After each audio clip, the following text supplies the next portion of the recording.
Chapter 1010. Feishou City in the south of Lingzhou was the northwest terminus of the Liang transport, while Xiangfan in Qingzhou was at the center of the empire's supply line. Thus, if the imperial court wanted to accurately grasp Beiliang's weakness, they had to have the cooperation of the king of Jing and Zhao Sun. Currently, Tantanan, who was the left assistant of the secretariat, was very satisfied with Xiangfan's actions. For this reason he asked the imperial court for an exceptional promotion, which was also against the rules. He generously invited Lu Su, who was behind the scenes of Jing'an Palace, to the front of the stage and gave him the opportunity to lecture at the Hanlin Academy, which was what the common people called the Dahuang gatekeeper. He also specially allowed him to not go to the capital to take up a post. Previously, Beiliang's Qin Shiliang had temporarily stayed in Feishou City. He had stalled for a full 10 days with the imperial court's deputy minister of grain transport, Gu Deshang. He had used all his tricks, but he could not make the deputy minister relent at all. At dawn, a simple carriage entered Feishou City from the north gate and stopped at Shanhai Pier in the south of the city.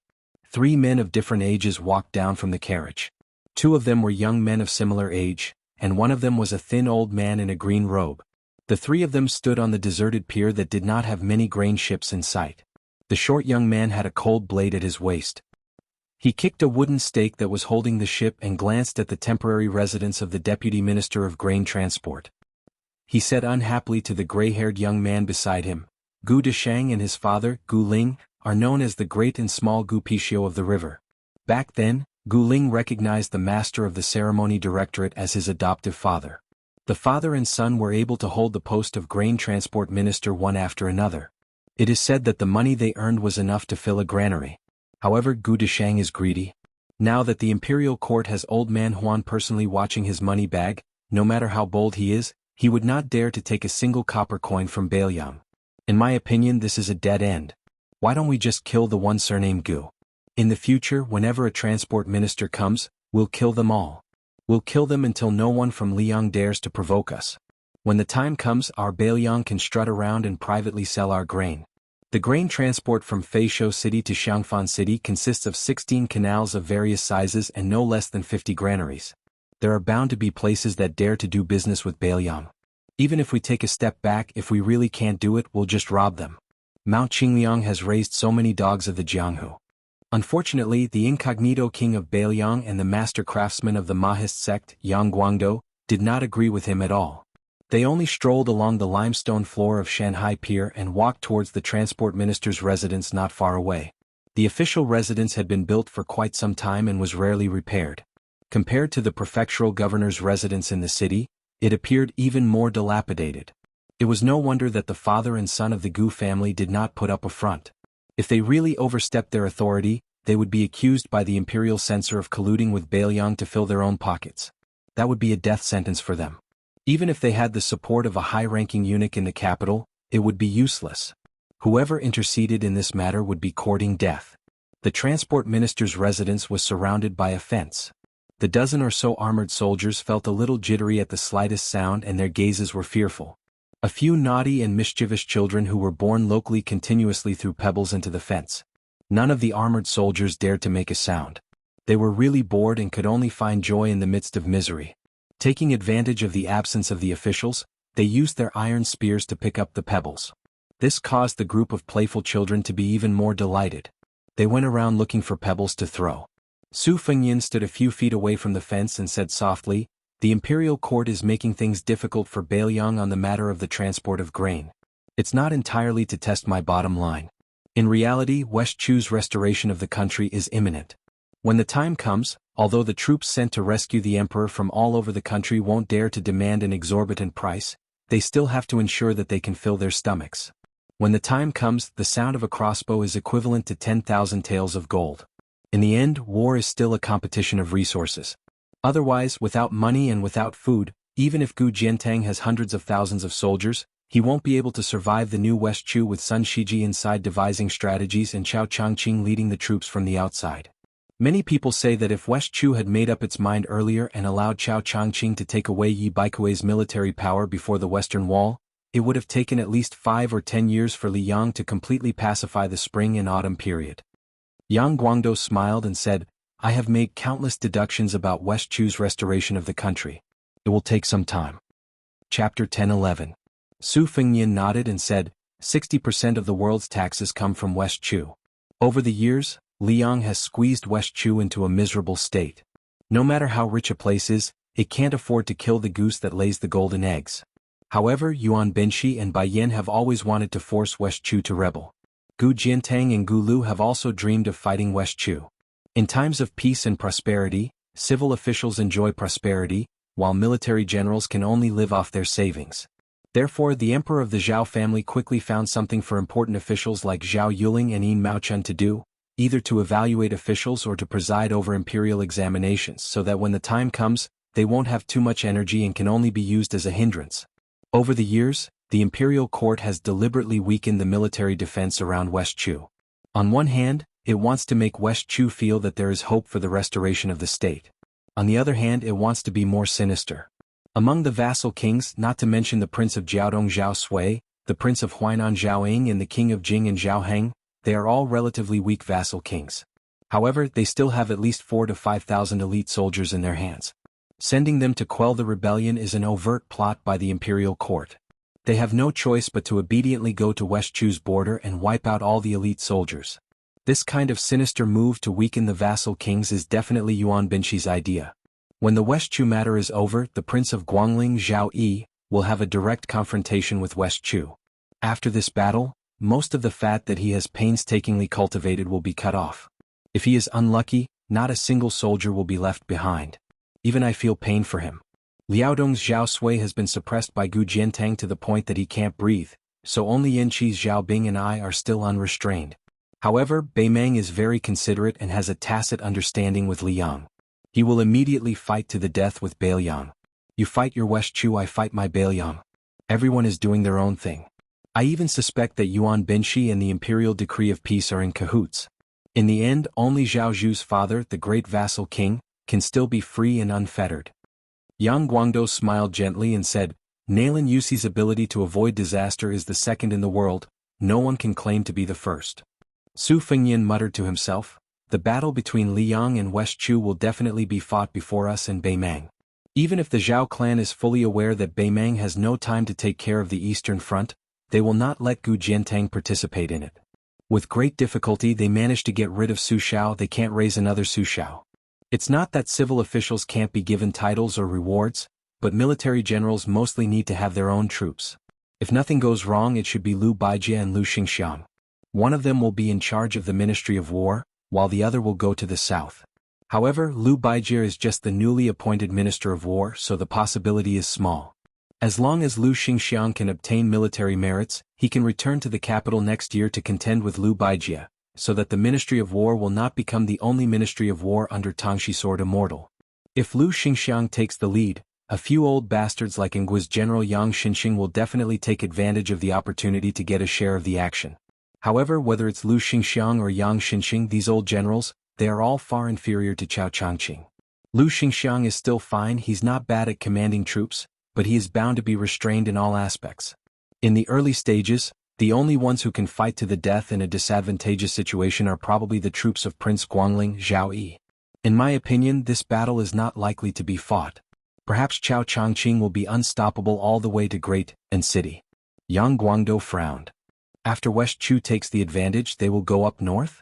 Not to mention Cao Changqing, even if Beimeng dares to place the final battle outside of Great and City, their chances of victory are not high. Su Fengnian smiled and said, I'm just speaking casually. Yang Guangdou laughed and said, if that's really the case, it will be a great thing for Beimeng.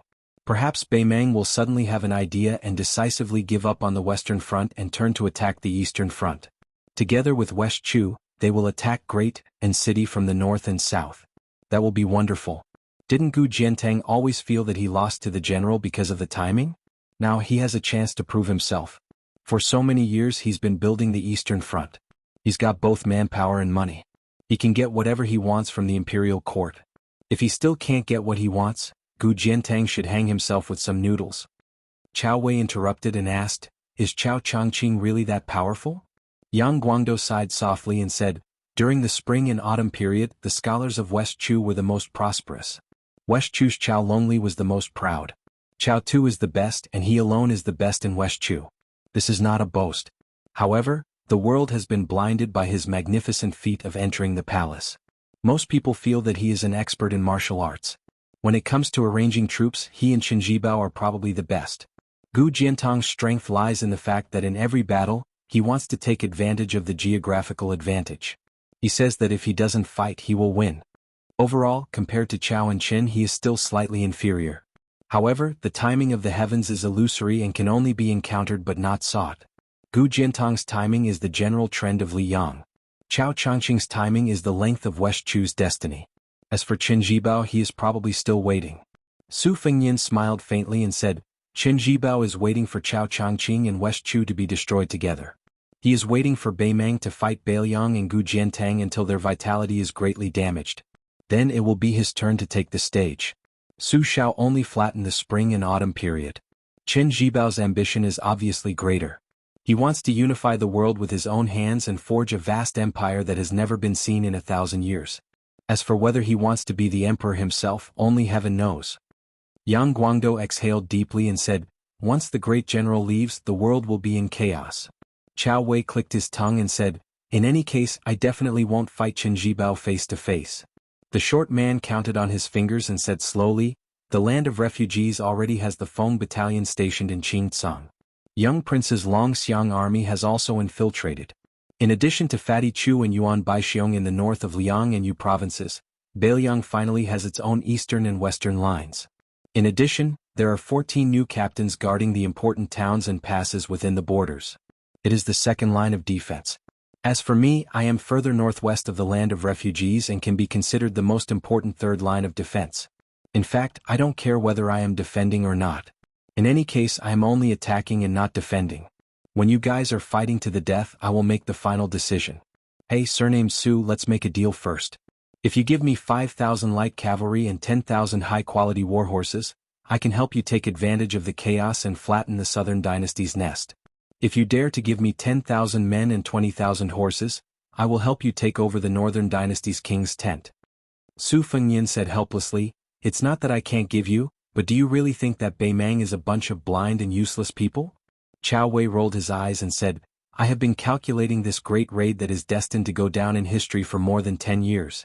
I have been counting on this battle to become famous my whole life. Do you think? Su Fengyin was about to speak when he heard a familiar ha. Chapter 10:12. As it's about 4,000 words, it's a little late. P.S. My favorite two writers. One is Tomcat, and the other is Chong Nan. Chong Nan has already published a book on Zongheng today. King of Eternal Eventide. It's really great. PS2. Tomcat, when are you coming to Zongheng? PS3. I'm just fantasizing. There's another chapter tonight. There were still pebbles constantly being thrown in from outside the fence. The pebbles grew in size as a few tall and stocky Beiliang youths joined the fray. Their strength was even greater, and this was no longer a joke. The Liang soldiers serving in the Deputy Transport Commissioner's residence did not dare retaliate. All they did was glare angrily. Of course, they were not afraid of the young and stocky youths, but of the Beiliang behind them. Furthermore, the Deputy Commissioner, Gu Deshang, had repeatedly ordered that no one in the residence was to provoke the locals. Those who violated the order would be stripped of their armor and official status. When a leader who looked like a commandant saw his subordinates being smashed into metal armor, causing a string of blinding sparks, he was probably a clay bodhisattva. He secretly used his spear to pick up a pebble and threw it at the fence. Intentionally or unintentionally, the pebble smashed into a youth in green cotton.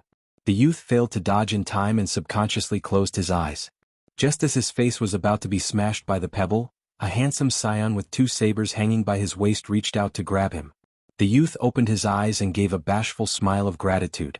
When the commandant saw the young scion, he treated him as an ordinary scion of a wealthy family and did not think much of it. However, when his gaze wandered and stopped at the waist of a short person beside the scion, his scalp tingled. It was a genuine Beiliang saber. In today's Beiliang, regardless of past merits, as long as one was not a soldier in the military, they were not allowed to carry a cold saber. No matter how many of the elders in your family were generals or who was the provincial governor or county chief, once they were discovered by the patrolling guards, they would all be arrested on the spot, whipped 50 times, and thrown into prison for 3 months to half a year. As a result, in the spring of the first year of Jianghu, the prisons in Lingzhou were particularly lively.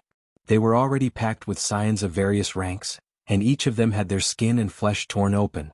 These scions who had bumped into the new provincial governor, Su Beiji, carried cold sabers in private and rode horses on the streets.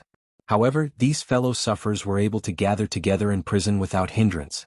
They relied on their connections to drink and eat meat, squatting in prison and chatting together. Their friendship was even better than before. The commandant under Gu Deshang was too lazy to care about whether the situation in Bailiang was good or bad. However, if he offended a scion of a general who had the right to disregard the rules in Bailiang, he would be skinned alive by Gu Deshang. If he also caused the Vice Transport Commissioner's official residence to be implicated and caused the Bailiang cavalry to trample over the camp, how could he, a lowly commandant who only received a salary from Liang, live? However, the commandant was a little confused. With the temperament of the Bailiang barbarians, they actually did not intend to make a fuss over a minor issue. The gray-haired young master immediately turned and left. The daring short man with a cold blade also did not pursue the matter. The commandant, who had survived the disaster, hesitated for a moment and felt that it was necessary to inform Gu Deshang in order to prevent him from settling accounts in the future. Gu Deshang was an official who was easy to remember. No matter how extravagant he was always skinny. He called himself Mr. A Bag of Rice and hung a red silk bag filled with rice around his waist all year round. It was said that before the Gu family prospered, Gu Heng relied on someone else to give him a bag of rice to survive. The old and young of the Gu family had been frightened to the bone by the turmoil of war and did not forget their roots even after they had achieved meteoric success. Both father and son Pichio had the habit of hanging a bag of rice around their necks. Among the large group of officials and grasshoppers on the Liang transportation route, this had always been a joke during their leisure time.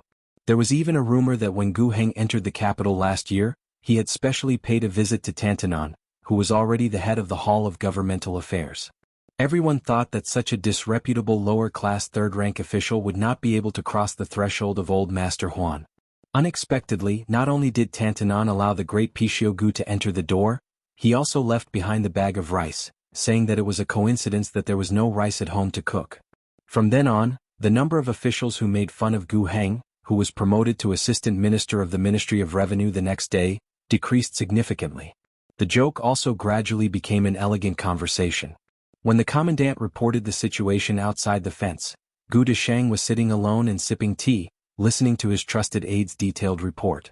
At first, Gu Deshang did not pay too much attention, but he suddenly had an epiphany and asked in detail about the appearance of the young man with the double sabers. He did not even leave out the coachman. The commandant recounted it from memory, saying that the young man had gray hair, a slender figure, and had the eyebrows and eyes of a woman. As for the coachman, he was far away and could not be seen clearly. He could only say that he was about 8 feet tall. Gu Deshang had a toothache on his face. His finger trembled as he pointed at the commandant. He scolded him for not being able to do anything right. He jumped off the small bed and ran out of the official residence without even putting on his boots. He was chased by the Vice Transport Commissioner to the group of people at the dock. However, Gu Deshang suddenly stopped and hesitated. In the end, he did not walk out of the official residence. He did not exchange pleasantries with the new Prince Liang. Gu Deshang tiptoed back to the residence and called for 2 old trusted aides. He asked them to quickly write a stamped letter to inform all the transport officials between Feishou and Xiang and Fan that they were going to move. However, it was not a big move. Instead, they were going to use the blockage of the major rivers and canals as an excuse to try their best, to deploy a small number of transport ships to transport 30% of the previous year's grain. The 2 aides were puzzled, but Gu Deshang wasn't in the mood to dispel their doubts. When he returned to the tea room, the tea had already turned cold. Gu Deshang sighed. Every family had their own problems. He knew his own abilities as an official and he was good at making money. However, the imperial court had made so many dazzling moves in the past 2 years that he and his father could only see the flowers in the fog. Fortunately, his father went to the capital last time and relied on old Master Huan. With Tantanan's guidance, Gu Deshang was able to inherit the position of the Deputy Transport Commissioner. In addition to his father's promotion to nobility, the father and son, the son earned money in the local area while the father became a high-ranking official in the imperial court. Therefore, this time, the Gu family was determined to be the bad guys of the imperial court and clash head-on with the Bailiang. Gu Deshang was equivalent to guarding Feishou City with a heart of death. This was all to repay Tantanan's kindness. However, old Master Huan was still old Master Huan after all. He even personally taught Gu Deshang and gave the Gu family a protective talisman. That was, as long as the Su Fengnian himself didn't fly into a rage out of humiliation, he wouldn't be able to do anything. Only when this young vassal couldn't hold back and personally made a move, Gu Desheng would have a countermeasure. Old Master Huan had already spoken to Xiang Fanqing, and when the time came he could give the Beiliang 30% of the grain. Although Gu Desheng had followed Old Master Huan's instructions and used this protective talisman, he wasn't sure how Beiliang would react. In fact, Gu Desheng had been very uneasy the last time Qin Shiliang was riding a tiger and couldn't get off. Others didn't know how much Beiliang valued this poor scholar. When they had talked at the Huan residence, Tantanon had mentioned several times that this person couldn't be underestimated and that it would be a good thing for him to be able to stand out a day later. Gu Desheng, who wasn't very old, thought of the difficult days he had spent in Fat Longevity City for the past half a year. He touched the bag of rice at his waist and smiled bitterly. Old brother, wealth comes from danger. Now that the Gu clan is rich and this mission is done, we can just obediently ask for money in the future. I won't deal with the Beiliang barbarians even if I'm beaten to death. Now, even the most unknown courtesan in Fat Longevity City isn't willing to take my money. I really have nowhere to spend my money. How miserable. Chapter 1013. A young girl was standing by the river with a dead wooden pole on her shoulder. After laughing, she turned around and stared blankly at the muddy water. The women of Beiliang were all extraordinarily tall. Chao Wei finally managed to catch a girl shorter than him. Seeing that she had some relationship with the one surnamed Su, he wanted to go up and get close to her. Su Fengnian had no intention of stopping him.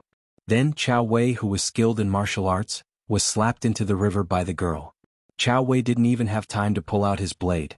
It could even be said that he didn't even sense the danger. The magnate Yang Guangdo's face was filled with disbelief.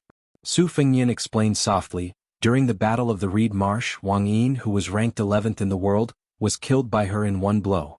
Later on, Lu Hao escaped from Xinwu City. She should have secretly killed him as well. Yang Guangdo was both shocked and enlightened.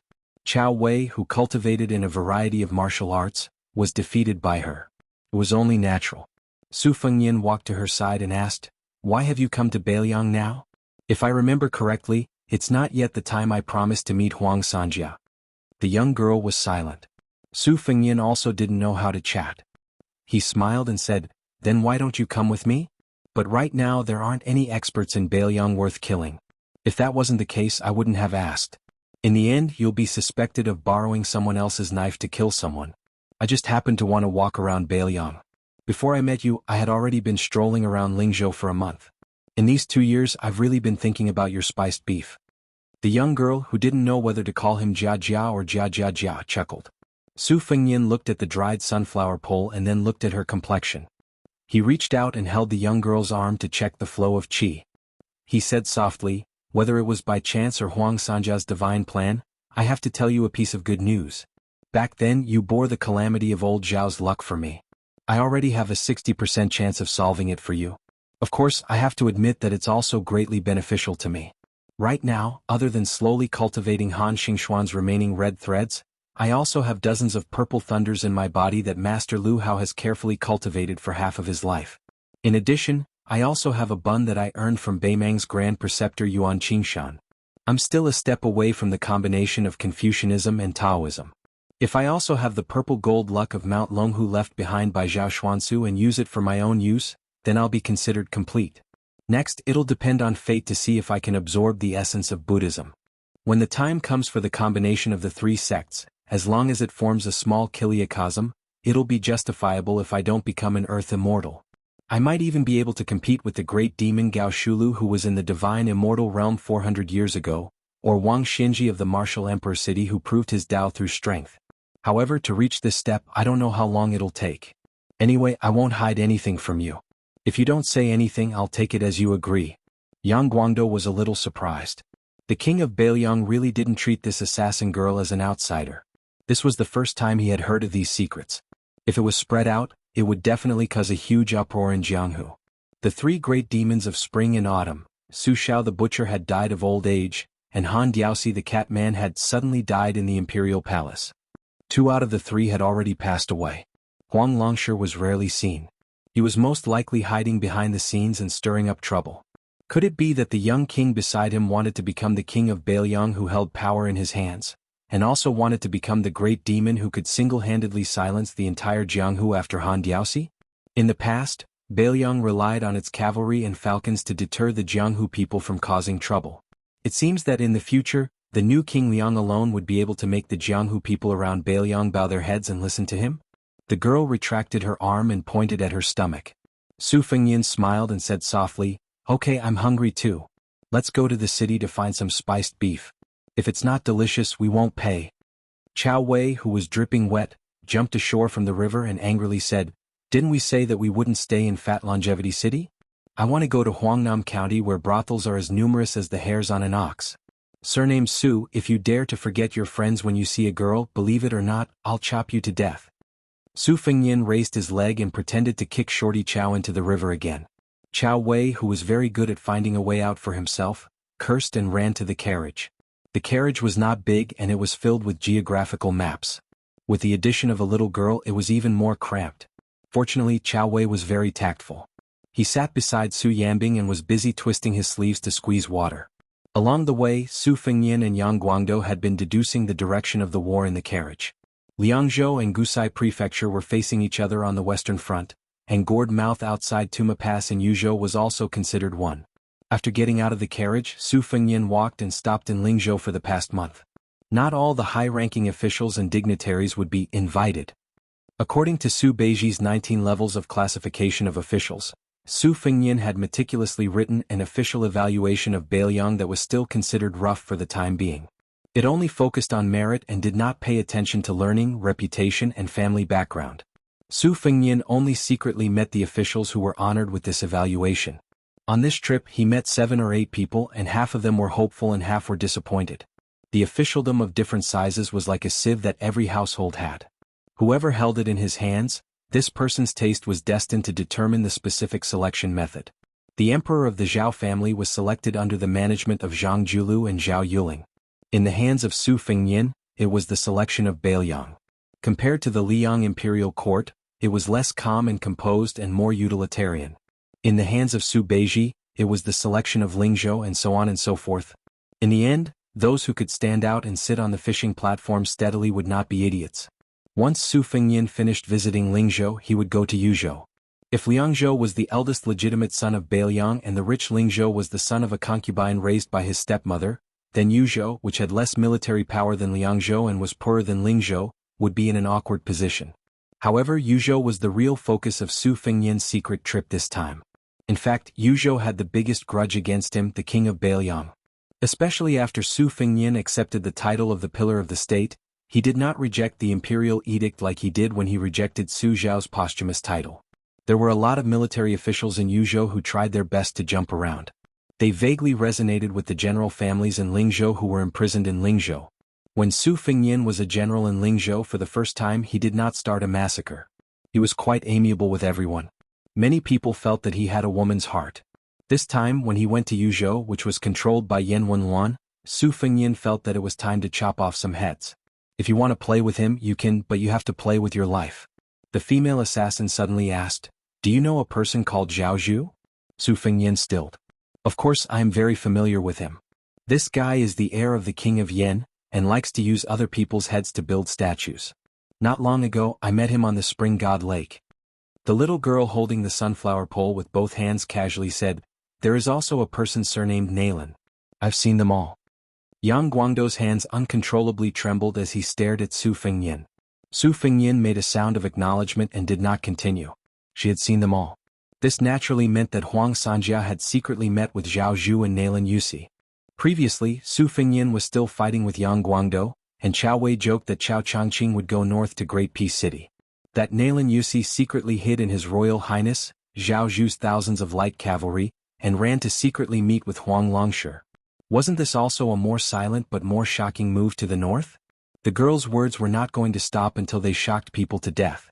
She casually and lazily said, "After old Huang was drunk, he said that the current emperor of the Zhao family is not bad, but his son is not good. He likes to achieve great things and, haha, I forgot." The corner of Yang Guangdou's mouth twitched. Su Fengyan's heart was in turmoil. Why did Yuan Qingshan use the world's most expensive bun to ask for the copper coin from him? Because when this land immortal was free and unfettered, the disciple who was in seclusion was Zhao Zhu. Now, not only did Zhao Zhu have his father Zhao Bing's hundreds of thousands of soldiers as his family's property, he also had Nalin Yuxi's full support, and he also had the one-coin agreement with Bailiang. In addition, Huang Longshi had most likely placed a huge bet on this guy. Su Fengnian smiled and said, Nalin Yuxi has painstakingly managed the Yanqi Taoism, and has already given Zhao Zhu the geographical and human conditions. He has been waiting for the right time. Now it is finally the right time. Su Fengnian immediately asked and answered himself, but will Yuan Binshi wait for death? Impossible. Chapter 10:14. The carriage casually strolled around Feisho South City. It was not difficult to find a beef shop. Chao Wei did not know why this girl looked so sloppy. Later, he caught a glimpse of her eating beef and casually wiped her greasy hands on her body. Seeing this, Chao Wei could not help but roll his eyes. The man surnamed Su did not let Chao Wei misjudge him. He did not hide his preference for women over friends. He even personally went to the silk shop to buy some bright clothes for the girl. Not only that, when he saw the girl staring at a pile of colorful rouge boxes, he took out a lot of money. This made Chao Wei somewhat unable to bear it. He thought to himself, you are a guy whose words and actions are related to the rise and fall of Northern Liang. How can you have the leisure to accompany a girl to eat, drink and play? The horse carriage exited the city through the north gate of Feisho without stopping and rushed to the next resting place, Huangnan County.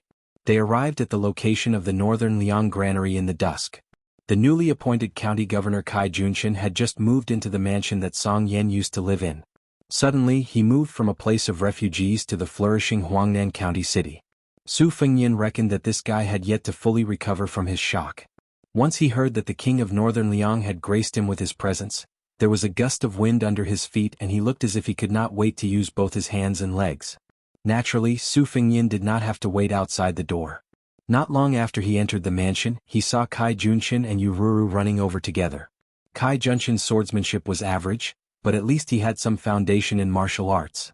It was a pity that the former queen of Qingcang City was out of breath when she stopped running, her cheeks flushed red. Su Fengnian waved his hand to dismiss her and Cai Junshin from the ceremony of kowtowing. They walked into the depths of the mansion together. He glanced at the brand new 4th-rank civil official patch on Cai Junshin's body and joked, County Governor Cai, I heard from the people in the city that you, Lord Cai, would not take off your official robe even when you sleep. Cai Junshin bowed and said with a bright smile, I'm not trying to flatter your highness. It's indeed more comfortable. Wearing that thing in Qingcang City is just to satisfy my craving. I'm just afraid that I won't know where my head is the next day and I won't be able to sleep well.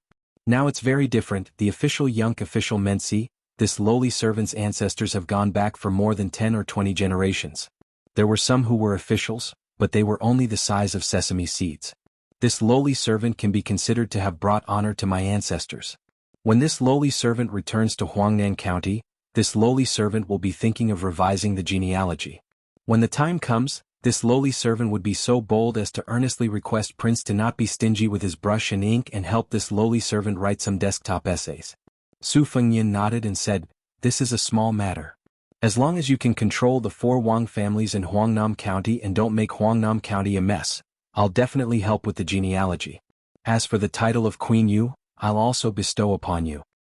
Hearing the mischievous title of Queen, Yururu, who was already the wife of the county chief, smiled sweetly. Perhaps it was because the environment could really nurture a person. Her fox charm and charm were still there. The word fox had to be changed to the word bright. She felt like she was in a windowless house. After opening the windows, she naturally felt more spacious. Cai Junshin, who had been twirling the official patch with 2 fingers, was overjoyed when he heard this. He rubbed his hands vigorously. Then he heard the king of Bailiang, who had come to deliver the good news, say, I'll be a good person to the end. I don't mind telling you something. Not to mention the scholars becoming officials, the scholars forming associations, and the establishment of academies, Huangnam County is one of the best places in Feng Shui. When the time comes, keep an eye on it. I'll give you full authority to do whatever you want. Remember, don't let a happy occasion turn into a disaster. The antiques, calligraphy, and paintings that you stole from Qingcang City to Huangnam County, there are a total of 46 pieces. I'll pretend that I didn't see a single one of them. You can take advantage of the situation and use them as a favor to the scholars. In the future, when they become officials, no matter which province they settle down in, you can try to win them over. Today's small matter of 1 tael of silver will cost 1 tael of gold by then. Kai Junshin stammered and didn't dare to speak. However, Yururu didn't show her usual timidity. She smiled and said, "Rest assured, Your Highness. I've made a rough calculation. If these items were sold cheaply, they would be worth 200,000 taels of silver. The county chief's office wouldn't lose a single copper coin. They would definitely spend all of it on managing the people of Huangnam County. It's a pity that my husband is unfamiliar with this place and can't sell them at a fair price. Otherwise." Su Fengyin pointed at Kai Junshin and smiled as he lectured, "Lord Kai, Queen Yu knows how to conduct herself much better than you. It's a waste of talent to only let her be in charge of internal affairs. I'll nag one more time. You can only put half of your heart at ease. I'll inform the heads of the Wang family of water classics, Wang Shihua, and the Wang family of Su of Gojozian, Wang Zhenlu. They're both elegant and famous scholars. With them making a good start, there's no need to worry about not being able to sell them at a high price. The other half of your heart is still in suspense. Even with me pulling strings, it's normal for Huang Nanxi and the Wang family to look down on you. It would be strange if they looked up to you. The human relationships that you learned in Qingcang City won't work here. Lord Kai, you have to be aware that you've learned it all over again. Lastly, don't think that I'm here to force you to sell everything you have to make a loss. In the business of making money, the advantage is that the trickle is long.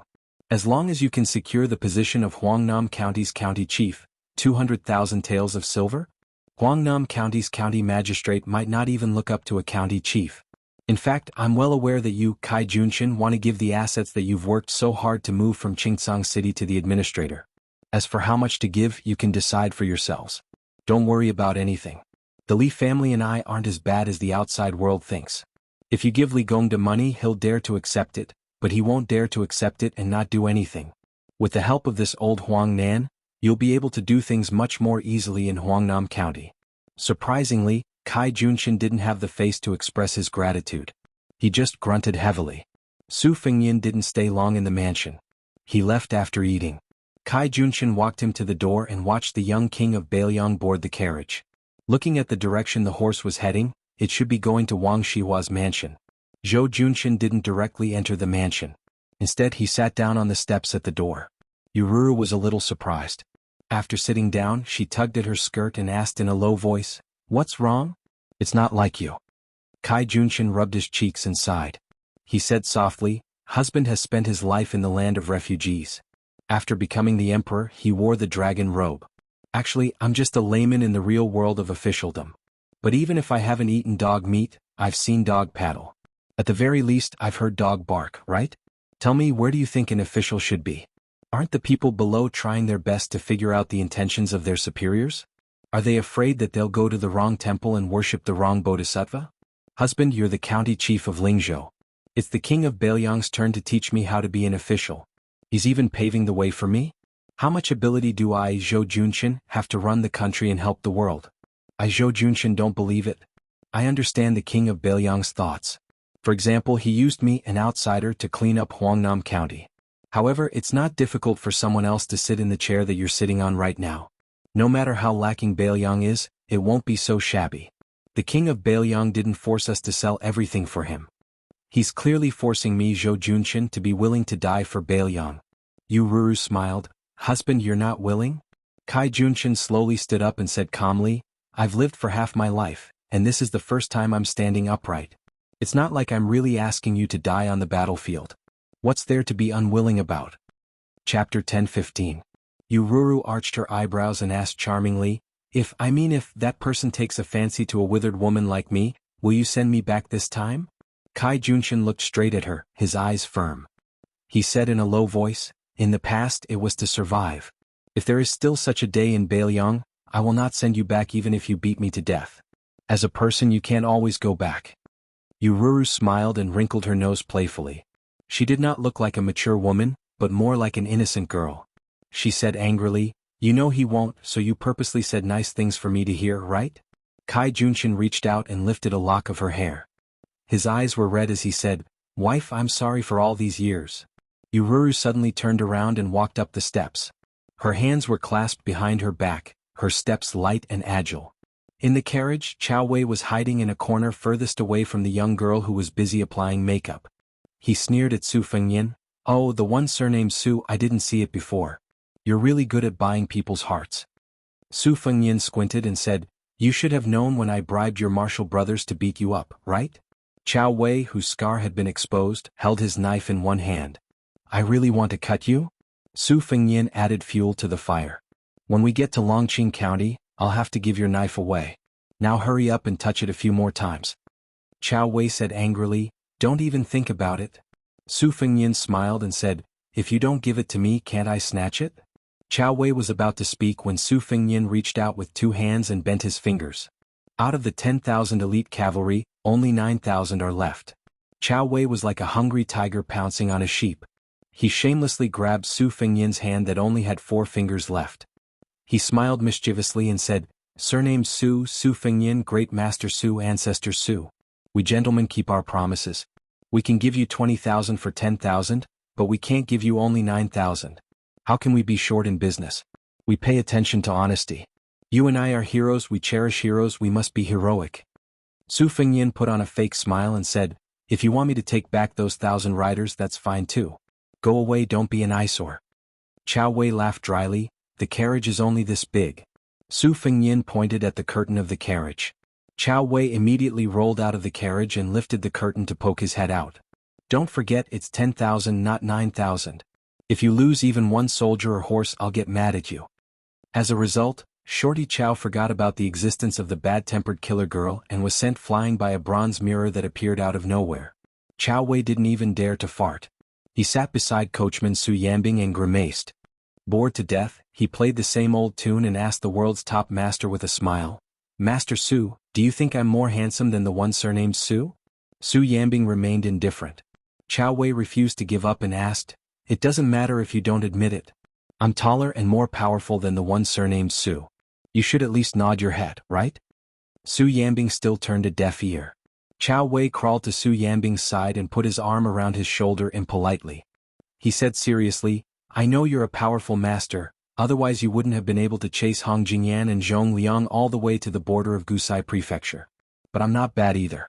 I don't get along with the one surnamed Su, but I regret not having met you earlier. I have something to tell you first.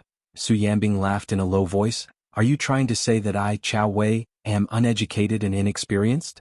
Don't cheat me of my money. If you cheat me of my money, I'll have a good temper and won't beat you. I'm handsome, tall, and powerful. Don't lie to me. If you dare to lie to me, I'll definitely beat you to death. Chao Wei exclaimed, Did the one surnamed Su tell you all this? Mother **her, this bastard must have said a lot of things to ruin my reputation. Master Su, don't believe that guy. The one surnamed Su doesn't have any other skills, but he's good at cheating men and women. I'm not convinced. He's absolutely a master. Su Yanbing, a cold-hearted person, didn't know whether to laugh or cry. But he didn't let Chao Wei move his paw away. He said flatly, The king of Beiliang didn't say much. He just asked me to go to the western regions with you. Chao Wei bit his lips and remained silent. In the carriage, Su Fengyan was talking to Yang Guangdou about the fish dragon gang that had risen in Lingzhou. This gang was now very rich and had snowballed from a third-rate force in Lingzhou to one of the top gangs. As for how the fish dragon gang made money, outsiders only knew that they were in the business of selling beasts at the border. Su Fengyan told the old man that the fish dragon gang would be involved in horse smuggling with several big horse gangs. Naturally, they wouldn't be selling mature horses that were equivalent to war horses, but wild horses captured from the grassland. No matter if they were young or strong, the fish dragon gang would buy them at a high price. At the moment, many horse gangs at the border had launched a horse trafficking business. However, they didn't directly contact the fish dragon gang, but sold to horse gangs who had ties with the fish dragon gang. Naturally, the price was greatly reduced.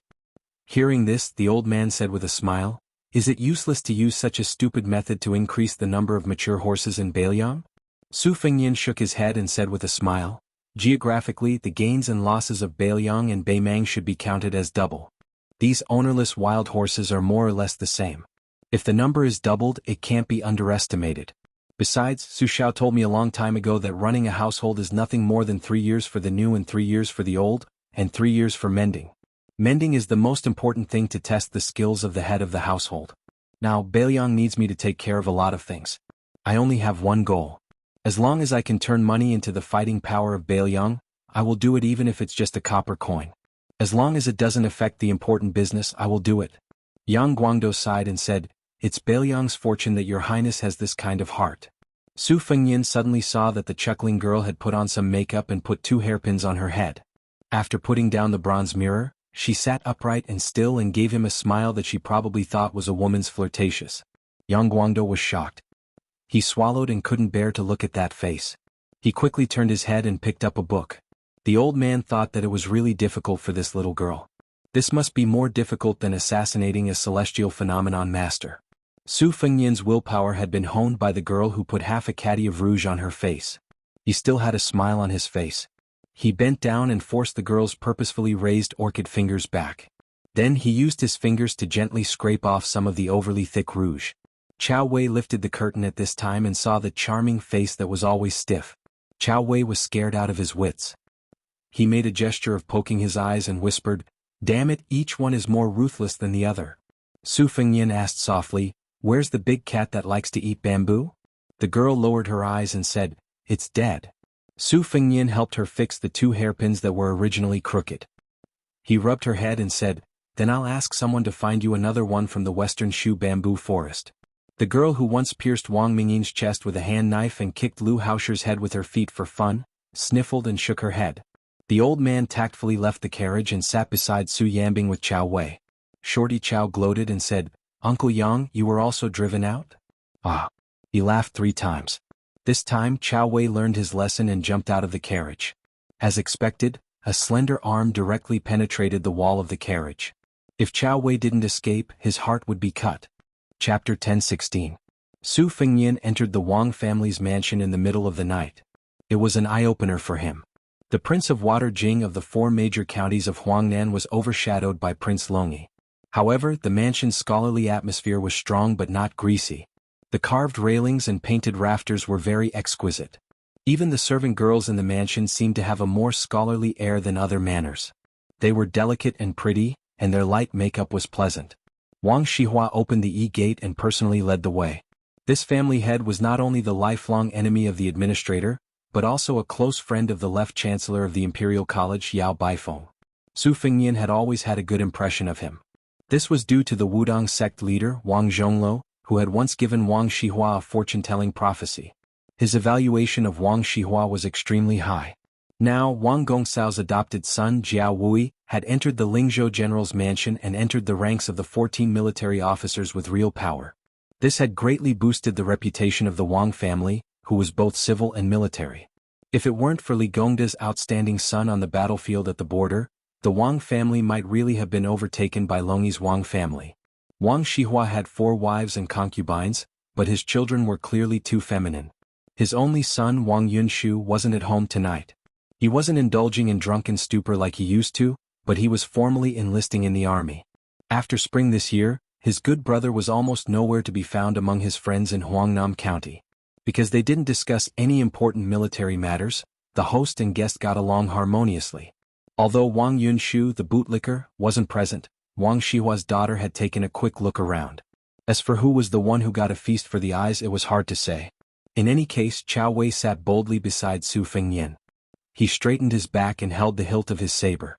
He wished he could use his eyes to slice off a few pieces of flesh from those young women. Unfortunately, none of these good-looking women took him seriously. Their misty eyes were all fixed on the young king of Beiliang. Presumably, Wang Yunshu and his son were chatting at home and had talked a lot about Su Fengyan, the newly appointed pillar of the state. This made Chao Wei so angry that smoke was coming out of his 7 orifices. He deliberately coughed a few times, but he didn't attract much attention. In addition, Su Fengyan didn't formally introduce him. Chao Wei finally broke the pot and smashed it. As long as Su Fengyan opened his mouth, Chao Wei would either snort coldly or make a funny face. Finally, Chao Wei's youngest daughter was amused. Hiding behind her 2 older sisters, she laughed and held her stomach. Chao Wei, who was half dead, immediately regained his energy. It was like he had taken a jar of aphrodisiac that was sold at a low price at a roadside stall. Wang Shihua was very experienced. In fact, he didn't need Su Fengyan to introduce him to know that this unimpressive short man with a saber was not simple. Otherwise, who would dare to openly sit on the same level as the king of Beiliang and even dare to undermine him? In the vast Beiliang, the provincial governor Su Beiji could be considered one, and the crossbowman Li Hanlin could only be considered half of one. However, their Wang family was one of the top scholarly families in Beiliang. Everyone in the house had high aspirations. Moreover, Wang Shihua, who was praised by Yao Baifeng as one of the top 3 scholars of the Book of Changes, was not so low as to use his own daughter to climb up the social ladder. Of course, within the social ladder, Su Fengnian was an exception. Wang Shihua respected this young ruler of Beiliang from the bottom of his heart. If a daughter was chosen, it wouldn't be like sending charcoal in a snowy weather for the Wang family, but it would definitely be a good thing. As for the short man with the saber, if a daughter was chosen, Wang Shihua would be happy to see it happen. Since Su Fengnian was a little tipsy, he was in high spirits. Wang Shihua didn't dare to get carried away and only asked his innocent daughter to serve him tea and wine. Su Fengnian mentioned to Wang Gongqiao that Kai Junshan had some antique calligraphy and paintings in his possession and wanted to sell them in the near future. Wang Shihua understood what he meant and nodded lightly. He even laughed and said that there were quite a few priceless calligraphy and paintings in his residence, and that Su Fengnian had stamped the word forgery on them at the most eye-catching places. Su Fengnian felt a little embarrassed for the first time. When he was young and frivolous, the Wutongyan residence used to have several precious private seals, one of which had the word forgery engraved on it. Back then, the Wang family's treasured calligraphy and paintings were all in excellent condition, but none of them could escape the clutches of His Royal Highness. Su Fengnian had long been influenced by Li Yishan's knowledge and achievements, so he had put in a lot of effort in appraising calligraphy and paintings. His eyesight was amazingly accurate, and those forgeries were, without exception, genuine. From this, one could see that Su Fengnian's rebellious nature in the past. However, due to a freak combination of factors, no matter how much the scholars of the Central Plains hated Beiliang, as long as there was a calligraphy or painting with the word forgery in their residence, it was a wonderful thing that could guarantee a stable harvest and at the same time show off to others. Before Su Fengnian left the residence, Wang Shihua gave him a piece of calligraphy. It was personally written during the awakening of hibernation. It could be considered an incomplete copy of the Wang family's teachings on water. The 3 bosom friends, the 3 strangers. Those who are better than themselves, those who are more interesting can be bosom friends. Those who have different aspirations, those who are emotionless, those who bear grudges but forget kindness, are either enemies or strangers. This was slightly different from the complete Wang family's teachings. For example, there was a lack of outspoken people among bosom friends, and a lack of virtuous people among strangers.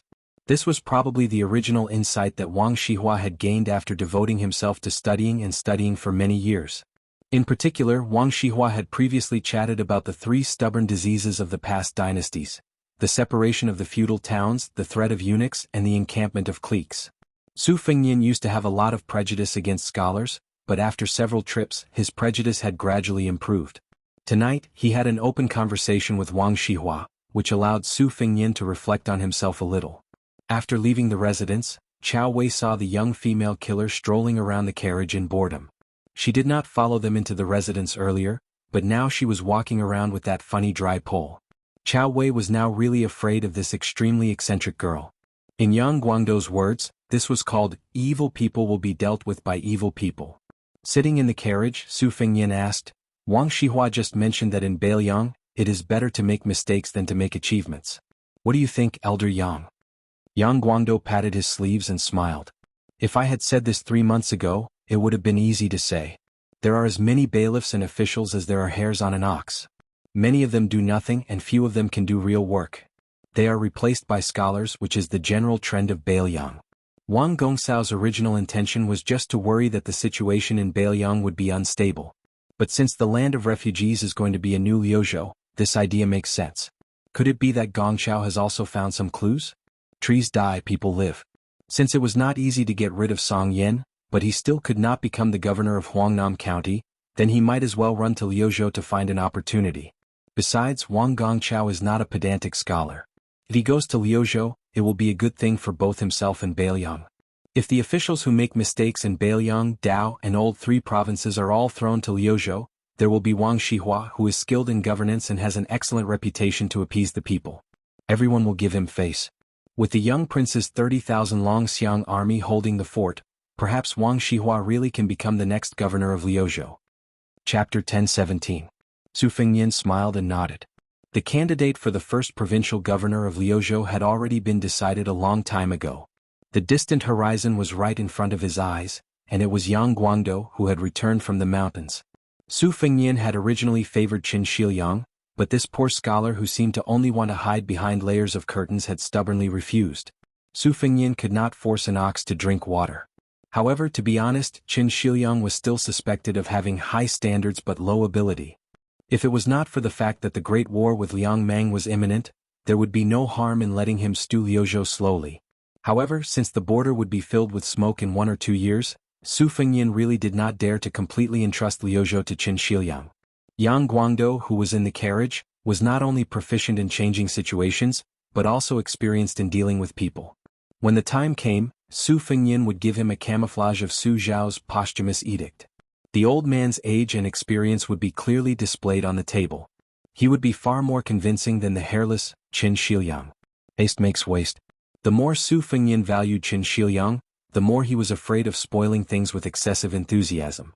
This young scholar was not only a talent that he had personally abducted from Gangnam-do to Bailiang, but he was also the backbone of the second generation of Bailiang strategists, whom his master, Li Yishan, thought highly of. The little girl sat in the corner of the carriage and amused herself. Sometimes she would squeeze out a charming smile with her fingertips pressed against her face, and sometimes she would put her hand over her heart and frown slightly. Sometimes she would sit upright with her sleeves tucked in like a well-bred young lady. No matter how thick-skinned Xiao Wei was, he was no match for this destructive power that was no less than that of an immortal on earth. He silently left the warm carriage and sat beside Su Yanbing, sighing and complaining that he should not have left this place. If he had known earlier, he would have stayed at the back of Mount Qingliang. That way he could have avoided a few blows. Su Fengnian looked at the He girl imitating the various postures of the women on the streets and did not comment. His gaze was warm.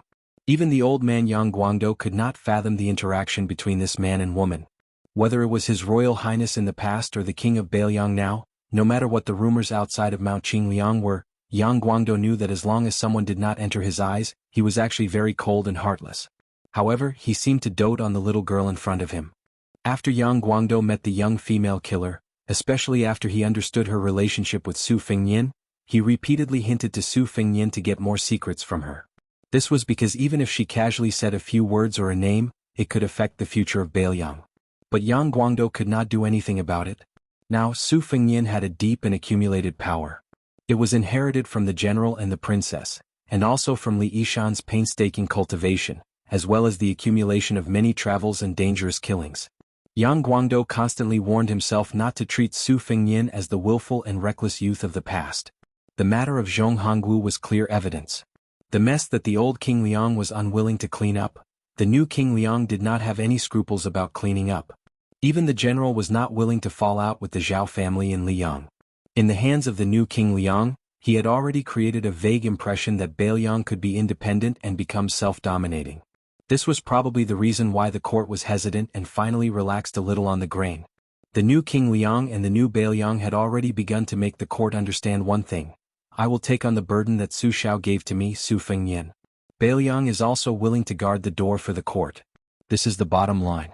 If you continue to nausea and test us again, you must first consider the price you will have to pay. Bailiang deployed troops on the eastern front and refused to withdraw the imperial edict. The court seemed to fly into a rage out of humiliation and immediately return the favor. But at the same time, they had no choice but to give him the title of Pillar of State and open up the grain transport as compensation. During this period, if Su Fengnian was impulsive and refused the Pillar of State again, the court would probably rather rot in the granaries of Xiangfan than send a grain to Feishou City.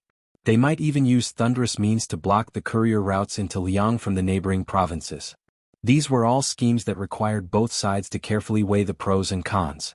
In the future there would only be more such back and forth. The little girl suddenly said, "Over the years, old Huang has taken me to more than 100 places. He said that they were all farmland where he had planted crops. Some of them were abandoned, some of them were still lacking, and some of them did not have a good harvest. But in the end there was still a harvest." Su Fengnian laughed and said, "My master and Chu Lushan both regard Huang Longshi as the greatest and most formidable spy in spring and autumn.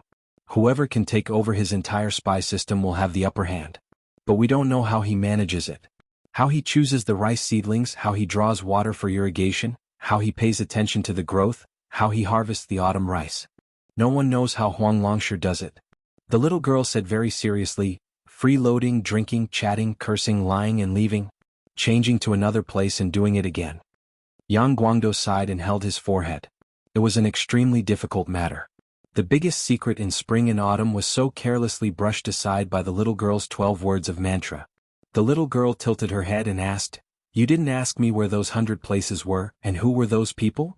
Su Fengyin shook his head and laughed. Beiliang can't even take care of itself.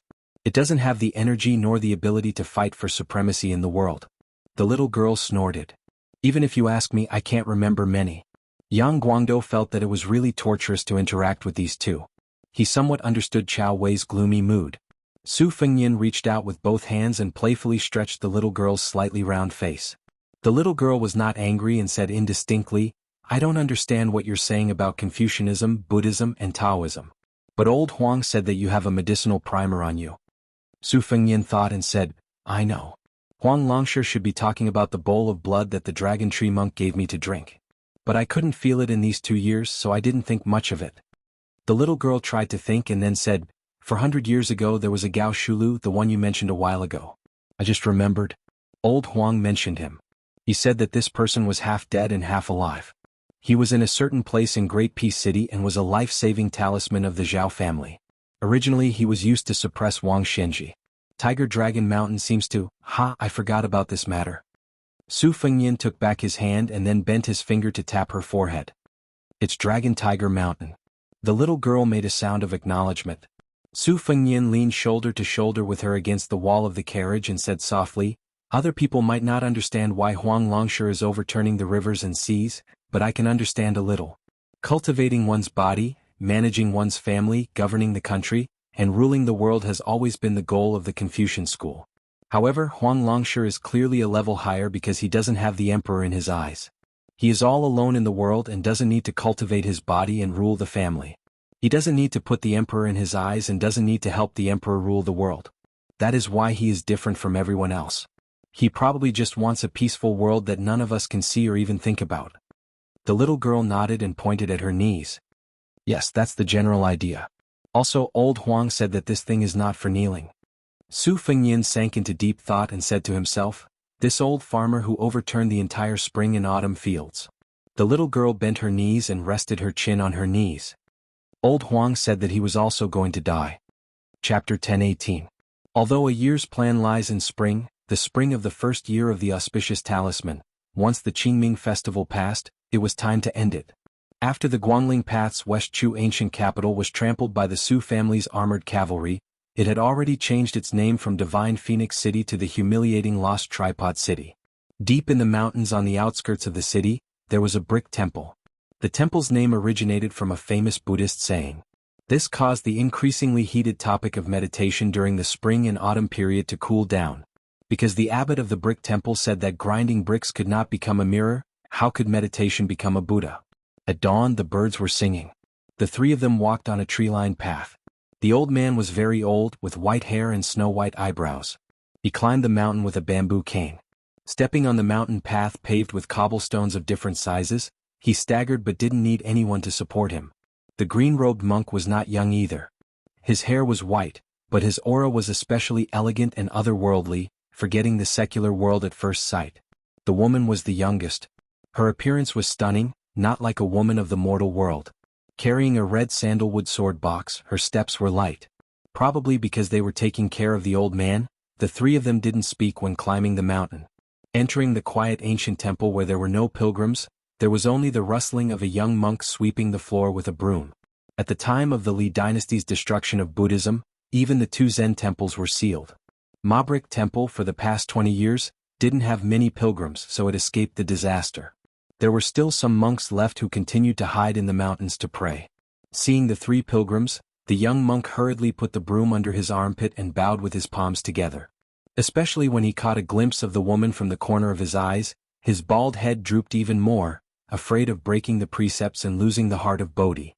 After returning the greeting, the old man led the monk and the woman to the 500 Arhats hall. It wasn't the golden-robed Arhats commonly seen in imposing temples, but painted wooden sculptures. What was even rarer was the 500 Arhats, each one vivid and lifelike. Some were sitting upright, some were listening, some were clasping their palms, and some were even glaring, beating gongs and drums, scratching their ears and cheeks. The old man led the two of them to a venerable one. He held a mirror in his left hand, and his right hand tore open the skin of the old man's face, revealing a handsome young man's face. It was enough to stun the onlookers. The old man stood at the foot of the wooden arhat and said calmly, "I heard that the Minister of Rites, Zheng Xiangqi, carried a large jar of wine into the temple alone on a snowy day in the first year of Yonghui. He died drunk here, and his last words were probably drunken words. This old subject knows that in the past, old Zheng did not touch a single drop of wine and always advised us to drink and make things worse. I remember one time when His Majesty drank too much and missed the morning court session. Old Zheng angrily rushed into the palace to scold His Majesty. If it was not for the Empress stopping him, His Majesty would have almost fought with this old fellow. After that, His Majesty was still angry and privately told this old subject that during the celebration banquet the night before, this old fellow was the one who was the most unkind. Since he did not drink, he poured wine for others and did not even let him off. In the end, old Zheng turned hostile the next day. Who would have thought that this old thing, who hated the smell of alcohol all his life, would drink himself to death in the end? Minister of Rites, Zheng Xianglin, was naturally not a second-level official in Liyang, but the last Minister of Rites in West Chu. He was a fellow disciple of the Grand Chancellor of Shangyin Academy, Qi Yanglong.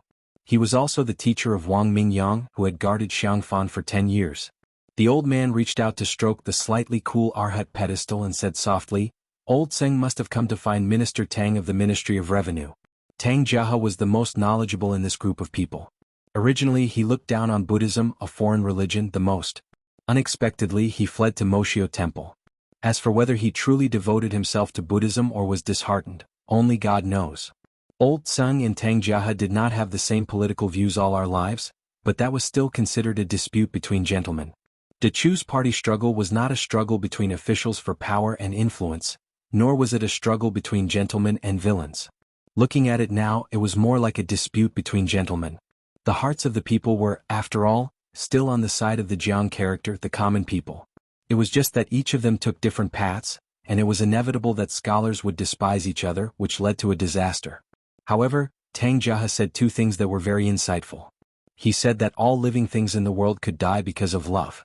Martial artists died on the battlefield, civil officials died in the palace. Men and women were not the only ones who were obsessed with each other. Since people could only die once in their lives, they should always keep it in their hearts and die with kindness. A man is still a blade of grass. He also thinks about the 5 winds and 10 rains. Moreover, people are not plants. However, if Tang Jiahe really wanted to die, he would die. He was not willing to live an ignoble life. But in the end, this Minister Tang, who had once lost to our side, Chao Tuxiu, 16 games in a row, also went back on his word. He fled from Moshio Temple for a few years. Later, perhaps he was afraid that old Zheng and I would find him, so he fled even deeper into the mountains. No one knows whether he is alive or dead. The white-haired old man continued, "Great General Song Yuan, who was often lectured by His Majesty to be more literate, should not always be blind in the palace and make a fool of himself. This stubborn old urchin has really gone crazy." The only grandson in his family who had originally secretly passed the Jinshi exam in Yonghui 6th year, was burned alive by him. He also burned himself to death in a dilapidated library that did not have many books to begin with. When our De Chu was at its peak, martial artists did not have saber chi, scholars did not have the air of poverty, women did not have the air of cosmetics, mountain people did not have the air of clouds, and monks did not have the air of incense. It was publicly recognized by the world as the most prosperous era in the 800 years after the Great Qin dynasty. Liyang was only a small dynasty that originated from the barbarians in the north.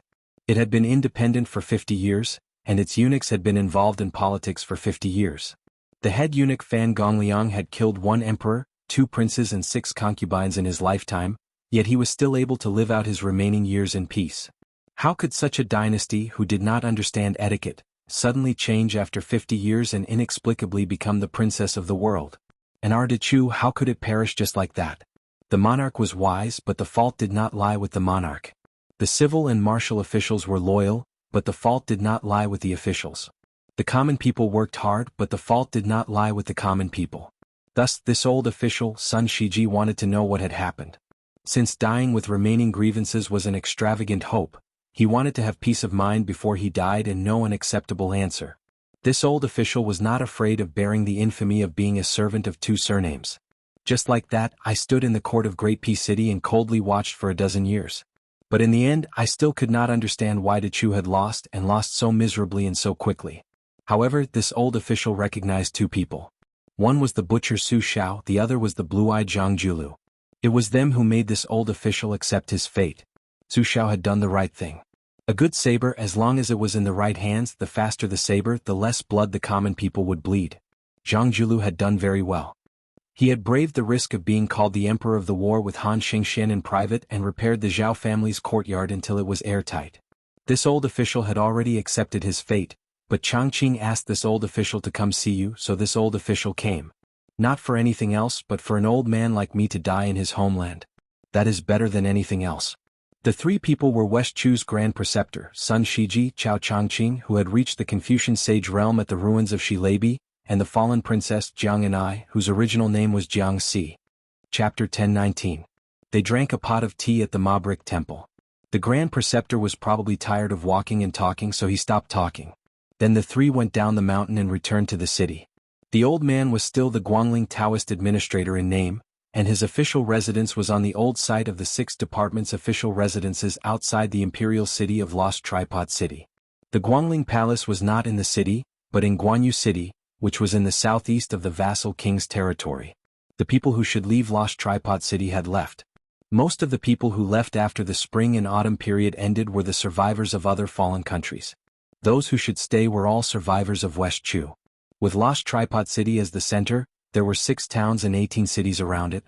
Especially Lost Tripod City, which used the administrator's mansion and Bailu Mountain as the framework to make a comeback, supporting a brand new and vigorous temple.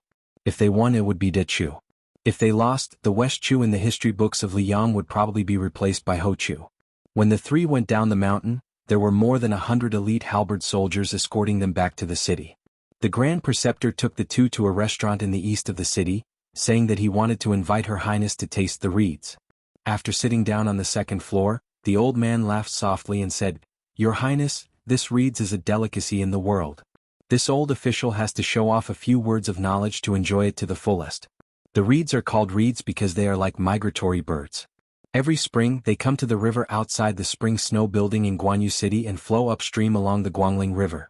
It is reasonable to say that when they reach here they should be plump and plump. If they are supplemented with the chicken head rice, which is a specialty of Copper Paper City, it will be the most delicious taste in the world. Later on, once the reeds reach Xiangfan City, they will not taste good. However, this old official thinks that it will be difficult to slack off to satisfy my cravings in the future." Jiang and I made a sound of agreement and did not say anything else. When the food was quickly served, she picked up her chopsticks and was about to pick up some food. The old man saw her holding her chopsticks and joked, "Your Highness, we all believe that the higher and longer you hold your chopsticks, the further you will find a partner in the future. I remember when I was young, the older generation in my family always used this to tell us. They were afraid that the women in our family would marry too far away, and the men would marry unknown women when they grew up. At that time, we naturally followed the wishes of the elders and picked up the chopsticks. However, we didn't think that when we became elders, we would start nagging at our children. This is probably an inheritance. A family is like this and so is a country." Jiang and I, who was holding the chopsticks high up in the air, took the opportunity to grab the chopsticks down, which amused the old man. He laughed and said, "Your Highness, don't take it seriously. This old official was just speaking casually. Actually, it's good for a woman to marry far away. At least she won't be subject to military orders when she's abroad." Jiang and I smiled gently and lowered her head to eat the fish. The fish bones were very soft and didn't sting. Even though she didn't eat fish in the past, she still ate a lot. Chao Changqing asked for a pot of wine and slowly drank with the old man. He didn't urge him to drink and just drank by himself. After eating and drinking to their heart's content, they paid the bill and walked out of the century-old restaurant. On the streets that were no longer bustling with people, the old man suddenly stopped and said, "Wait a moment." Chao Changqing sighed and didn't say anything. Not long after, an old man in ragged clothes walked out from an alley and knocked on the clock in broad daylight. He shouted crazily, "Everyone is dead, everyone is dead. Open your eyes and look, there is no one alive in De Chu." The old man walked on the street and knocked on the clock while shouting. However, the passers-by on the street were obviously used to it and didn't even bother to laugh at him. They all turned a blind eye. The disheveled night watchman walked in front of the three people. When he saw them, he was stunned for a moment. He pointed the night watchman at Sun Shiji and laughed hoarsely, Dead man. He then pointed at Chao Changqing and chuckled, half-dead man not far from death. When he saw Jiang and I with the sword box on his back, the old crazy man's eyes were blank and then he started to cry. Alive? How is there a living person? Go hurry up and leave. The night watchman saw that the woman was unmoved and paused. He turned and ran away, continuing to knock on the clock and shout. Sun Shiji looked at the night watchman's back and said calmly, Jiang Shuilang, once in charge of the Chongwen courtyard in Dechu, in charge of the 100 scholars of the 3 courtyards and the 600 editors of the Pavilion of Secrets, he went crazy just like that. The Liang Imperial Court and Prince Guangling Zhao Yi purposely didn't kill this old crazy man because they wanted all the foreigners in this city to see a joke. Sun Shiji walked towards the carriage and bowed. Your Highness, you can let Changqing take you to see that home. I still have matters to attend to. Home. Jiang Xi's home was, of course, that Dechu Imperial Palace that was at the peak of perfection that Great Peace City had to imitate. Then was it really Jiang Ni's home? Jiang and I followed behind Chao Changqing and looked around blankly. When she left this place she was still young and her memories were blurry. She had long forgotten what she was seeing. She vaguely knew why it was once hailed as the most glorious scene in the world. When the men and women in the palace saw them, they were filled with respect and hope. Chao Changqing walked all the way to a pavilion in the northeast corner of the old imperial palace. After he sat down, the white-haired Confucian scholar sat there without saying a word. Chao Changqing, born of the Dragon Carp County's Chao family, was fully deserving of the title of prodigy of that generation. His master was the imperial advisor Li Mi, whose wisdom reigned supreme in the world before Huang Sanjia. He studied chess for more than 10 years and eventually defeated Li Mi on the chessboard, becoming Dechu's chief chess player. He had once played chess with the emperor many times in this pavilion. This Chao Tuxiu had even made the most powerful officials in the palace take off their boots and pour wine for him. How could he not be the most proud genius of the Chao family and even Dechu? Chao Changqing's eyes were warm as he looked outside the pavilion. Further northeast of the pavilion, when he was still young, he once saw a woman who was humming a folk song. She had a lively temperament that did not match the palace. When she first entered the palace she saw him and saw that he was like a wooden goose. She even made a face at him. After that, she became an imperial concubine and then the empress. Chao Changqing was still that outstanding chess player who was always subservient to the imperial advisor. In those days when the emperor and his subjects were harmonious in chess games, the emperor, whose chess skills were far inferior to the Chao family's, would always frown and stare at the chessboard. She stared at the emperor, and the young chess player who was said by Li Mi to be in an invincible position because he had no desire to win or lose, would occasionally steal a few glances at her. When he lowered his head to play chess, he could always see her embroidered shoes that did not conform to the palace's etiquette. They were ordinary but he could never forget them. He had forgotten them for so many years, why could he still not forget them? Jiang and I said softly, Uncle chess player, I know Grand Preceptor Sun's intention. He wants me to be a good princess and I will do it. Chao Changqing came back to his senses. He laughed softly and said, Your Highness the princess, don't mind this old man's nagging. Fighting for the country is a man's business. A woman should just look at the country. Jiang and I smiled knowingly, but then she was deeply worried. The secret letter said that the ceremony directorate head eunuch Song Tonglu's Shifu, an old Diao Temple disciple, was escorting a coffin to the south. It was clearly the Gao Shulu mentioned by Huang Longshi, who was specially used to deal with you, Uncle chess player. Under the celestial beings all are ordinary people, not immortals. Under the way of heaven all are small Daos, not big Daos. But this big devil head, after all, has the legendary realm that is one level higher than the immortals on earth. Chao Changqing smiled and said, It's all right. The courage of an ignorant man, this subject is not bad. Jiang and I wanted to say something but hesitated. Chao Changqing said softly, Princess, there is no harm in taking a look around. This subject will sit here for a while. Jiang and I nodded and left with the box on her back. Chao Changqing sat alone in the pavilion and closed his eyes. A moment later, Chao Guanzi, who had a one-stone astrological phenomenon, seemed to have gone back in time. When he opened his eyes, he was no longer the martial art master who could pass through the Liang Imperial Palace like walking through the corridors. He was no longer the mad scholar who could display the ultimate bravery of a martial art master to the fullest. He had only become the young but high-spirited chess player. He had a smile on his face, his 2 fingers pressed together as if he was holding a chess piece. On the empty stone table, the chess pieces flew down like they were flying. West Chu had black clothes, unparalleled scholars. Chapter 1020. The chapter is nearly 7,000 words long. This is the only chapter I'm uploading today.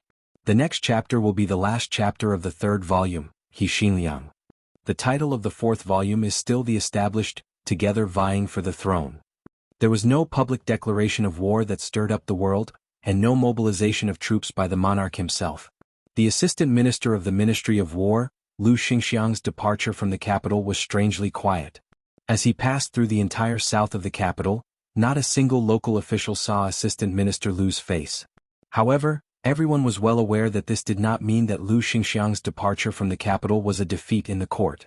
Lu Xingxiang had first lost to Lu Baijie, who had also been an assistant minister, and lost the fight for the position of Minister of War.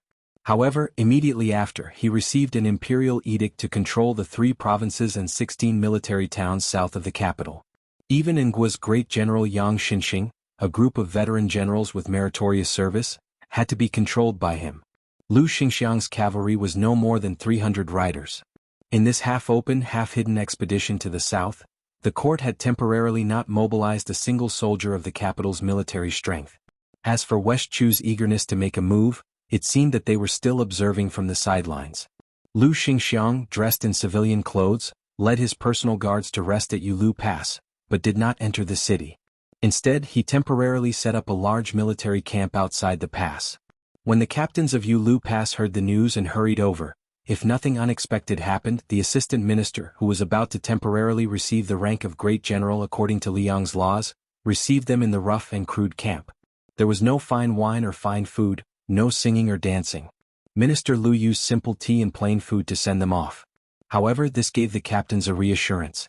Who didn't know that Lu Xingxiang, who came from the Guangling Spring Snow Building, was a smiling tiger. When he didn't smile he was fine, but when he did he would eat people. Yulu Pass was located at the intersection of Pingfan, Guangling and Huainan roads in Jingji.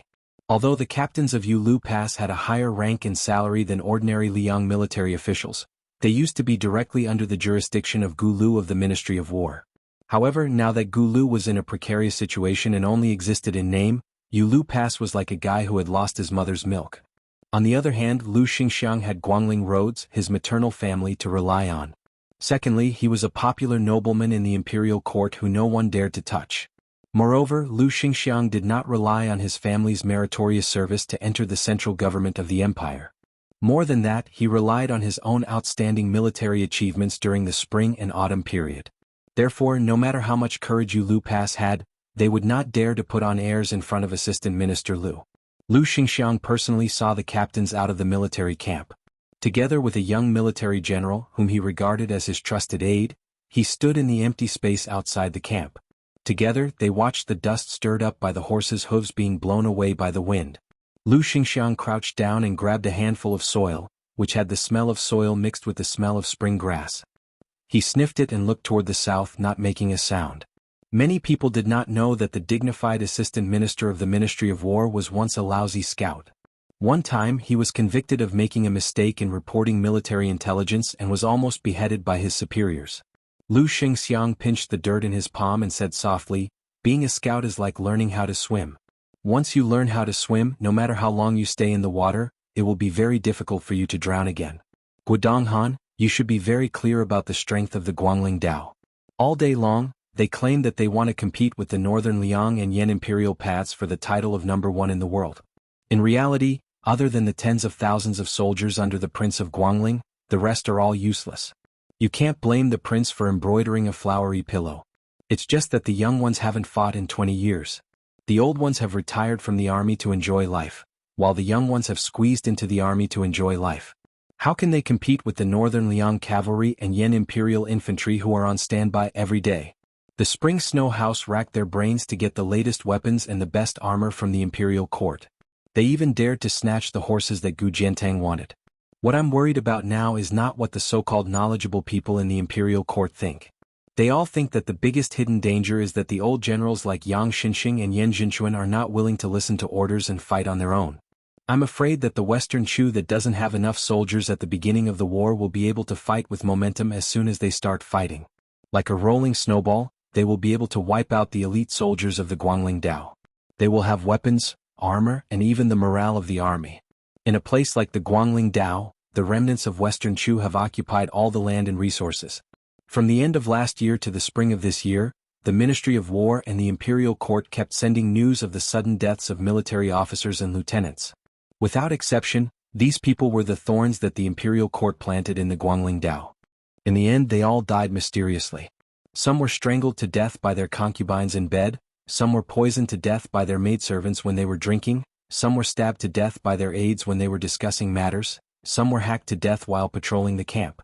Even Grandfather Huan, who had always been kind to Gu Lu, was furious. He came to the Ministry of War and scolded me and Lu Baijia. In the end, he even scolded Great General Gu. He scolded the entire Ministry of War as a bunch of good-for-nothings. He said that the management of the Guangling Dao's northern border was a mess. The military officers that were sent there had only been scraping the land for 20 years and not a single one of them had won the hearts of the people. He also said that the heads of the spy agencies set up by the Imperial Court should be executed. Our Minister Lu can still be considered unyielding. He talked back to Grandfather Huan on the spot and was almost kicked by him. What can I say? I can only watch. But I really didn't expect that Grandfather Huan, who is already so old, would almost kick Minister Lu in the chest. It seems that he still has a few more years to live. This is a great thing. Lu Xingxiang put the soil in his hand back on the ground. After laughing, his expression became serious again. They haven't even fought a single battle, yet they are already thinking about how to celebrate and receive rewards, and how to divide the military merits. I don't know where their arrogance comes from. The honest young general stood beside Assistant Minister Lu. He laughed and said, Ren Tu is dead, but the Imperial Court still has one of the 4 great generals of the spring and autumn period, Gu Jiantang. There is also Chen Jibao and Yu, a genius in the art of war. How can they not be confident? In addition, several of the vassals are on their way to quell the difficulties. Guangling Dao already has Zhao Yi, who has a powerful army in his hands, to suppress the situation. If I wasn't familiar with the foundation of Guangling's elites, I would also think so. Lu Xingxiang dismissed it with a laugh. He reached out and patted the ground. He sighed and said, The waves are formed between the waves and the wind rises at the end of the green duckweed. After the awakening of the hibernation, 100 insects swarm out and move at the sound of the wind. Guodonghan smelled the cool breeze on his face. He chuckled and said, This general smells the scent of blood. Lu Xingxiang stood up as if he wanted to vent the pent-up anger in his heart. He forced a smile and said, Yang Xinxing and the others all think that it will take at least 3 months and at most half a year. With a light kick they will be able to crush West Chu, this dead but not yet dead spring insect, between summer and autumn. No matter what I say now, they won't listen. It would be better to let them rush up and give Chao Changqing a slap. Only when they feel the pain will they understand who is the one who can truly give orders in this protracted war. However, this also has its drawbacks. In half a year, I will be mediocre and unaccomplished. I am destined to be barked at by hundreds of dogs in the capital. Who knows, there might even be dead officials who will splash dog blood all over me. Back then, I saw with my own eyes what kind of situation Su Xiao was in. Therefore this time I have some confidence. The key is whether or not His Majesty the Emperor has enough patience. If you are unlucky, you can pack up your things and prepare to go with me to the Tuliao to make up for your mistakes. But if you are lucky, when the time comes, as long as my Lu family's light cavalry can display their skills to the fullest, you will be able to become a third-rank general with real power. Guodonghan grinned and said, All right. In any case, this general only believes in one thing in this life. If I follow the general, I will definitely have meat to eat. Lu Xingxiang did not comment. Guodonghan suddenly asked carefully, I heard that during this trip to the south, His Highness the Crown Prince leisurely went to Dragon Tiger Mountain and Earth Lung Mountain, and many other places. In Guangling Dao and Gangnam-do he made friends with many people. Everyone in the court praised him endlessly. Tsk, he has the style of a crown prince. Moreover, there are rumors that His Highness does not agree with the heavy taxation of Guangling Dao. He also has some slight objections to the destruction of Buddhism. In private, the Imperial College says that His Highness already has the air of a benevolent ruler. That right chancellor with the surname Jin seems to be quite close to His Highness the Crown Prince. This guy originally had a bad relationship with Yao Baifeng and was kicked out of the house by the Grand Secretary and Grandfather Huan. He was very miserable. Many scholars were so scared that they did not dare to go to the Jin mansion to drink. Who would have thought that he would make a comeback? Lu Xingxiang frowned and said, You are a martial artist who has not yet achieved success. Don't talk about interfering in the court, you can't even interrupt. In the future, if I hear this kind of nonsense again, you can go be a coachman. Guodonghan said with a bitter face, I will remember. Lu Xingxiang suddenly laughed coldly and said in a low voice, soft-hearted and not practical. Compared to his old man, he is thousands of miles away. If the court succeeds in removing the feudal vassals, he can still make do. Otherwise, if they hand over the country to him in a hurry, I think it will be difficult. The impatient Guodonghan hurriedly nodded and said, like I said, His Highness the Crown Prince's shrewdness is not shallow, but he used it in the wrong place. Lu Xingxiang was indeed a smiling tiger. He put on a fake smile and said, in any case there are no big battles to fight in half a year. You can go be a coachman for half a year. Guodonghan was stunned. Just as he was about to make a scene, Lu Xingxiang had already turned and walked towards the barracks. Chapter 1021.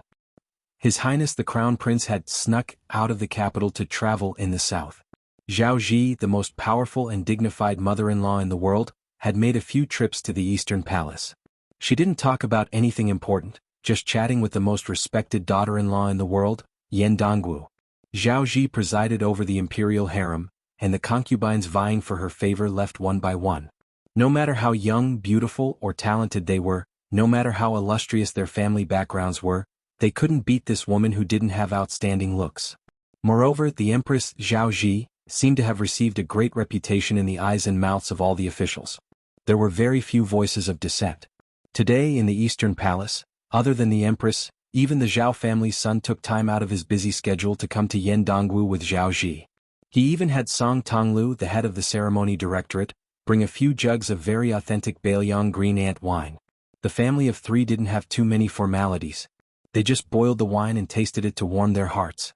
The place to drink was under a finely carved mahogany bird cage. Inside was a clumsy parrot that mimicked the crown princess's words. For some reason, it had caught the eye of the crown princess and had always been favored. Women were not allowed to interfere in politics. This was an iron law passed down from the ancestors of Liyang.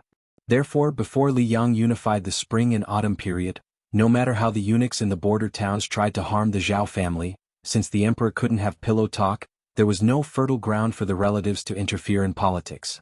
In history there were relatives of the Zhao court who held power, but it was much better than the previous courts with various surnames outside of Liyang. However, the Zhao family's son clearly had a whole new level of respect for Dongwu, this daughter-in-law who had entered the rankings as a female scholar. He made an exception and talked about some military and state matters. Even Zhao Ji couldn't hide her surprise.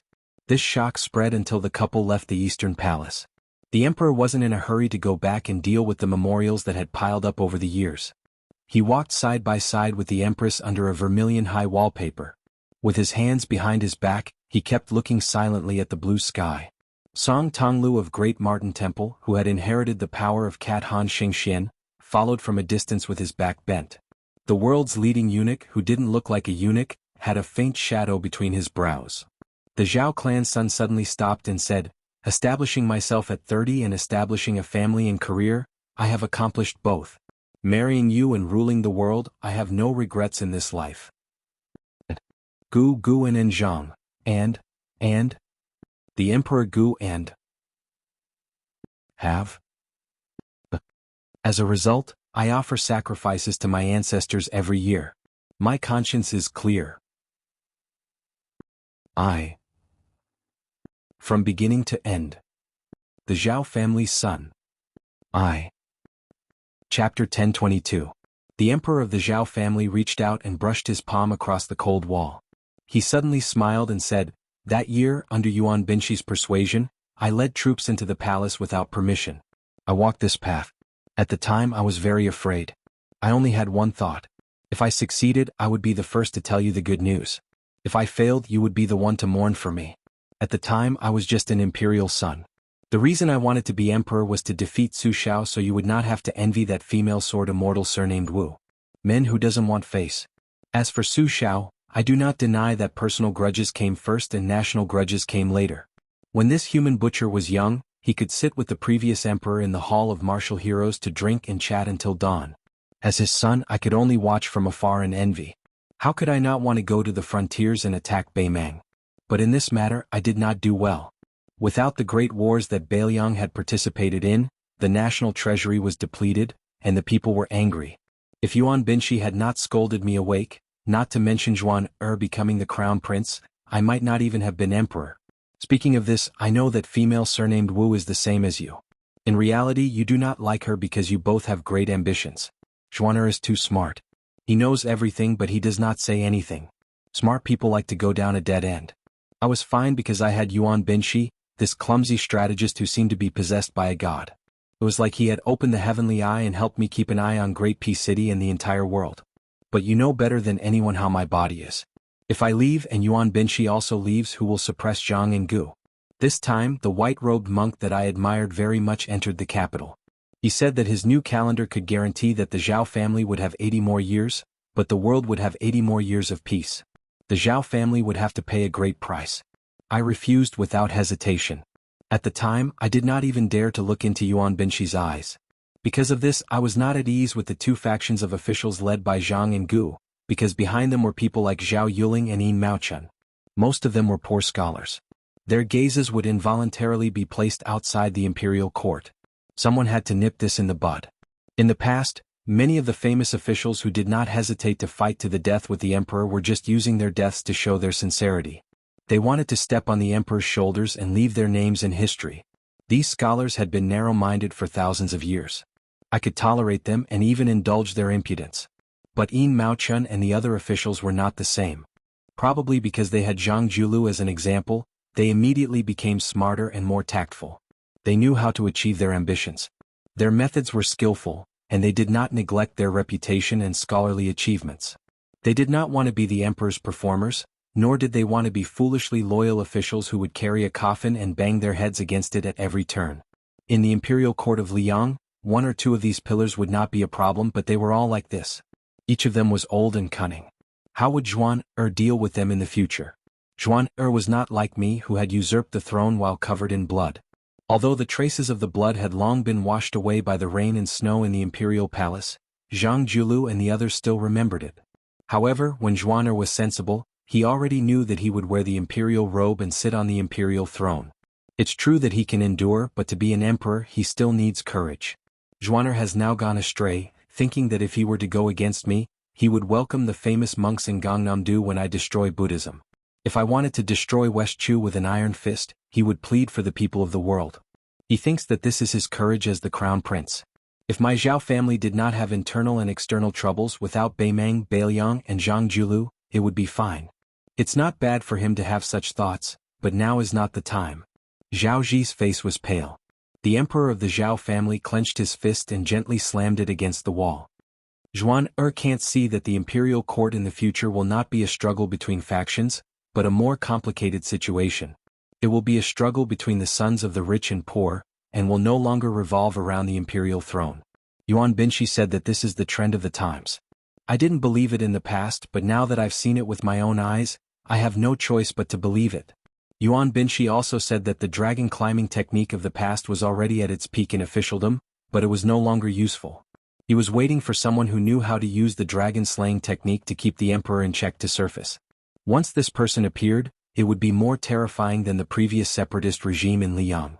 Zhao Ji, do you think I can only wait? Is this what it means to know destiny? So even if Yuan Binshi can't find this person and I can't see this person, I have to first take down Zhang Julu, who opened the dragon gate for the poor people in the world. Since the door is already open and the general trend is like this, I don't want to go against the trend. But as the reigning emperor, taking down Zhang Julu, who is in the capital, and increasing Zhuan's chances of winning can't be more difficult than dealing with Su Xiao, who was far away in Beiliang back then, right? Zhao Ji's lips trembled as he asked, when? The emperor of the Zhao family took a deep breath and said gloomily, the remnants of West Chu are all dead. A young man with a grass root in his mouth looked at the yellow mud jars and felt a little depressed. He glanced at the handsome man beside him who wore a yellow crown and was dressed in black with large sleeves. It was somewhat unexpected. Mr. Nayland, who had a morbid obsession with cleanliness, didn't show the slightest bit of anger even though he was stained with so much yellow mud. Instead, he reached out and pinched off a piece of mud that hadn't dried yet and gently crushed it with his fingertips. In addition to countless mud jars that were said to be sold for 3 taels of silver, there was also an old man who was sitting on a small wooden stool and kneading mud to make the embryo of a jar. He was covered in mud. When he saw Zhao Zhu and Mr. Nayland, who came from afar to see this old man, he didn't say anything. It was obvious that he was determined to finish the work at hand.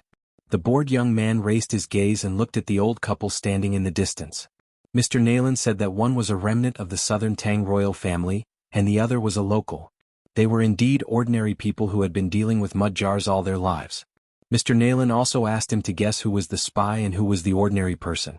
Zhao Zhu's intuition told him that the old woman who was faintly charming in the past should be the old southern Tang royal family. As for the silly old man beside the old woman, he didn't seem to be a top master who could escape Zhao Gou's search. Mr. Nayland Yusi, who was known as the real king of southern Jianghu, took a few steps forward and squatted at the feet of the old man on the small stool. He smiled and looked up at the only remaining spring and autumn demon in the world. He said with a smile, "Oh, Huang Lao Nong, your complexion is ridiculously good. Is this the final radiance of the setting sun?" The old man glanced at Nayland Yusi and said flatly, "Curse me to die?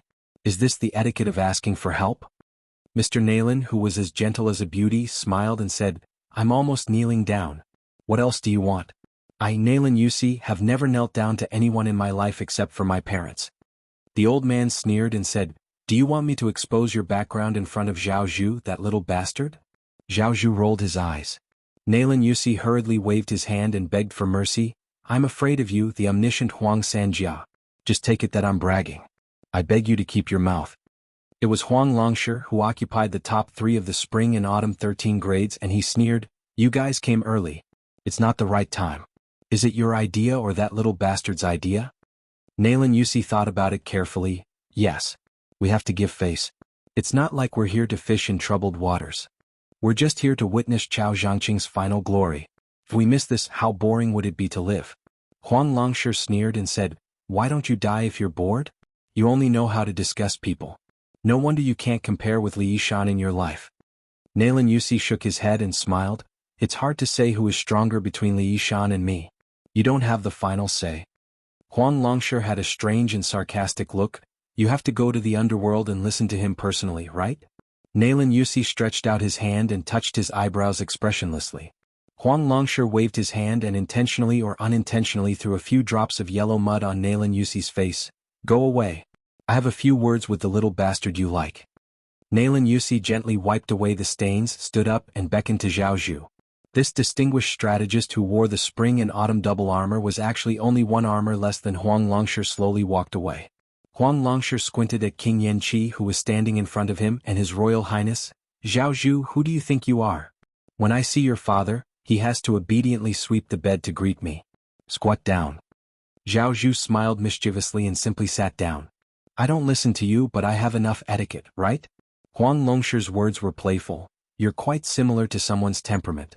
"Okay, I know the answer. You can get out of here." Zhao Zhu stared and said, "What? Surnamed Huang, I took the risk of being stripped of my hereditary title by the imperial court to come to see you. Are you just teasing me like this?" Huang Longshi glared back. "Are you going to get out or not?" Zhao Zhu looked like he had eaten too much but couldn't shit. He stood up angrily. Just as he was about to turn around and do something, he heard Huang Longshi say, "Want to fart? You have to take off your pants first. Otherwise, you should consider the consequences." Zhao Zhu muttered. He ran to Nayland Yusi's side and asked curiously, "Can this old man really predict the future?" Mr. Nayland, who was standing on the edge of the mud tank pile, looked at Huang Sanjia and said calmly, "I don't believe it, but he did it almost every time." Zhao Zhu made an O sound. Nayland Yusi habitually pinched Crown Prince Yanqi's earlobe and chuckled softly, "It doesn't matter. He's not a real immortal. He's an arrow at the end of its flight and is about to die. Why are you angry with him? Let's just respect the old." Zhao Zhu looked helpless and gently patted away Mr. Nayland's slender and white hand. Huang Longshi suddenly stood up and gave Nayland Yusi an extremely evil prophecy. "Nayland Yusi, you have to die in front of me and Yuan Binshi." Zhao Zhu's face changed dramatically, and Nayland Yusi was silent. Nayland Yusi closed his eyes and fell into contemplation. Then he bowed to Huang Longshi, who had already sat back on the bench and disappeared. Respect to him, respect to himself, respect to Li Yishan, whom he once admired when he traveled to various countries. Respect to them was also the last spring and autumn. Chapter 1023. Insignia Mountains Dragon and Tiger Mountains Confrontation. If it wasn't for Martial Emperor City's slow-moving sword that took away a portion of the loot, these 2 mountains would have attracted the attention of the entire pugilistic world for the past half a year. First, Insignia Mountain's purple dress slaughtered everyone on the Spring God Lake, becoming the only female pugilistic World Alliance master in the past few hundred years. However, after that, Insignia Mountain's Black Bull Descend Snow Plateau was demolished and rebuilt. Looking at the mountain peak from afar, one could see the magnificent skeleton of that building. Then the father and son of Mount Longhu ascended together, shocking the world. Then it was said that Zhang Yida, the 82nd generation grandson of the Saint of Zhang, the current generation Duke Yenxing, personally inscribed the plaque of Mount Hui. Some said that it was the imperial court that allowed the Duke Yenxing to come. Unfortunately, Mount Hui was closed for half a year, so outsiders couldn't see the majestic scene of the tall building. After the Qingming festival, Mount Hui was no longer closed. People of Jianghu who had fame and reputation flocked into the mountain to see the face of the world's tallest building. Mount Hui was unprecedentedly grand. Heroes gathered to build momentum for the young woman. Visitors who came down the mountain all praised the nameless building's imperial aura, 18 stories reaching into the clouds. When it was cloudy, climbing to the top was like falling into the sea of clouds. This building was at the top of a giant rock, glazed with golden tiles, red lacquered sandalwood pillars and white jade railings. It was enough to overshadow the many halls of the martial palace of Great Peace City. As a result, people followed the crowd and spread rumors. Especially, there were two things that stimulated Jianghu the most. One was a woman, a beautiful woman. The other was a master, a top master. It just so happened that Xianyuan Qingfeng possessed both of the purple robes of Mount Huishan. Those young talents at the foot of the mountain, who were as numerous as carps crossing the river, could easily imagine a peerless beauty in a purple robe who was a celestial phenomenon cultivator, standing at the peak of the world and overlooking the world. Moreover, she was still single. Did this mean that they had a chance to be her subordinates? Men of Jianghu flocked into the mountain like crazy, and some beautiful women were no exception. They wanted to see with their own eyes whether the woman was really as proud and charming as the rumors said. However, many people only knew that Mount Hui was divided into two mountains after they went up the mountain, with the memorial arch under the snow plateau as the boundary. It was even more wishful to want to see the Wulin leader. However, Mount Hui was adjacent to Mount Longhu, the ancestral court of Taoism, and it was also beautiful. Heroes gathered on the mountain from all sides, so no one felt disappointed. In this gloomy twilight, the mist on Mount Hui was thick. A group of people climbed up the stairs.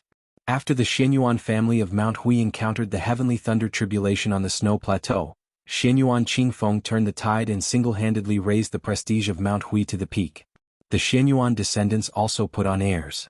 Regardless of whether they were high-ranking officials or heroes of Jianghu, they never welcomed or sent off guests on the mountain. They put on an attitude of whether they wanted to come or not. This group of people was not too eye-catching in the weaving of tourists.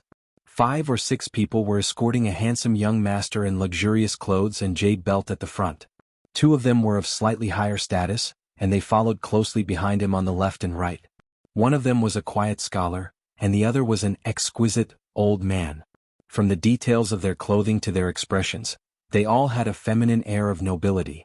The last 3 people who kept a distance behind him had sabers at their waists, but they were wrapped in satin. The leading young master stopped and looked back at the vast river at the foot of the mountain. He took a light breath and waved his hand. The old man had a tacit understanding and hurriedly took a few steps back. The rest of the retainers tacitly formed a fan-shaped formation. Only the scholar in his 30s took a few steps forward, but he still did not dare to stand shoulder to shoulder with the young master. The young master smiled and did not deliberately let the scholar walk to his side. He reached out and pinched a bright red jade pendant hanging on his waist. He smiled gently and said, "Last year was the triennial Beijing survey year. Zhao Yuling and Yin Maochun were the main and assistant respectively. Their reputations were so great that no one paid attention to you, a servant who was assisting them from the side. But this year is the 6-year survey year. The world is paying attention." Zhao Yuling ran to preside over the imperial examination because he was the main official of the Ministry of Personnel. When he left this year, he made room for you. As the newly appointed physician of the Meritorious Service Department, you will most likely be pushed out by our Crown Prince Yin to be the villain. Generally speaking, the Beijing survey year is a time for everyone to chat and drink tea peacefully. It is rare for a high official to fall from his horse. The survey year is different for all the low-level officials, including the prefectural governors. It would be inexcusable if they did not take down 7 or 8 prefectural governors. Do you understand? The scholar replied respectfully and reverently, "When the cart reaches the mountain, it will find a way." The handsome young master who kept calling out Zhao Yuling and Yin Maochen glanced at the mountain path beneath his feet and nodded with a smile. He said, "These words have a double meaning and are appropriate for the occasion. No wonder father always looked at you differently." Around 30 years old, other than those young and successful crafting geniuses, most scholars, even if they had profound knowledge, were still hoping to successfully pass the metropolitan examination and obtain the right to enter the court examination. This scholar, who had the title of Physician of the Meritorious Service Department, did not make a sound. The common people all knew that the prefectural governor was a high official, and the provincial governor was a high official of the border. As for the second-rank minister of the 6 ministries, how high of an official would that be? But what were the Physician of the Meritorious Service Department and the daily manager? He had never heard of them. The young master who was casually chatting with this person naturally knew. He rubbed his hands together and sighed. He looked at the river that flowed year after year and sighed. He said, "Those who should know that you came from a poor family in Beiyang. Back then, in order to enter the capital for the imperial examination, you had to sell poetry and literature to Beiyang to earn 300 taels of silver from His Royal Highness. Your results in the court examination were mediocre, and for some reason, you were stuffed into the Eastern Palace to lecture. Then for some reason, you became the daily manager of the Emperor's personal attendants. It's a pity that my intelligent wife has always disliked you. She even told me that I'm playing with fire by getting close to you.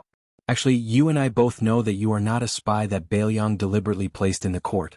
But I am very curious and have always wanted to ask you, what do you think of the young man who has been usurped as the king of Beiyang?" The scholars from Beiyang, no matter old or young, all curse the Su Fengyin to death, as if they have an irreconcilable enmity. I'm tired of listening to them. You are different. All these years you have been very tight-lipped and have not said anything. Why don't you tell me some of your true thoughts today? The scholar smiled calmly and said, "His Royal Highness used to be. In fact, I did not dislike him.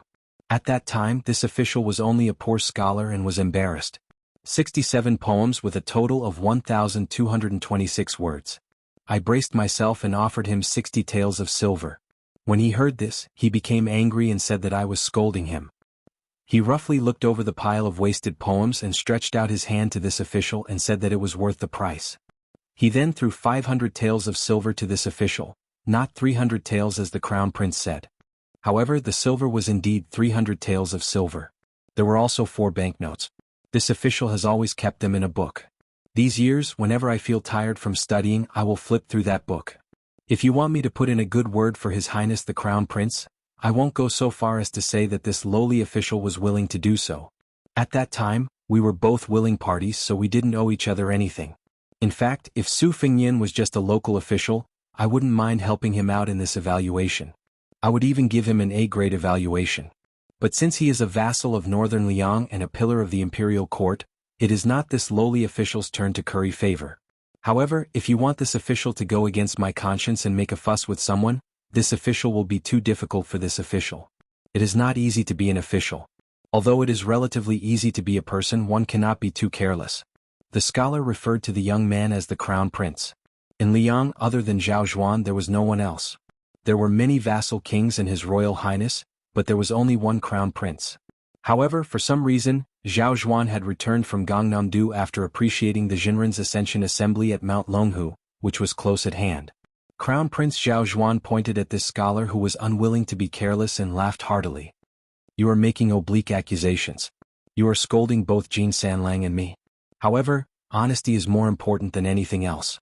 You were the only one who raised many objections when Zhao Sun wrote to the imperial court. At that time, the entire capital was full of praise for Zhao Sun, who was still His Royal Highness. You were the only one who said what was right. You were the only one who pointed out what was wrong and filled in what was wrong.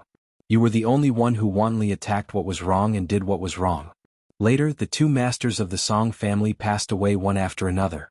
When it was time to confer posthumous titles, you jumped out and caused bad luck. You angered Father Emperor in private, so he threw you to Zhao Yuling and Yin Maochen, those 2 old foxes, to suppress.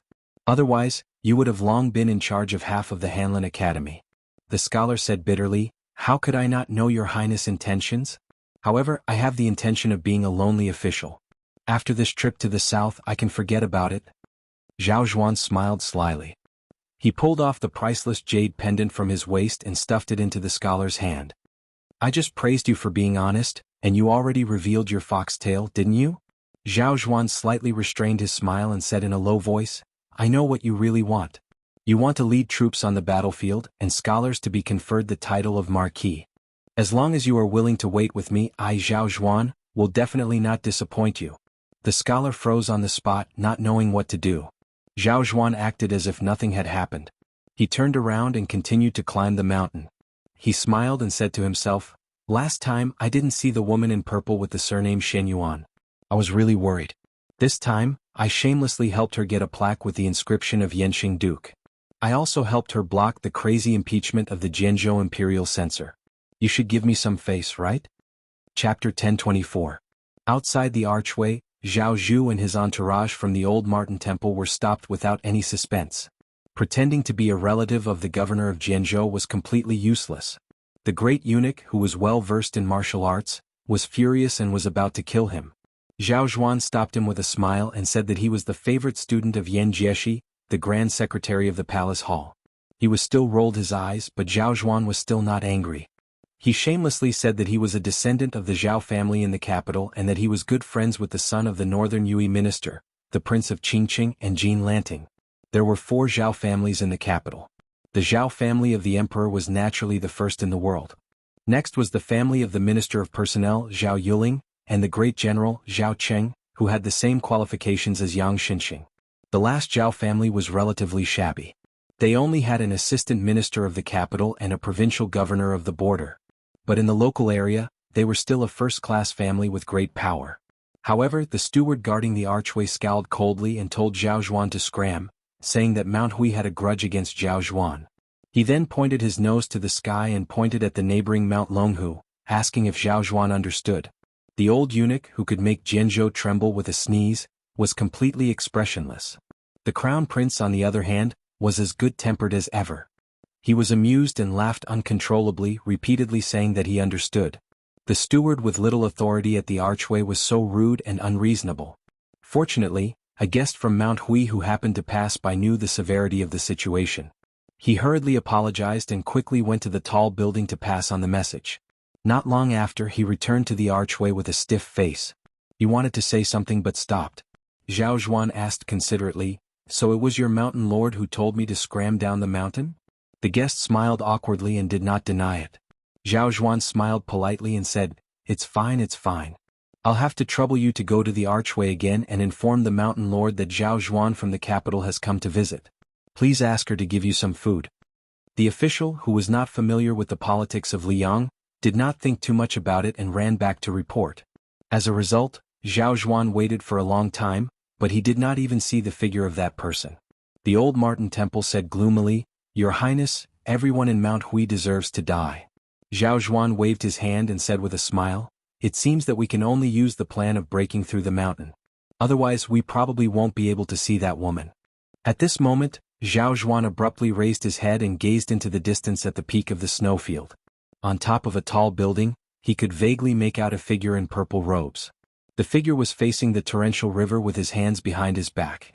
Zhao Zhuan thought for a moment and murmured, This scene is worth it. The scholar asked with a smile, Are we going down the mountain now? Zhao Zhuan turned and said, Let's go down the mountain.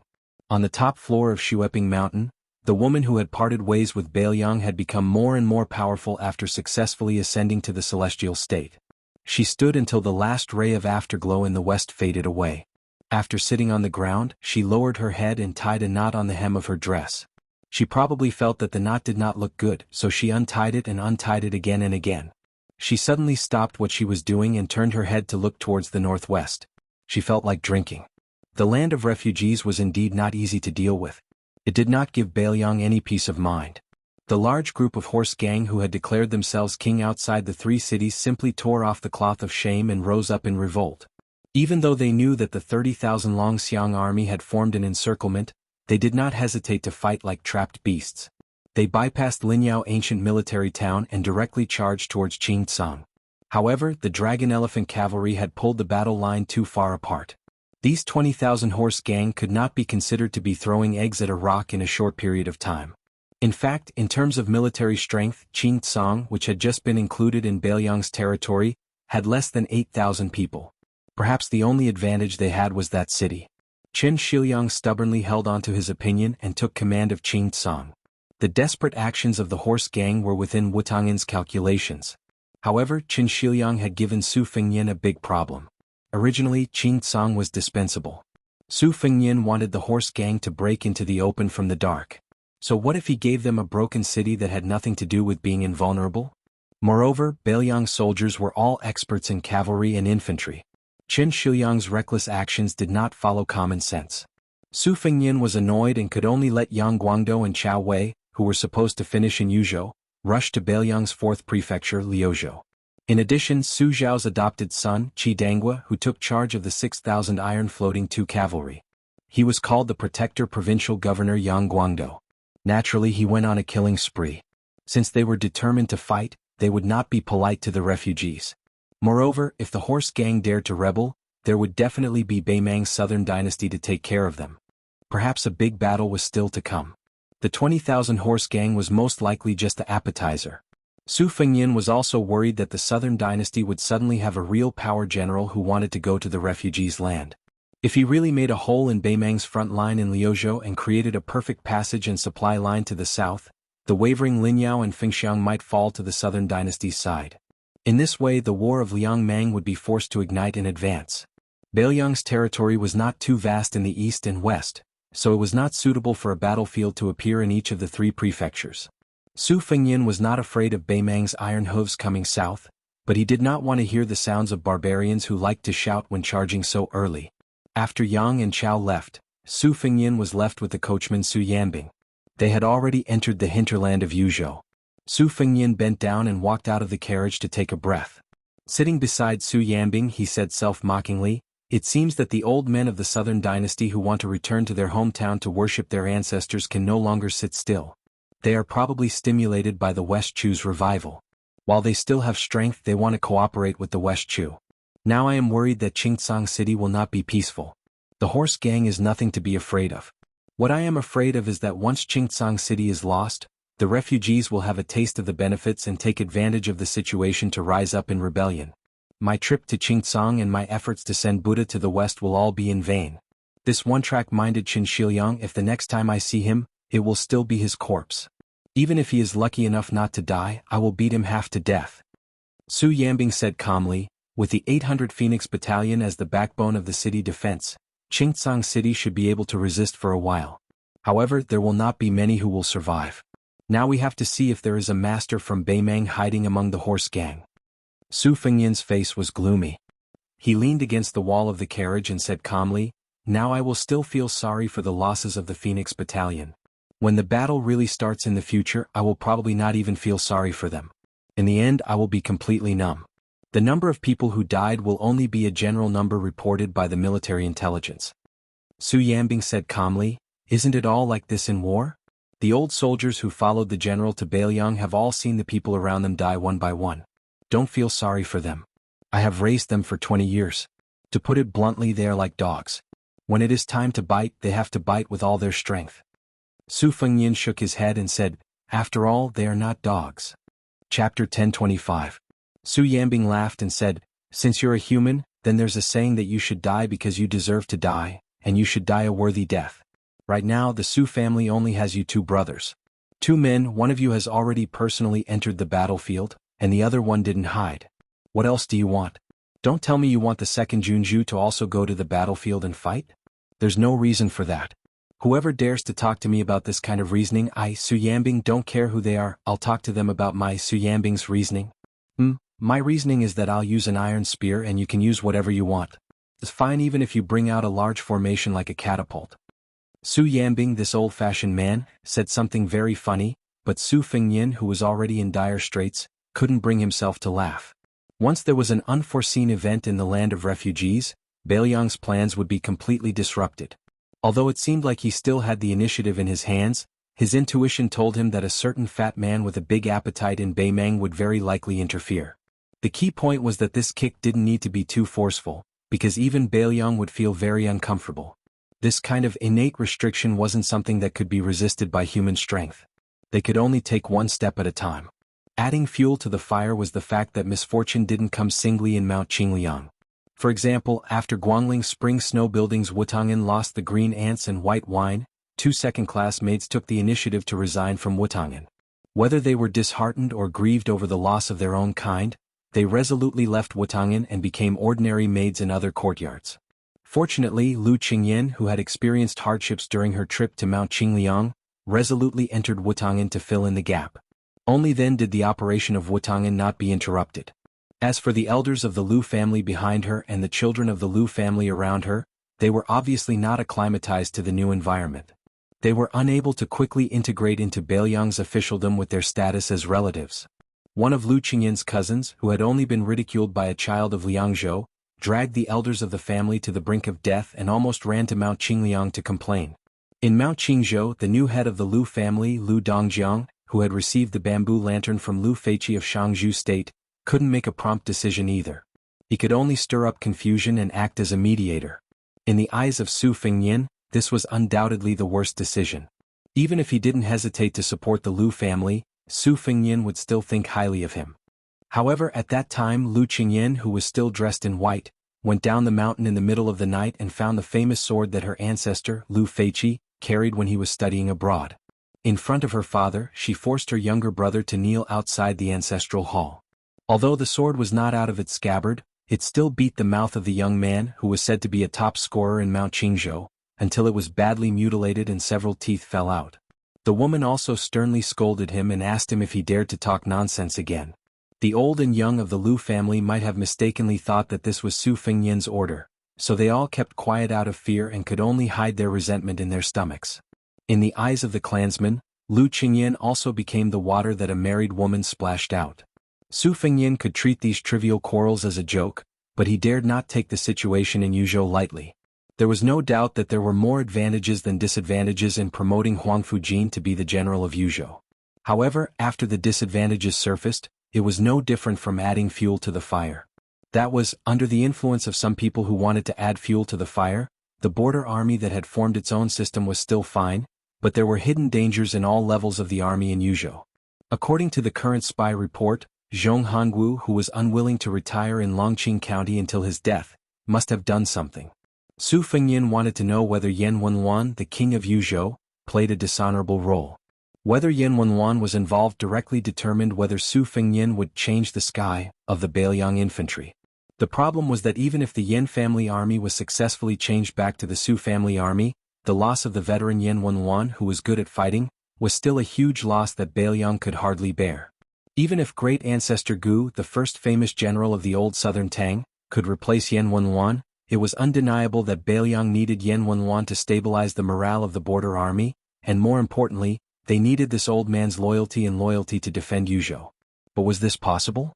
Yan Wenwan had been an important member of Yang Kai, Zhao Chongling's faction back then.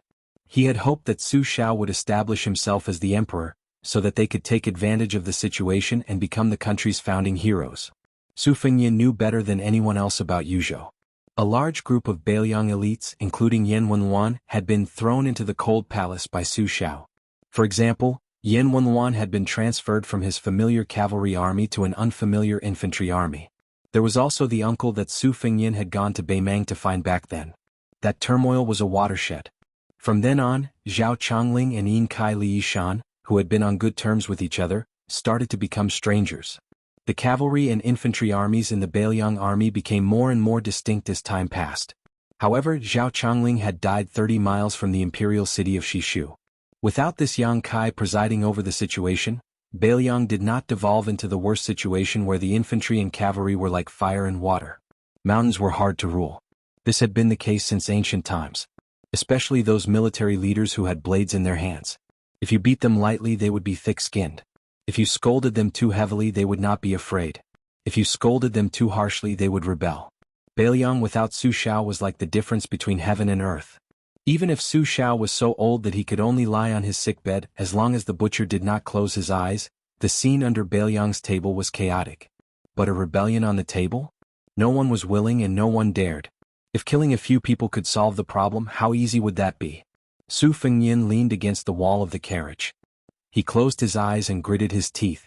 The energies in his body roiled like a pot of boiling water with firewood added to the bottom of the pot. They splashed out of the pot. The curtain of the carriage was torn apart by the seemingly material strands of vital energy, and it was extremely tattered. The horse that was pulling the carriage was bleeding profusely, and it neighed restlessly without end. Su Yambing simply stopped the carriage. After a full hour, the purple and yellow radiance on Su Fengyan's face slowly faded. His body was drenched in sweat, and his expression was dejected. He smiled bitterly and asked, "Uncle Su, how many times has it been?" Su Yambing calmly said, "The 6th time. The time it takes to return to consciousness is getting longer and longer. There are still 3 times left and it will only be more dangerous. I may not be able to endure it." Originally, the hidden problems brought about by this false realm could be ignored. Even if I entered the Shen Finger realm, it wouldn't matter. But after I received Master Lu Hao's purple thunder and Yuan Qingshan's steamed buns, it became a great blessing and a curse. Su Fengyan smiled. "I hope I can drag it out until the 9th return to consciousness. At that time, the last pouch that Qin Shiliang accidentally found in the pavilion will have meaning." Su Yambing nodded and sighed. This may be the last time Li Yishan and Zhao Chongling will work together to set up a trap. Su Fengyan exhaled a mouthful of turbid air with difficulty. His Qigong deviation was probably unprecedented. It originated from 3 consecutive false realms. Twice, with the help of the nascent soul, he successively entered the mysterious finger celestial phenomenon. After that, he fought with Wang Xinji, and the free and unfettered wandering of heaven and earth happened. Only then did he realize that he had once stepped into the threshold of the astral projection of the land immortal. The pond created by the Great Yellow Court would boil every once in a while. In Su Fengyan's own words, it was soul returning. What he needed to do was to return to consciousness, and settle the many strands of energy. Since the Great Yellow Court had 9 tall buildings, Su Fengyan guessed that there would be soul returning and consciousness returning 9 times. Only then would his merit be complete. But such a completion would have the power to fight against Shen Finger Realm experts, but he had no chance of victory against Wang Xinji. Su Fengyan's eyes were fixed on only Wang Xinji in the Jianghu. Otherwise there was no meaning. Zhao Chongling had once had a pawn in the imperial palace. When Su Fengyan had abandoned his blade at a young age, Li Yishan had taken over Zhao Chongling's broken pawn and continued to set up. There was only one target. The carefree person who had killed all the top experts in the world 400 years ago. Gao Shulu. Chapter 1026. In the Liang imperial court full of virtuous people, a huge uproar was raised. It came so quickly and violently that all of the palace grand secretaries and the 6 ministries' assistant ministers were stupefied. Even though the current dynasty's Grand Secretary Zhang Julu had already made his decision, he still insisted on transferring Gu Jiantang, who was in charge of the military and political affairs of the northern region. He wanted to move this empire's sharpest famous blade to West Chu's neck and cut the Gordian knot with a swift knife, and not the previously agreed upon northern pass. If it was only this, no one in the imperial court would dare to raise their voice to question it. These past few years, although Zhang Julu had slackened her control over the 5 ministries outside of the Ministry of War, she had always firmly grasped the channels of remonstrance and opinion in her hands. Therefore, even without the Grand Secretary personally making a move, these imperial censors who followed Zhang Julu's lead would be able to bite anyone to death. Fortunately, Grand Secretary Zhang Julu had never deliberately targeted anyone, but as long as Zhang Julu held this chess piece, even if he never made a move, no one in the imperial court would dare to act unbridled and unbridled. Unfortunately, at the end of the spring of the first year of Xiangfu, even though the channels of remonstrance were in Zhang Julu's hands, even though he had been unmatched in the imperial court for more than 10 years, the Grand Secretary finally welcomed his first defeat. There was no other reason because this time his opponent was Tantanan, as well as the ministers behind Old Master Huan. There was the head of the 6 ministries' Ministry of Personnel's chief official Zhao Yuling, the publicly recognized Prime Minister Yin Maochun, and even the newly appointed Minister of Rights Yuan Gua. There was also the great General Zhao Kuang who had yet to receive the order to attack West Chu, a large group of senior military officers led by great General Zhao Kuang, as well as the imperial family's collateral relatives who had been suppressed by the green-eyed girl for more than 10 years. What was strange was that these people indeed didn't have any prior agreement. After Huan Wen clearly pointed the spearhead at the Grand Secretary, they sent out memorials one after another, all of them believing that the Northern Gu Southern Yu's strategy was too rash, that a dying West Chu was far from enough to be mentioned on equal terms with Beimang's millions of soldiers. That day's court assembly, the undercurrents surged violently. Other than the Minister of Revenue Wang Xiongui, who stood by his teacher's side without any suspense, almost everyone else chose to remain timid and silent, not daring to get involved in this most treacherous battle between immortals since the first year of Eternal Hui. The reason it was almost everyone was because other than Wang Xiongui, there was also Jean Lanting, who had recently been flushed with success, who unexpectedly followed Wang Xiongui and spoke out on Grand Secretary Zhang's behalf. Those who were observant all saw that after the court assembly was withdrawn, Tantanan's gaze didn't stray, directly brushing past the Grand Secretary. Wang Xiongui, who was in a daze, followed behind the Eternal Hui seat master with an indifferent expression. On the contrary, it was Jean Right Chancellor, who had never taken the initiative to get close to the Grand Secretary, who walked with firm footsteps at Zhang Julu's side. Today's fluctuating court situation left the onlookers unable to take in all of it, yet they were also baffled. When the court assembly was withdrawn, they unexpectedly only heard the sound of pearls and jade being struck, not a single word of loud discussion or whispering. This was a strange scene rarely seen in the past 20 years of Liang's court assembly. Zhang Julu slowly walked down the white jade steps. He didn't look at the young Right Chancellor at his side, whose brows were tightly furrowed, quietly saying with a laugh, "Jean, third young master, this time I'm afraid you've made the wrong bet." The bearded and ambitious Jean Lanting shook his head and said, "Junior didn't make a risky bet, purposely becoming the enemy of the entire court's civil and military officials, borrowing this opportunity to curry favor with Grand Secretary Sir. It's just that a real man has to do something, that's all." Zhang Julu smiled, slowed down his footsteps and went straight to the point. "At first I had the intention of pulling you into Jianghu, and then you could help me control the flow of that flowery speech. But later on, since His Majesty had a whole new level of respect for you as a subject, I also didn't want to seize the monarch's beauty. Unwilling but not impossible. Even the walls have ears, not to mention that they hadn't left the palace city yet." Not far from the two of them, there was no lack of civil and military officials who were walking slowly. Zhang Julu said indifferently, "Looking at the history of the struggle between gentlemen and villains, most of the courtiers who had the reputation of being gentlemen lost miserably when they were alive. At most, after they died, they would be conferred a posthumous title by the next monarch.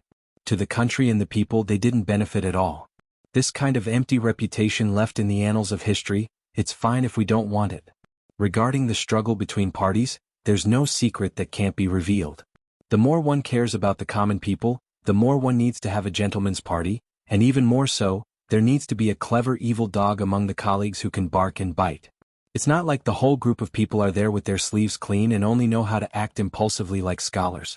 In the end, it's nothing more than writing a few lonely grave poems on the way to being exiled and banished, which would make the later generation scholars shed tears all over their lapels.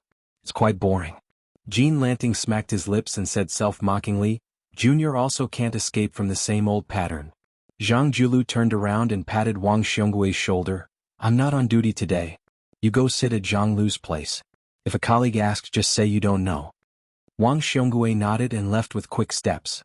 The purple-bearded, blue-eyed man who wielded the power of a dynasty walked leisurely with Jean Lanting.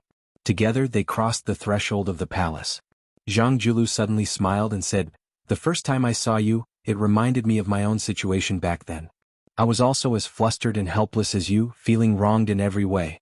However, to be honest, you're still much worse than I was back then. You're only slightly better than me at making rice paper." Jean Lanting smiled knowingly. To be able to make the Grand Secretary willingly admit defeat and pay with his mouth, that's enough. Jean Lanting wanted to say something but hesitated.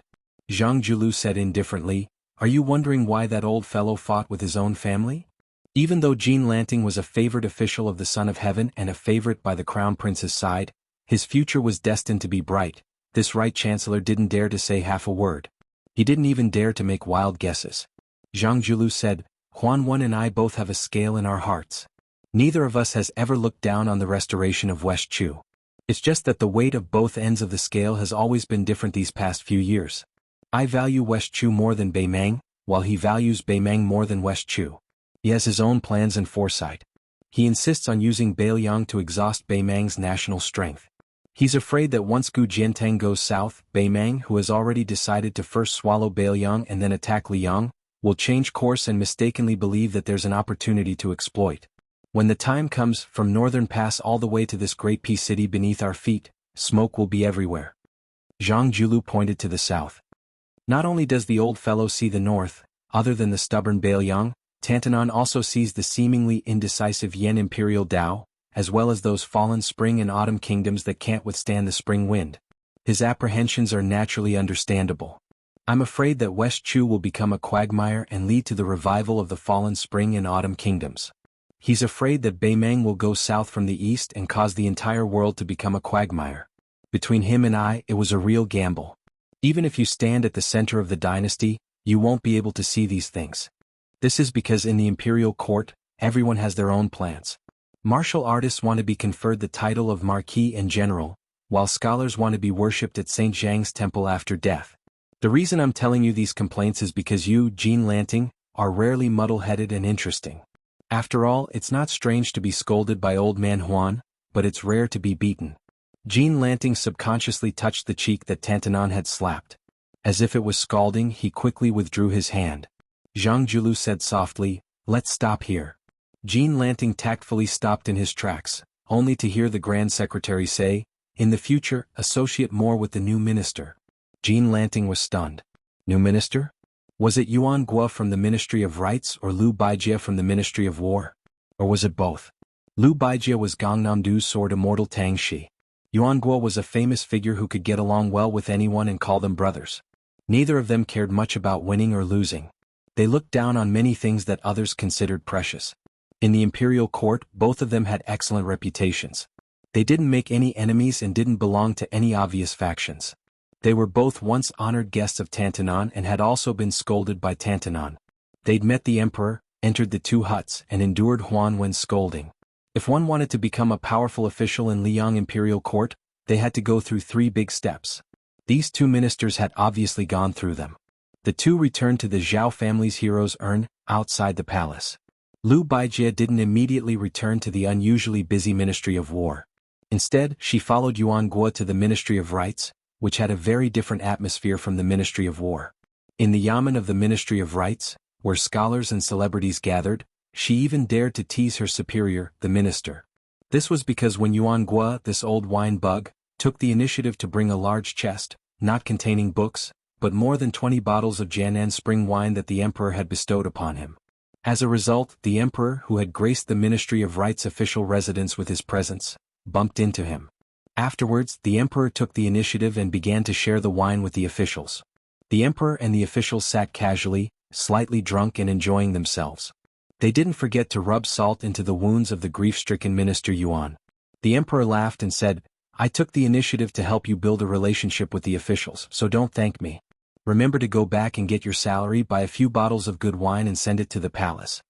Now, everyone in the Ministry of Rights began to count on their fingers when they would receive their salary.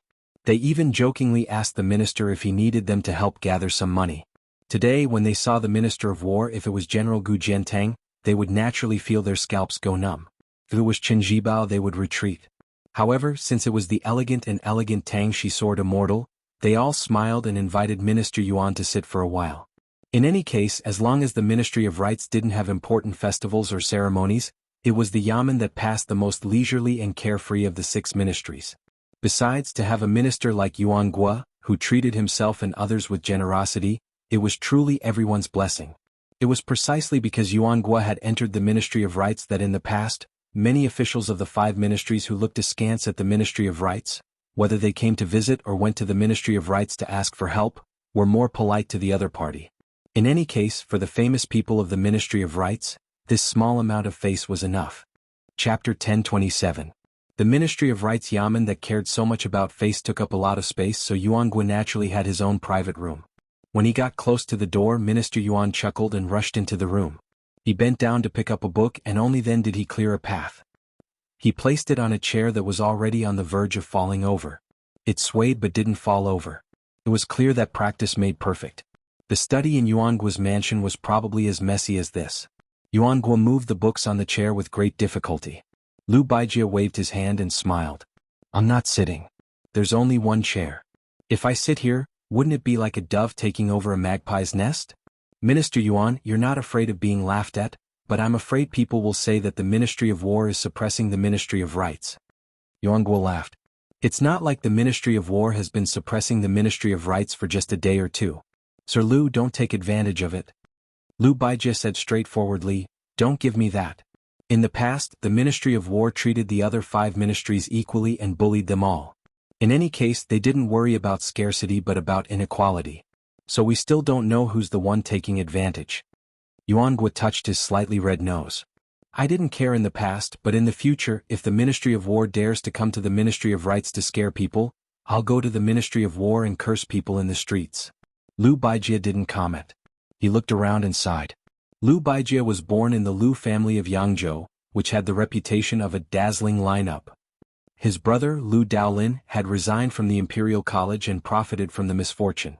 He became the Minister of Rights and was the previous owner of this house. Lu Baijie had just entered the capital and had been here once. Today was his second time. Lu Baijie had a very good relationship with his brother. It could even be said that the reason why Lu Daolin, who was like a father, left the court and retired to the mountains, was mostly to make room for his younger brother. Otherwise, the 2 brothers would have 2 ministers. Not only would the aristocratic families in Yangzhou be anxious, but there would also be criticism in the capital. When Lu Baijie was still in the wilderness, he lived in the Garden of Retreat for a long time. Lu Daolin had retreated twice in succession, so he had a lot of feelings for his younger brother that could only be understood, but could not be described in words. This was the knowledge that the sages rarely imparted. Yuangue slapped his head and pretended to be angry. Well done, Sword Immortal Tongshi. So the reason why you took over my place was because you were scolding me for stealing Mr. Lu's house? Lu Baijie didn't refute. She smiled and asked, "Where did you hide the wine?" Yuangue glared at him. "It's long gone." Lu Baijie said with a playful smile, "Do you think my reputation as Sword Immortal Tongshi is just a bluff? Even if I don't practice the sword anymore, how can I not smell the aroma of this wine?" Yuangue spread his hands. "There's really nothing left." Lu Baijie walked to the corner of the room, opened a pile of books, picked up a pot of wine and shook it. Yuangue let out a dry laugh and hurriedly took out 2 wine cups hidden under the desk. He wiped them with his sleeve and gave each of them a cup, afraid that Sword Immortal Tongshi would steal the wine. "I'm not worried that the wine will cause trouble," he muttered. "If Lord Lu's important military affairs are delayed, I won't be able to bear the consequences. However, I had a flash of inspiration just now. Lord Lu's swordsmanship is outstanding, so presumably your alcohol tolerance isn't bad either. Drinking a cup or 2 shouldn't be a problem. Come, let's drink a little, just drink a little." Lu Baijie straightforwardly sat down on the floor. Yuangue placed a stack of books under his butt. The former drained the wine in her cup in one gulp, while the latter narrowed his eyes and drank slowly. Lu Baijie smiled and said, "Let's have a little drunken chat?" Yuangue glanced at the door. Perhaps he remembered that Minister Lu was an outstanding martial arts expert, so he withdrew his gaze and nodded. "What's going on?" "On my way here, I understood some things, but there are still some things I don't understand." "You and I got up and forgot and didn't spread drunken chatter?" "Drunken chatter. The Ministry of War grasps many secrets that the 5 divisions don't know. Lu Baijie, it's not difficult for you to understand the differences between the Grand Secretary and Old Master Huan. What you don't understand is why Old Master Huan didn't discuss things properly in the study of either side's mansion. Why did he openly confront each other in the court, right? And the reason why you don't understand is because you also know that many people mistakenly believe that today's court assembly seems to have revealed a sign. In the past Yonghui year, for more than 20 years, apart from His Majesty, the Grand Secretary considered no one beneath him. Finally, in the first year of Xiangfu year, he quickly went downhill. It was time for him to gradually lower his head to the west. However, this is an extremely preposterous illusion. You and I are both well aware of this. Zhang Lu, after all these years, destroyed his own courtyard walls, abandoning Zhao Yuling, who was the most knowledgeable in Yonghui, abandoning the experienced and prudent Han Lin. Of course, I, Yuangue, who didn't think to advance, didn't accomplish anything, so I was naturally abandoned early on. In the end, he only supported a Wang Xiongui who didn't seem to have the qualifications to be a prime minister, to the extent where even Hanlin Academy was swept out of the door, given to Yin Maochun. What was the Grand Secretary thinking? It was extremely simple. In Liang Imperial Court, Grand Secretary Zhang never felt that there was anyone who was his political enemy. As long as he stood in the court, there was a saying that went, "When spring comes, if I don't open my mouth first, which bug dares to make a sound?" In the past 20 years, there has only been one person who could make a sound. In the future, if this person dies first and then Grand Secretary Zhang dies later, then there won't be a single person left. I understand. The room entered a state of silence. Yuanguo's eyes were hazy with tears. He directly picked up the wine pot and poured a mouthful of wine, asking, "Do you truly understand?"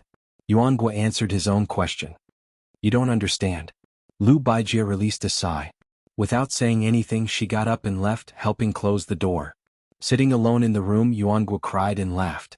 The Minister of Justice, who didn't drink much, actually seemed to have forgotten himself after getting drunk. "What you don't understand is that Yuanguo's benevolent teacher, our Grand Secretary, once West Chu's war is defeated, the Grand Secretary whose vision is like a torch will win face, but completely lose the court. Even His Majesty the Emperor, who is known for his magnanimity, will no longer tolerate him. That is why in today's court assembly, he is seeking a path of retreat for old Master Huan, forcing himself onto the path of death." Yuanguo fell backwards. The Minister of Rights, who cherished wine like his own life, threw away the wine pot, sobbing uncontrollably. "Us scholars don't fear death, but benevolent teacher, why do you have to die in such a miserable manner?" Today, Zhang Julu purposely let himself have nothing to do, also not thinking about things. Only then did he have the chance to go to an old and established restaurant that he had been interested in for a long time, drink a small half pot of aged wine. However, it didn't seem as delicious as Huan Wen and the others said it was. Because he didn't take off his court uniform, the Grand Secretary's honorable self's visit made the restaurant's people feel both honored and fearful. Looking at the Grand Secretary from the distance, as long as this elder's chopsticks moved a bit slower, they all felt like they were about to be dragged out and beheaded. It really was because the Grand Secretary had never made an appearance in public in the capital. He wasn't like the other important ministers and leaders of the 6 ministries, each of them having their own temperament and hobbies, all of them having quiet places they often visited. However, Grand Secretary Zhang was different, forever only appearing in 2 places, the Minister Manor and the Imperial Palace. That was why this news spread with astonishing speed. However, there wasn't a single busybody who dared come over to join in on the fun. This was perhaps where Zhang Julu was truly terrifying. The number 1 young master in the capital, Wang Xionggui's youngest son Wang Yuanran, who claimed to be a man who openly challenged Bailiang and His Royal Highness, had the fortune of following his father to Zhang Manor to pay a New Year's visit once in his youth. However, he was indifferently glanced at by the Grand Secretary, and from then on, he never went to Zhang Manor even if he was beaten to death. Great generals Zhao Jiao and Yang Xinxing, who established themselves in the spring and autumn period, their descendants could be considered Liang's most elite military descendants, yet they still hadn't seen this head of hundreds of officials in 20 to 30 years. It wasn't like a mouse seeing a cat, but rather a mouse seeing a tiger, giving others the feeling that they would lose a piece of flesh if they saw him once. Even the first Prince Zhao Wu, who had the most hope in the past, after provoking the Grand Secretary's precious daughter, he similarly couldn't bear the consequences. Zhang Julu didn't even need to say a single word.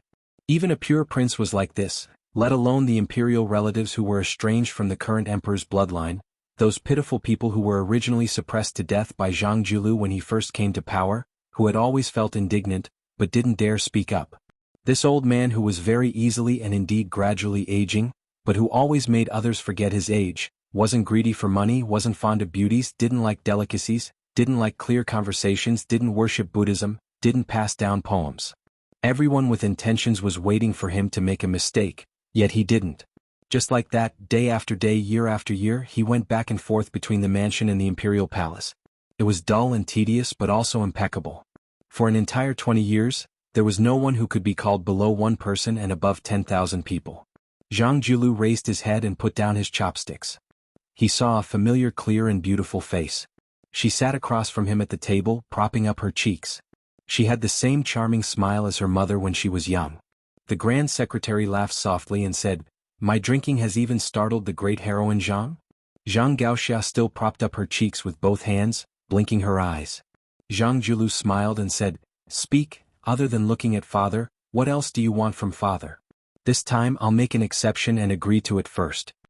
Zhang Gaoxia giggled and said, "Little sister-in-law just complained to me. She said that this spring, second brother ran out every 2 to 3 days to borrow money to drink with prostitutes, and also had thoughts of taking in a concubine.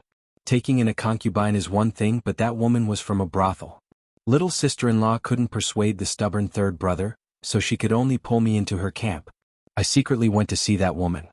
It didn't matter if she was from a brothel or not, but she was really fickle. Father, aren't you afraid of bringing shame to the family?" Zhang Julu frowned. Zhang Gaoxia raised her voice and said, "Father, you promised your daughter." Zhang Julu's brows relaxed and he nodded. Zhang Gaoxia, who originally didn't have any expectations, widened her eyes. However, something even more inconceivable was yet to come. Outside, it was the Grand Secretary, and at home, it was the Grand Secretary's father. He actually said, "Go take a look at your third brother's mansion." Chapter 1028. Zhang Gaoxia was overjoyed. It had to be known that the father of the four siblings was not like a father at all. Other than her, the daughter, the other three brothers had all established their own families. When they married and had children, Zhang Julu never showed up. No matter if the three sons of the Grand Secretary were successful or causing trouble, he never paid any attention to them. The entire capital laughed at the three sons of noble families who were clearly of great birth but had no one to rely on. They were most likely children picked up from the streets. Zhang Gaoxia's third brother was Grand Secretary Zhang's least successful son. He was idle and no one was willing to take this coward out to play. He often carried a pigeon whistle with him and wandered around Graydon City. The eldest brother had entered an official career. Although his climb was slow, he could still be considered to have succeeded his father. The second brother was a true bookworm and could still make do. The third brother, Zhang Bianguan, could be said to be in a difficult situation. He was the worst. It was certain that he was not liked by the Grand Secretary father at home. Moreover, the bigger wastrels in the capital all disdained to be his drinking buddies. Zhang Gaoxia knew better than anyone that the three brothers, in their hearts, hoped that this taciturn father would look at them in the eye. They did not expect any praise, but even a scolding would be good. Zhang Julu walked out of the restaurant. Suddenly he went back on his word, and said, "I'm not going." Zhang Gaoxia's face was bitter and pitiful. Zhang Julu smiled and said, "Although he's not going, you can pass a message to the border. It's not good to rely on his eldest brother and second brother's salary to indulge in wine and women every day. Didn't he want to enlist in the army? Father can tell Gu Jiantang to let him go to Liaodong. Also, the family doesn't raise idle people. You ambitious girl, go out of the capital and play.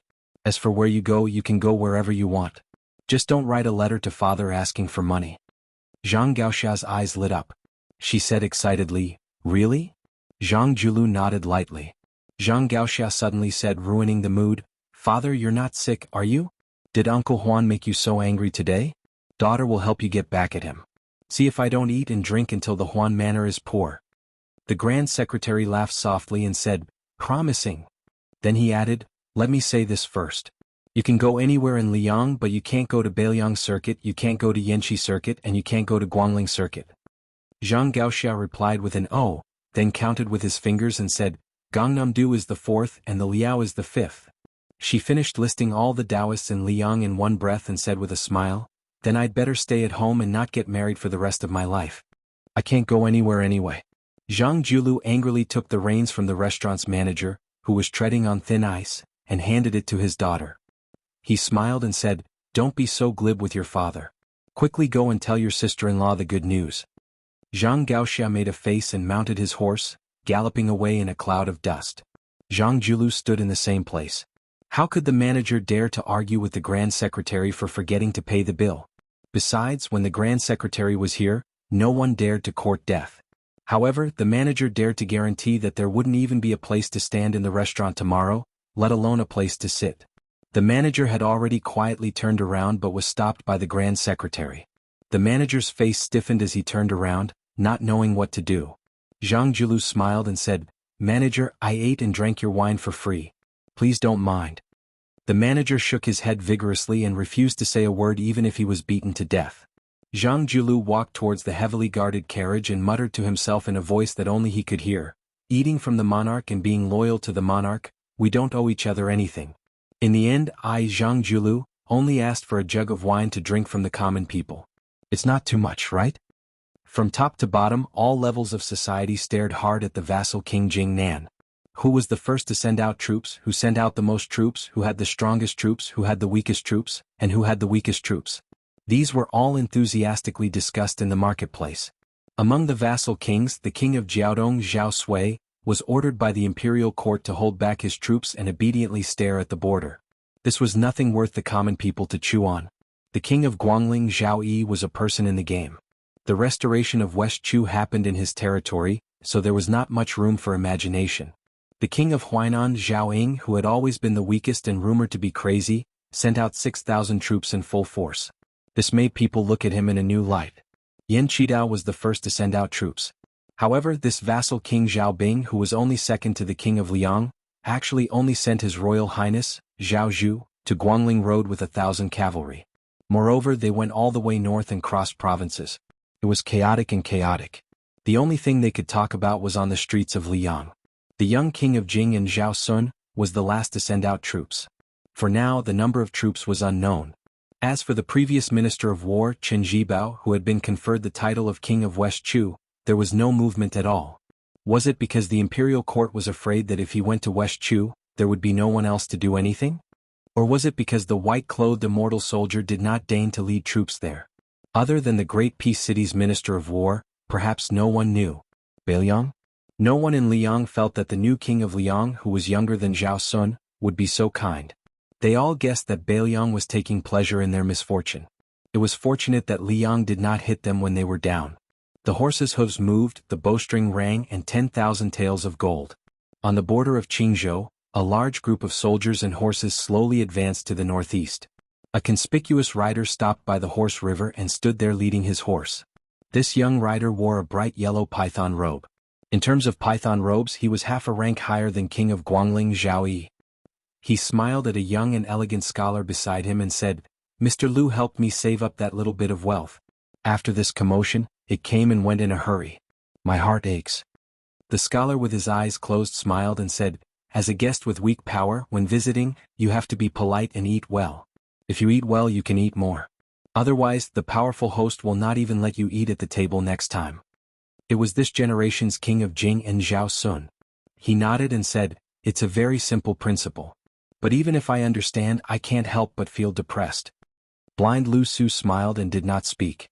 Zhao Sun acted shamelessly and said, "The commotion in the capital is so big. Little Lu, you have to think carefully before you can understand. If it's good news, quickly tell me. If it's bad news, just pretend I didn't ask. How about it?" Lu Su, who had retreated behind the scenes, hesitated for a moment. He bit his lips and said with a serious expression, "For Qingzhou and the Jing'an Palace, it might be half good and half bad." Zhao Sun asked curiously, "What do you mean?" Lu Su said softly, "The Grand Secretary purposely revealed a flaw in order to fish in the palace. If there are no accidents, he will gradually use the trump cards he has accumulated over the years to use the Imperial Censor's brush to kill people. Coincidentally, Yin Maochun will be the one presiding over the review. Many people will definitely die. The Green Party's Lu Feiqi died and the party collapsed. By tucking its tail between its legs, it could luckily escape this storm. After the storm, there will still be people to do it. The Green Party will have a chance to make a comeback. This time, Lu Su earnestly requested the prince's mansion to send out all of its elites to let His Majesty the Emperor and the big shots in the palace know how we eat, so that we can seize the opportunity in the upcoming maneuver. The world was the Zhao family's world. As the head of the family, he had many children and grandchildren. Naturally, he would choose those who did things reliably and did not compete. Only when the head of the family was happy would he be willing to give them more money, hoping that they would work harder. If he felt that they were useless, the head of the family would have to hold on tight to his money pouch and family heirlooms. Only, Lu Su really could not imagine what kind of scene the palace would be without Grand Secretary Zhang. With him and Tantanon here, they could see the situation in Qingzhou clearly. They would definitely not make things too difficult for the Jing'an Palace.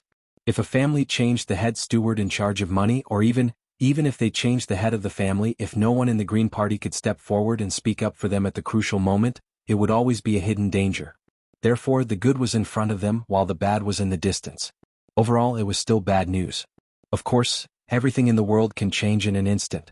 No matter how far you can see, first of all, you might not be able to make accurate predictions, and second of all, you can't escape the path of taking one step at a time. As long as we don't make any mistakes, when the time comes and our plans still fail, we can just curse the heavens for not opening their eyes. Zhao Sun said in astonishment, "Grand Secretary Zhang is only in his 50s and his body has always been in good shape. How could he retire? And how could anyone make him retire?" Lu Su pointed to the sky above his head, not saying anything. Zhao Sun's expression was uncertain. He lowered his voice and gritted his teeth, saying, "That's why you wanted me to make friends with Third Prince Jin and the Prince of Qingqing from the beginning?" Lu Suan nodded. He didn't feel the slightest bit of complacency towards his own silent arrangements. Zhao Sun suddenly said with a cold laugh. Lu, you said that as guests, we have to be careful to show our table manners, but as the head of the family, his table manners are a complete mess. Indeed, sitting in that position, the family rules are the law of the country, family rules are heavenly rules. Lu Su said calmly, Your Highness, don't forget you are also surnamed Zhao. We are one family, so there is no need to speak like two families. Zhao Sun smiled and put his arm around Zhao Sun's shoulder. You and I, there is nothing we don't dare to say. Lu Su had a helpless expression. Zhao Sun said worriedly, Lu, you really don't want to come with me? Without your help in coming up with plans, I don't feel confident.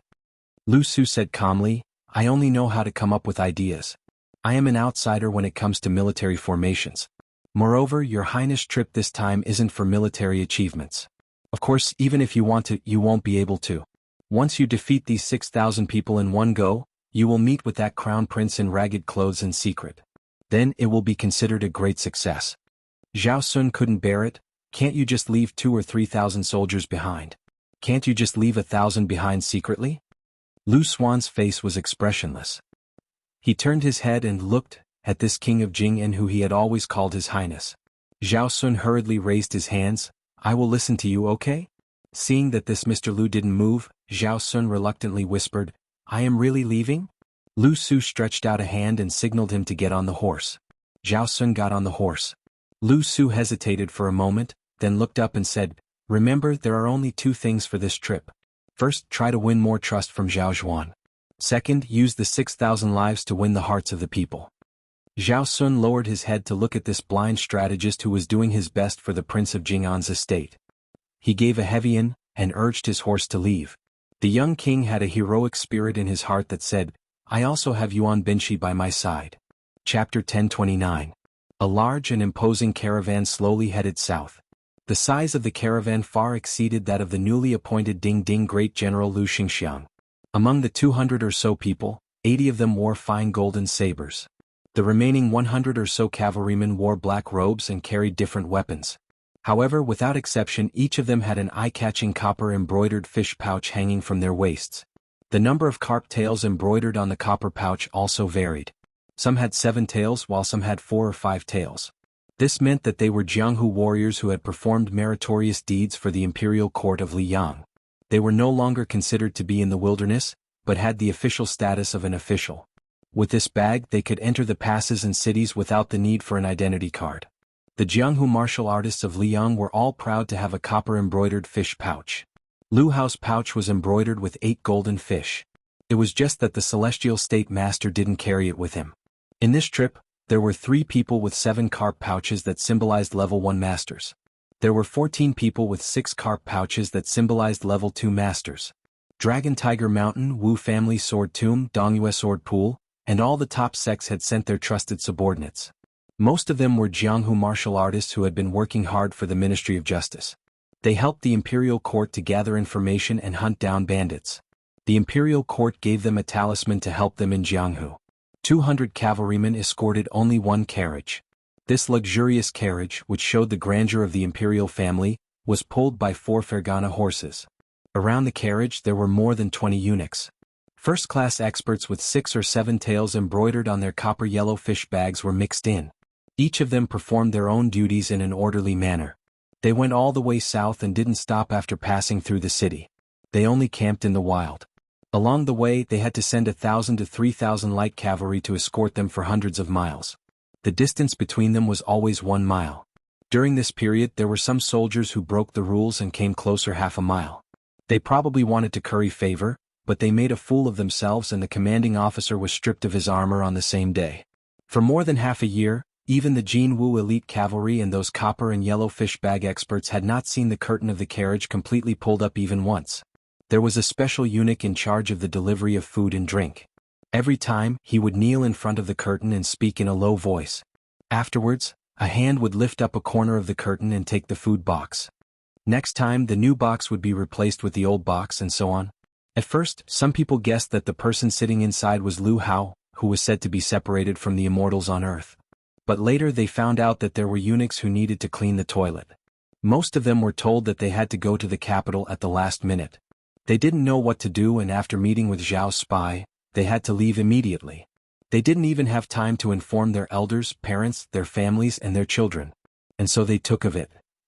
Of course, of the crown of the imperial court. Of Wang. Otherwise, what kind of person or object in the world would be worth the trouble of these top-class masters who were equal to half of the forces in Jianghu? The reality of the carriage was unexpected. There were only two people. An old eunuch leaned against the wall of the carriage and dozed off. His bright red robe showed that his identity was not ordinary.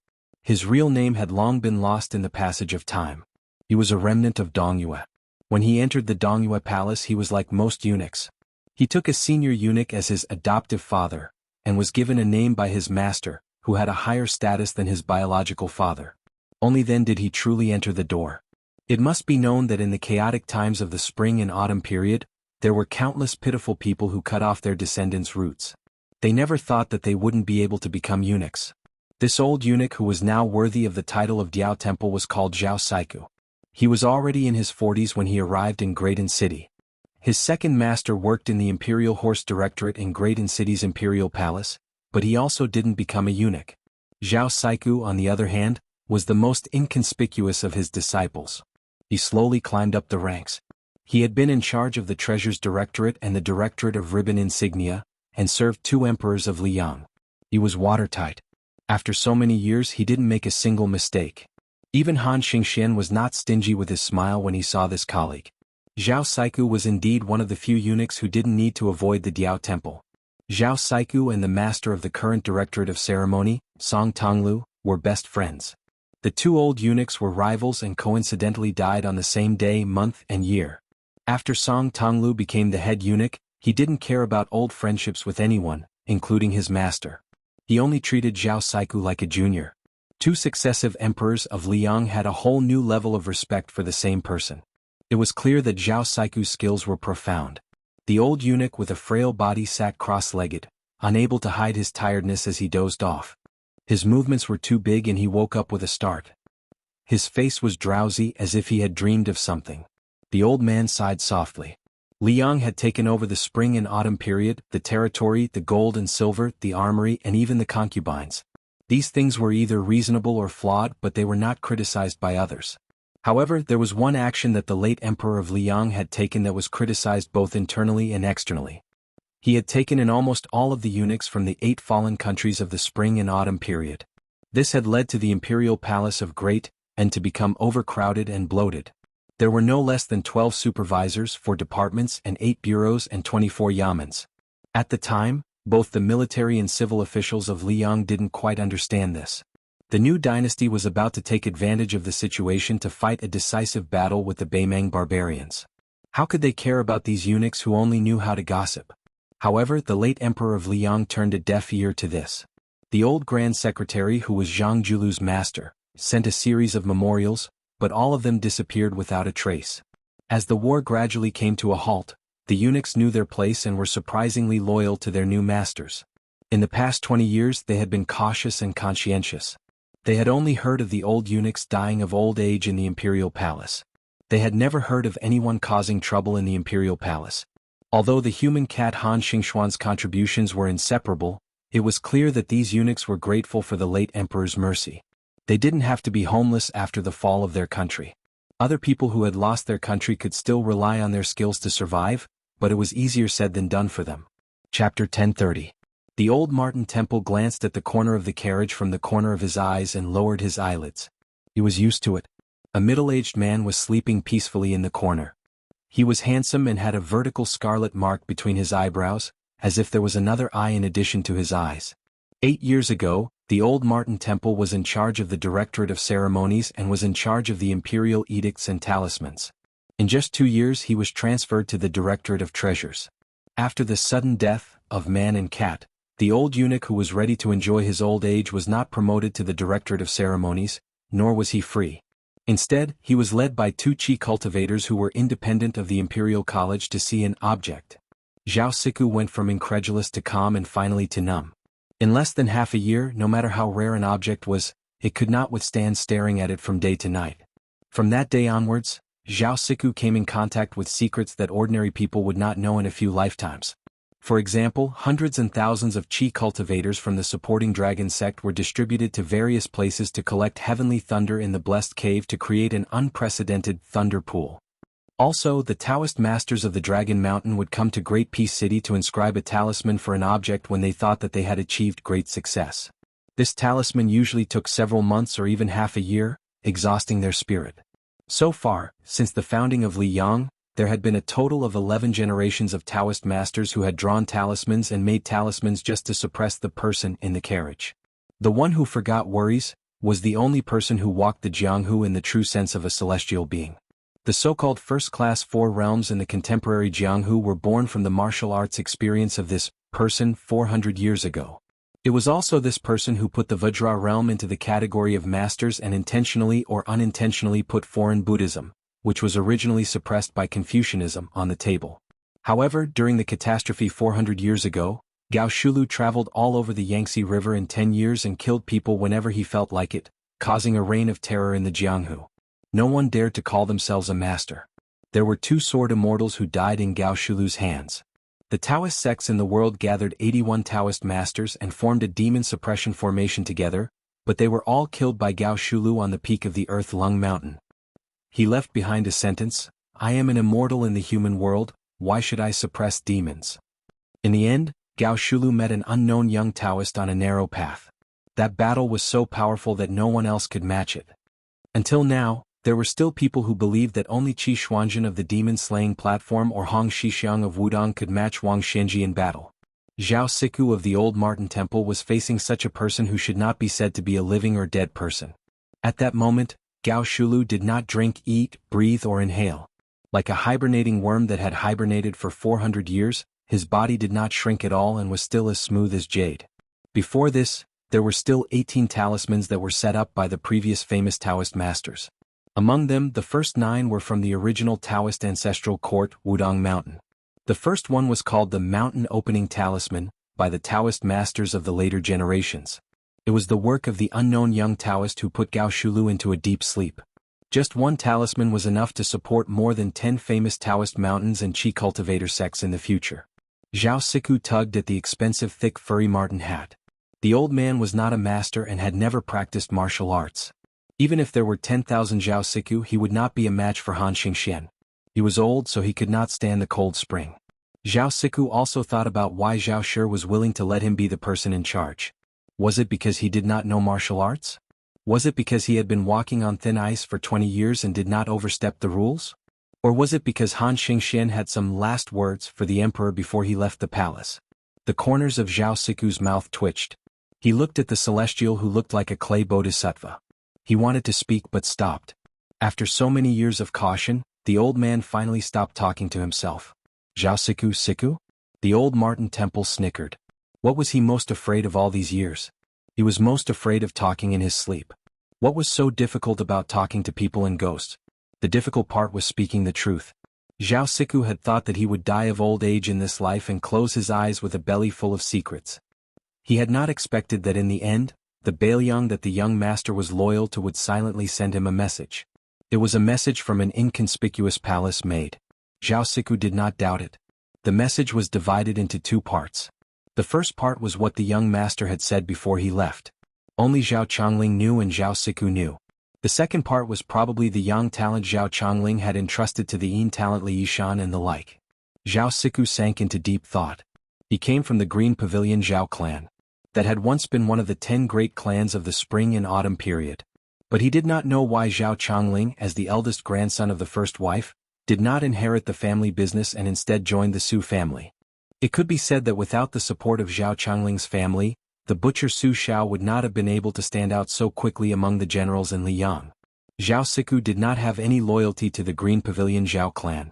He only clearly remembered the young master's style, and the favor of protecting him. What Zhao Siku could do was to give Bailiang the detailed route to the south and the details of their military preparations. The secret in his heart that had been sealed for 20 years was like a jar of old wine being opened. He drank it all in one gulp and spat it out quickly. Zhao Siku habitually extended 2 withered fingers and furrowed his brows. He really could not understand what Bailiang would use to fight for this celestial. There were 2 keys and they were divided into 2 parts, opening and unsealing. The method to open it was in his hands. The method to seal Gao Shulu was in the hands of the Qi cultivators in the dark. Even if Beiliang succeeded, it was just a hot potato. No one knew what Gao Shulu would do when she woke up 400 years later. Once the mountain opening seal was torn, who could seal the mountain and barely speak to Gao Shulu? Otherwise, would a madman who killed all the experts in the world be willing to listen to half a word of nonsense? Zhao Siku looked at the middle-aged man who was sitting on the ground with a calm expression and said softly, "I, the old eunuch, was given the name Siku by my master. All these years, other than being tired of scheming against each other, I can't say that I've suffered much. You Gao Shulu are said to be a celestial being who forgets worries. I heard that the so-called forgetting worries is a Buddhist way of speaking. It's just that other than sealing your 6 senses, you've also sealed 2 other senses. Only then will you be free. This kind of freedom is unimaginable to me, a layman who has been rolling in a muddy vat. But I think that I have been sealed off by so many Taoist masters for 400 years. How can I forget about the 2 words worry-free? So I forget it. Although you can't bear to see and hear, I don't want to add insult to injury." The old Martin temple was nagging. A sharp screech suddenly sounded. Zhao Siku was not frightened. Instead he felt relieved. The old man was curious about what Beiliang would use to challenge them. Although they were already at the edge of the southern border of Jingji, if Beiliang had thousands of troops lying in ambush here, even if it was just a temporary instigation, it would be too scary. This was tantamount to an indirect rebellion. The truth must have caught the old eunuch Li Yang, and even Beiliang unprepared. There were only 3 riders at the end of the post-house road as far as the eye could see. The rider on the left was a skinny young man with the rough outline of a Beimeng man. He stared at the 200 riders opposite him with burning eyes and a smile. There was a saying in the Central Plains that said, "Wolves travel 1,000 miles to eat meat." The rider on the right was carrying a broken spear. The rider in the middle was a man in white with a feminine appearance. He was extraordinarily handsome. The group escorting Gao Shulu to the south to target Chao Changqing did not stop. They continued to move forward. The old eunuch lifted a corner of the curtain and said softly, "Oh." It turned out to be the devil of Zhilu Mountain. Zhaogo had records that the man in white who had blocked the useless monk was Luo Yang Beimeng and also the world's #1 devil. It was just that for some reason she had entered Zhilu Mountain. As for the 2 riders beside him, Zhaogo had not heard anything about them. The Great Qin had lost its deer for 800 years. The old eunuch with his back to Gao Shulu naturally did not notice that the man behind him who had sealed off the mountain seemed to open his eyes slightly. Chapter 1031. 3 riders against 200 riders. Moreover, behind the 200 riders were 2,000 elite riders from the military town of Dufengku, as well as a group of Qi cultivators from the northern lands who were hiding in the dark.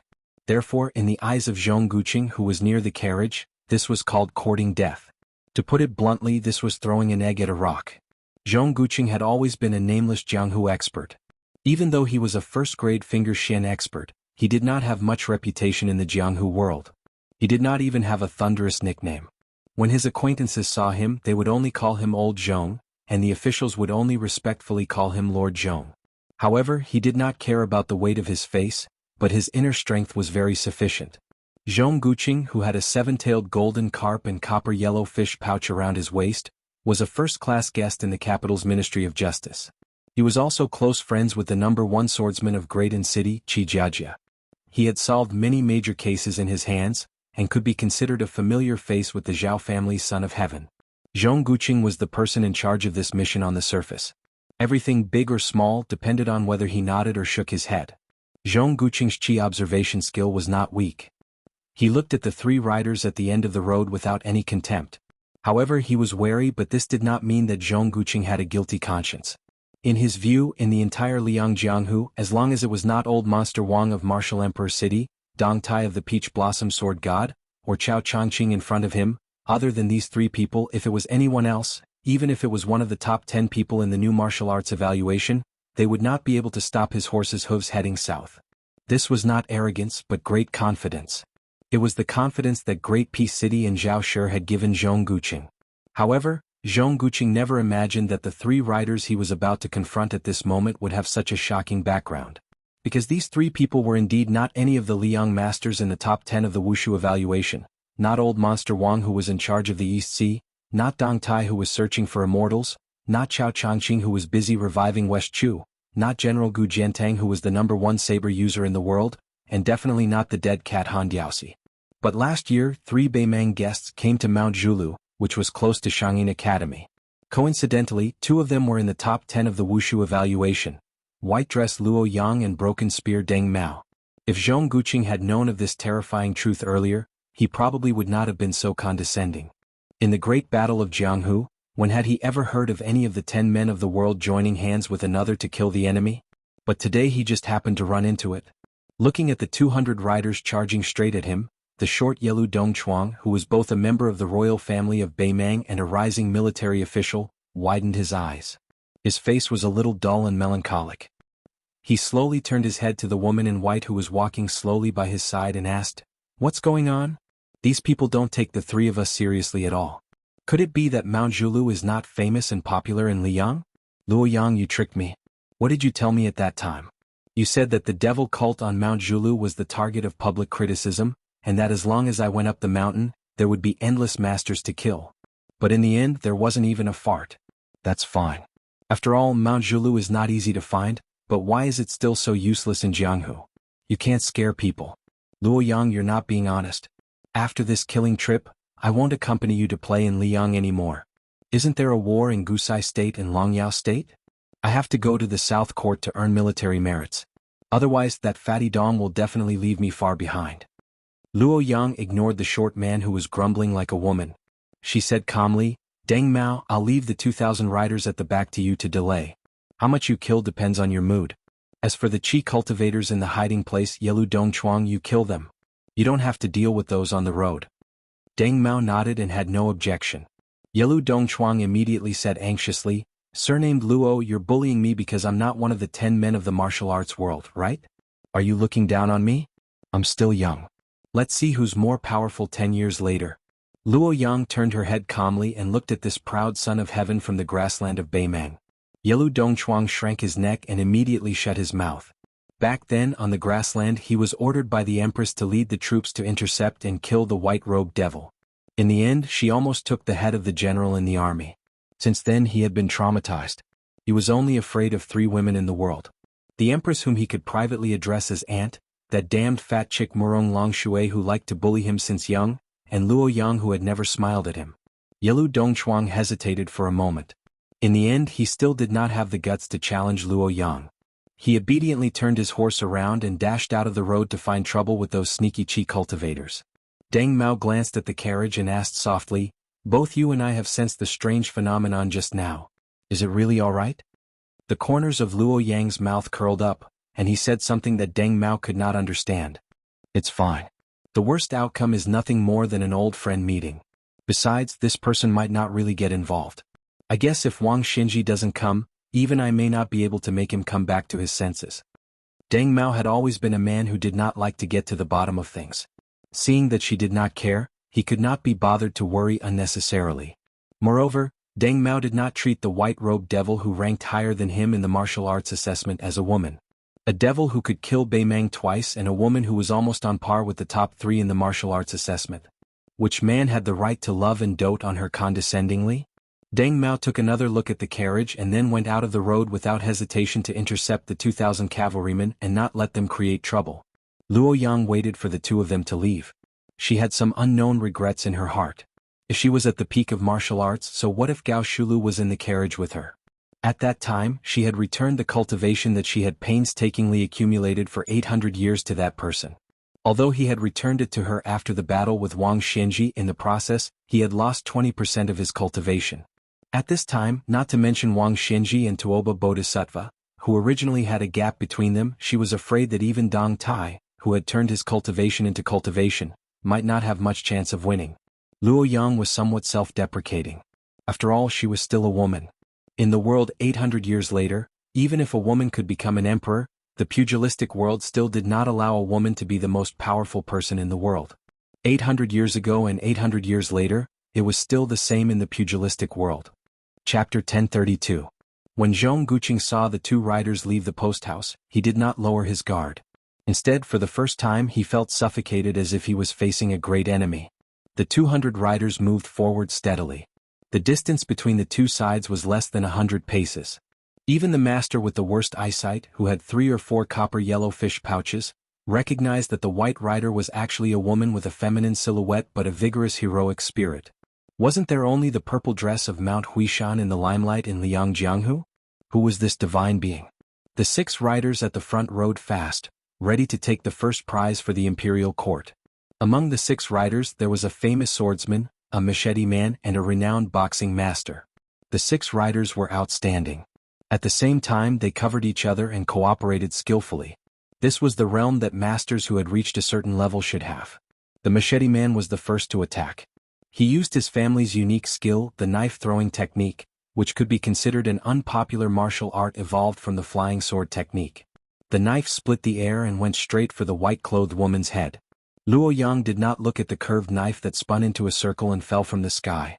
With a glance, she took in all the 6 or 7 gold carp pouches, including Zhongguqing. 1 person and 1 horse continued to move forward slowly. She only stretched out a finger and gently tapped 6 times in the air. The leading 6 riders, including the lackey of the imperial court who thought that his knife-throwing technique had reached a higher level, continued to charge forward. However, their heads seemed to be blocked by a wall. Not only did their heads stop abruptly, their bodies also swayed back and then fell heavily on the post house, dying on the spot.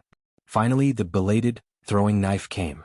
Luo Yang, who had 6 fingers on her left, put 2 of her fingers together and lightly brushed the blade of the knife. The throwing knife spun in front of her, and with a speed that was countless times faster than its original speed, it was so fast that it seemed like the knife had directly disappeared in front of everyone's eyes. Then, several Jianghu guards were dismembered on the backs of their horses. Only then did everyone realize that this was not some fancy method that was all bark and no bite, but a real bloody killing move. Not only that, the 6 ownerless war horses continued to charge forward in a daze. When they were 20 steps away from the white-clothed woman, the ground of the post house shook violently. The 6 horses' hooves were lifted into the air and shattered into 6 masses of scarlet mist. The white-clothed woman casually passed by the 6 pools of blood.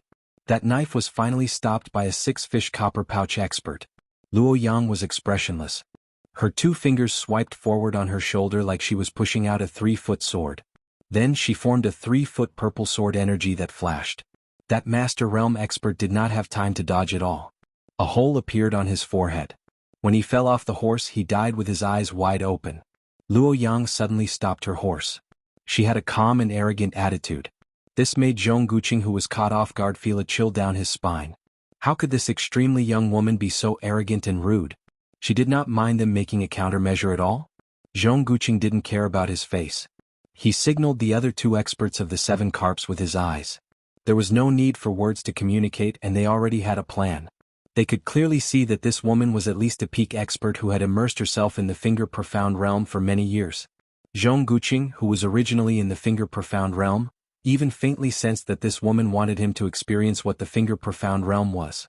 Even with Zhongguqing's transcendent status, he did not have the ability to get in touch with the secrets of the divine martial city. Naturally, he did not know that in the destroyed city, there was a woman who allowed Song Yanqing, a grandmaster of the sword who had 14 swords, to use all 14 of his new moves before she kindly taught the old grandmaster of the Dongyue sword pool how to use the sword. However, even if Zhongguqing knew this terrifying secret, he didn't have time to worry about it. The 200 riders burst out with a fighting strength that matched their strength. The 16 archers holding the golden guards began to draw their bows and shoot. Some concealed weapon experts didn't care about their hidden skills and taught them everything they had. Several chi-controlling experts didn't even care about exhausting their essence, chi and spirit. They didn't care about the results and rode their weapons to attack the woman from a distance. This magnificent scene of a large group of experts attacking together was not common in Jianghu. In Jianghu City, she once placed her left hand horizontally with her palm facing up and her right hand slowly pressed down. She closed the heaven and earth to form a line of sword between heaven and earth, forcing Song Yanqing to use his last earth immortal sword before his death. Today she was much more casual. She still held 2 fingers together and casually waved them left and right in front of her. As if the heaven and earth were at her disposal, she also waved them left and right. Those bows, arrows, and concealed weapons began to sway in the air and fell to the ground around her horse. Zhongguqing's face was gloomy. I dare to stand shoulder to shoulder with heaven and earth in the heavenly image state. But so what? You're just one person on the post house road. The heaven and earth are vast, but they're not your lackeys. There's a limit to a person's strength. Even if the righteousness and sincerity of a person for a lifetime were declared to the heaven and earth in exchange for a moment of resonance with heaven and earth, how could one be so arrogant as to truly stand shoulder to shoulder with heaven and earth for a long time? Zhong Guqing raised his hand and waved it fiercely, indicating for the 200 riders to continue shooting with all their might to exhaust the woman's internal energy. Since she was willing to be a target, then let her show off. The old eunuch Zhao Siku lifted the curtain and rubbed his eyes. He did his best to see the fight on the post-house road. This Diao Temple was a martial arts layman, so he only thought it was interesting to watch. The old man with 2 secret talismans on his withered arms felt his heart tighten for no reason. He quickly turned his head and stared at the half-dead person. He didn't notice anything strange. Curling his lips, the old eunuch continued to stare at the post-house road. The woman seemed to be getting impatient and was ready to fight. Zhao Siku smiled bitterly. The more chaotic it was, the better. Only with chaos would the Bailiang have a chance. Otherwise, Zhao Siku didn't think the Bailiang would be able to snatch food from the tiger's mouth. At this moment, everyone was shocked. Everyone, including the 4th most powerful person in the world, Luo Yang, was no exception. With a faint smile, she squinted her eyes and looked at the carriage. More than 200 riders turned their heads and looked at the middle-aged man who was bending over to lift the curtain and stretch his body. From his body, glittering golden talismans slowly fell and disappeared. There were about 16 or 17 enchantments. The man looked at Luo Yang and said in a hoarse voice, "We meet again after 400 years." Luo Yang was a little dazed. That year, Gao Shulu fought to her heart's content with a young Taoist priest. Afterwards, Gao Shulu didn't hibernate in the mountains like the rumors said. Instead, the two of them had a conversation on the shore of the East Sea. She happened to be watching the sea, so the two of them didn't deliberately avoid her from listening. The young Taoist priest who had never used his sword and wandered the world made a bet with Gao Shulu. He bet that Gao Shulu wouldn't be able to solve that talisman. At that time, Gao Shulu was so conceited that her eyes were as high as the sky. In all things under the heavens, there was always something to subdue. Even if one thing seemed to be invincible, there would always be something that subdued it. Wherever poisonous snakes were rampant, there would always be herbs nearby for people to pick to cure their poison. This was the principle. If Wang Xianji was Li Chuangang's subdued person, then that young Taoist was Gao Shulu's subdued person. After the talisman, the Taoist priest came back to his senses. He smiled apologetically at Luo Yang and quickly disappeared between heaven and earth. It had only been 18 years since he came to this world. He had only seen her once and never met her again. Only Luo Yang knew that the Taoist priest wasn't the reincarnation of Ancestor Lu, but that person. Gao Shulu sat cross-legged and looked up at the distant northwest. "If you don't come, I'll really start a massacre." Everyone felt like a spring breeze was blowing on their faces. A wavering purple and gold figure appeared in the blink of an eye.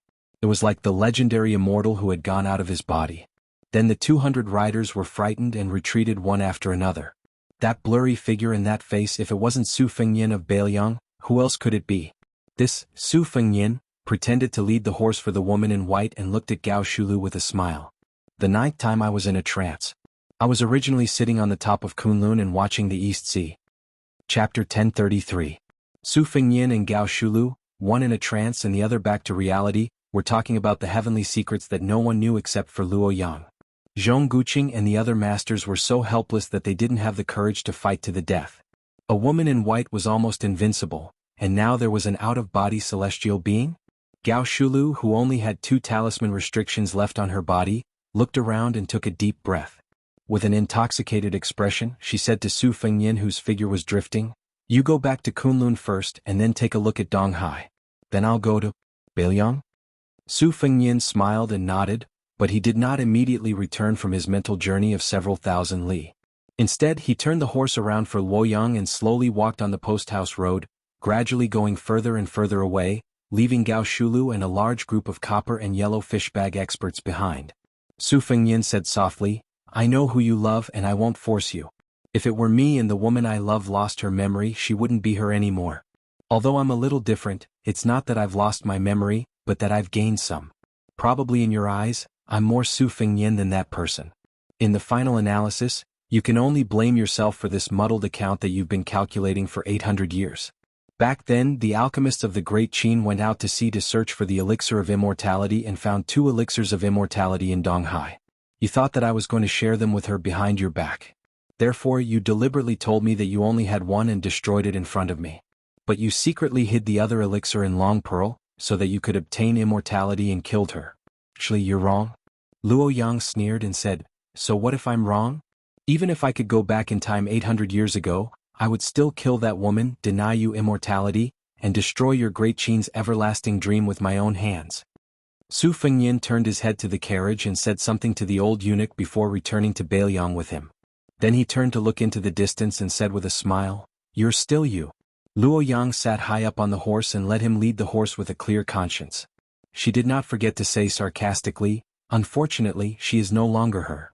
Su Fengyin calmly said, Yuan Qingshan said that from now on the Yufu of Wudong will let the affairs of the human world take care of the affairs of the human world, and the people of the heavens will be free and unfettered.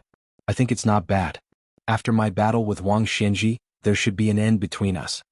Luo Yang sneered, you want to sever the heaven and earth? Then become an ordinary person? 800 years ago, didn't you hate those mediocre mortals the most? Su Fengyin raised his head to look at the white-clothed woman and dismissed her with a smile. Su Fengyin and Luo Yang turned a deaf ear to the heart-wrenching howls that came from behind. After walking for a while, Su Fengyin released the reins of the horse and said, don't forget the 3-year agreement. Luo Yang coldly snorted, you have to defeat Gao Shulu first. Yelu Dongchuang, who was holding 2 bloody heads under his armpits, trotted over and asked curiously, Luo Yang, that guy looks very domineering. Who is he? He looks so young but he can enter the astral state? Could he be a Taoist master with a youthful face, an old man of the same generation as our Chilan state preceptor? Luo Yang indifferently said, younger than you. Yelu Dongchuang was stunned, bullshit. There is no one in the world who is more talented than me in martial arts. Luo Yang, who are you trying to fool? Luo Yang laughed, his name is Su Fengyin. How old do you think he is? Yelu Dongchuang let out a strange cry and thought seriously for a moment. He smiled obsequiously, if that's the case then I won't go back to Beimang. I'll let Fatty Dong experience bad luck first. Luo Yang, I'll hang out with you for another 2 years. I haven't seen enough of Li Yang's great rivers and mountains. Don't misunderstand, I'm not afraid of this new Prince Liang. Deng Mao obviously sensed that something was wrong here. He quickly met up with Luo Yang and Yelu Dongchuang and returned to Zhulu Mountain together. By the time the remaining 1,600 cavalry from Defenku arrived at the battlefield, many soldiers had dismounted from their horses and were vomiting non-stop. There were disgusting scenes of mangled flesh and blood on the post-house road. There were few intact corpses. The commanding officer did not care about anything else. He hurriedly ordered his men to confirm the safety of the carriage. However, there was no one in the carriage. This made the commanding officer feel like he was struck by lightning. Then dozens of white-clothed Qi cultivators with yellow jade belts arrived one after another. They looked at each other in dismay as if they had lost their parents. The commanding officer saw that these immortals in the mortal world were so terrified. He was certain that he would not be able to escape death this time. He hesitated for a moment and turned back to look at the direction of Tai, and city in the north. He then turned back to look at the Guangling Road where the old West Chu was located. His expression was uncertain. He ordered the elite cavalry under his command to return to Defenku. On the way back he weighed the pros and cons with a few of his trusted men. He killed 2 senior commandants who were loyal to the Zhao family. The rest of the generals went to Defenku and left the military town with their families and some of their direct descendants.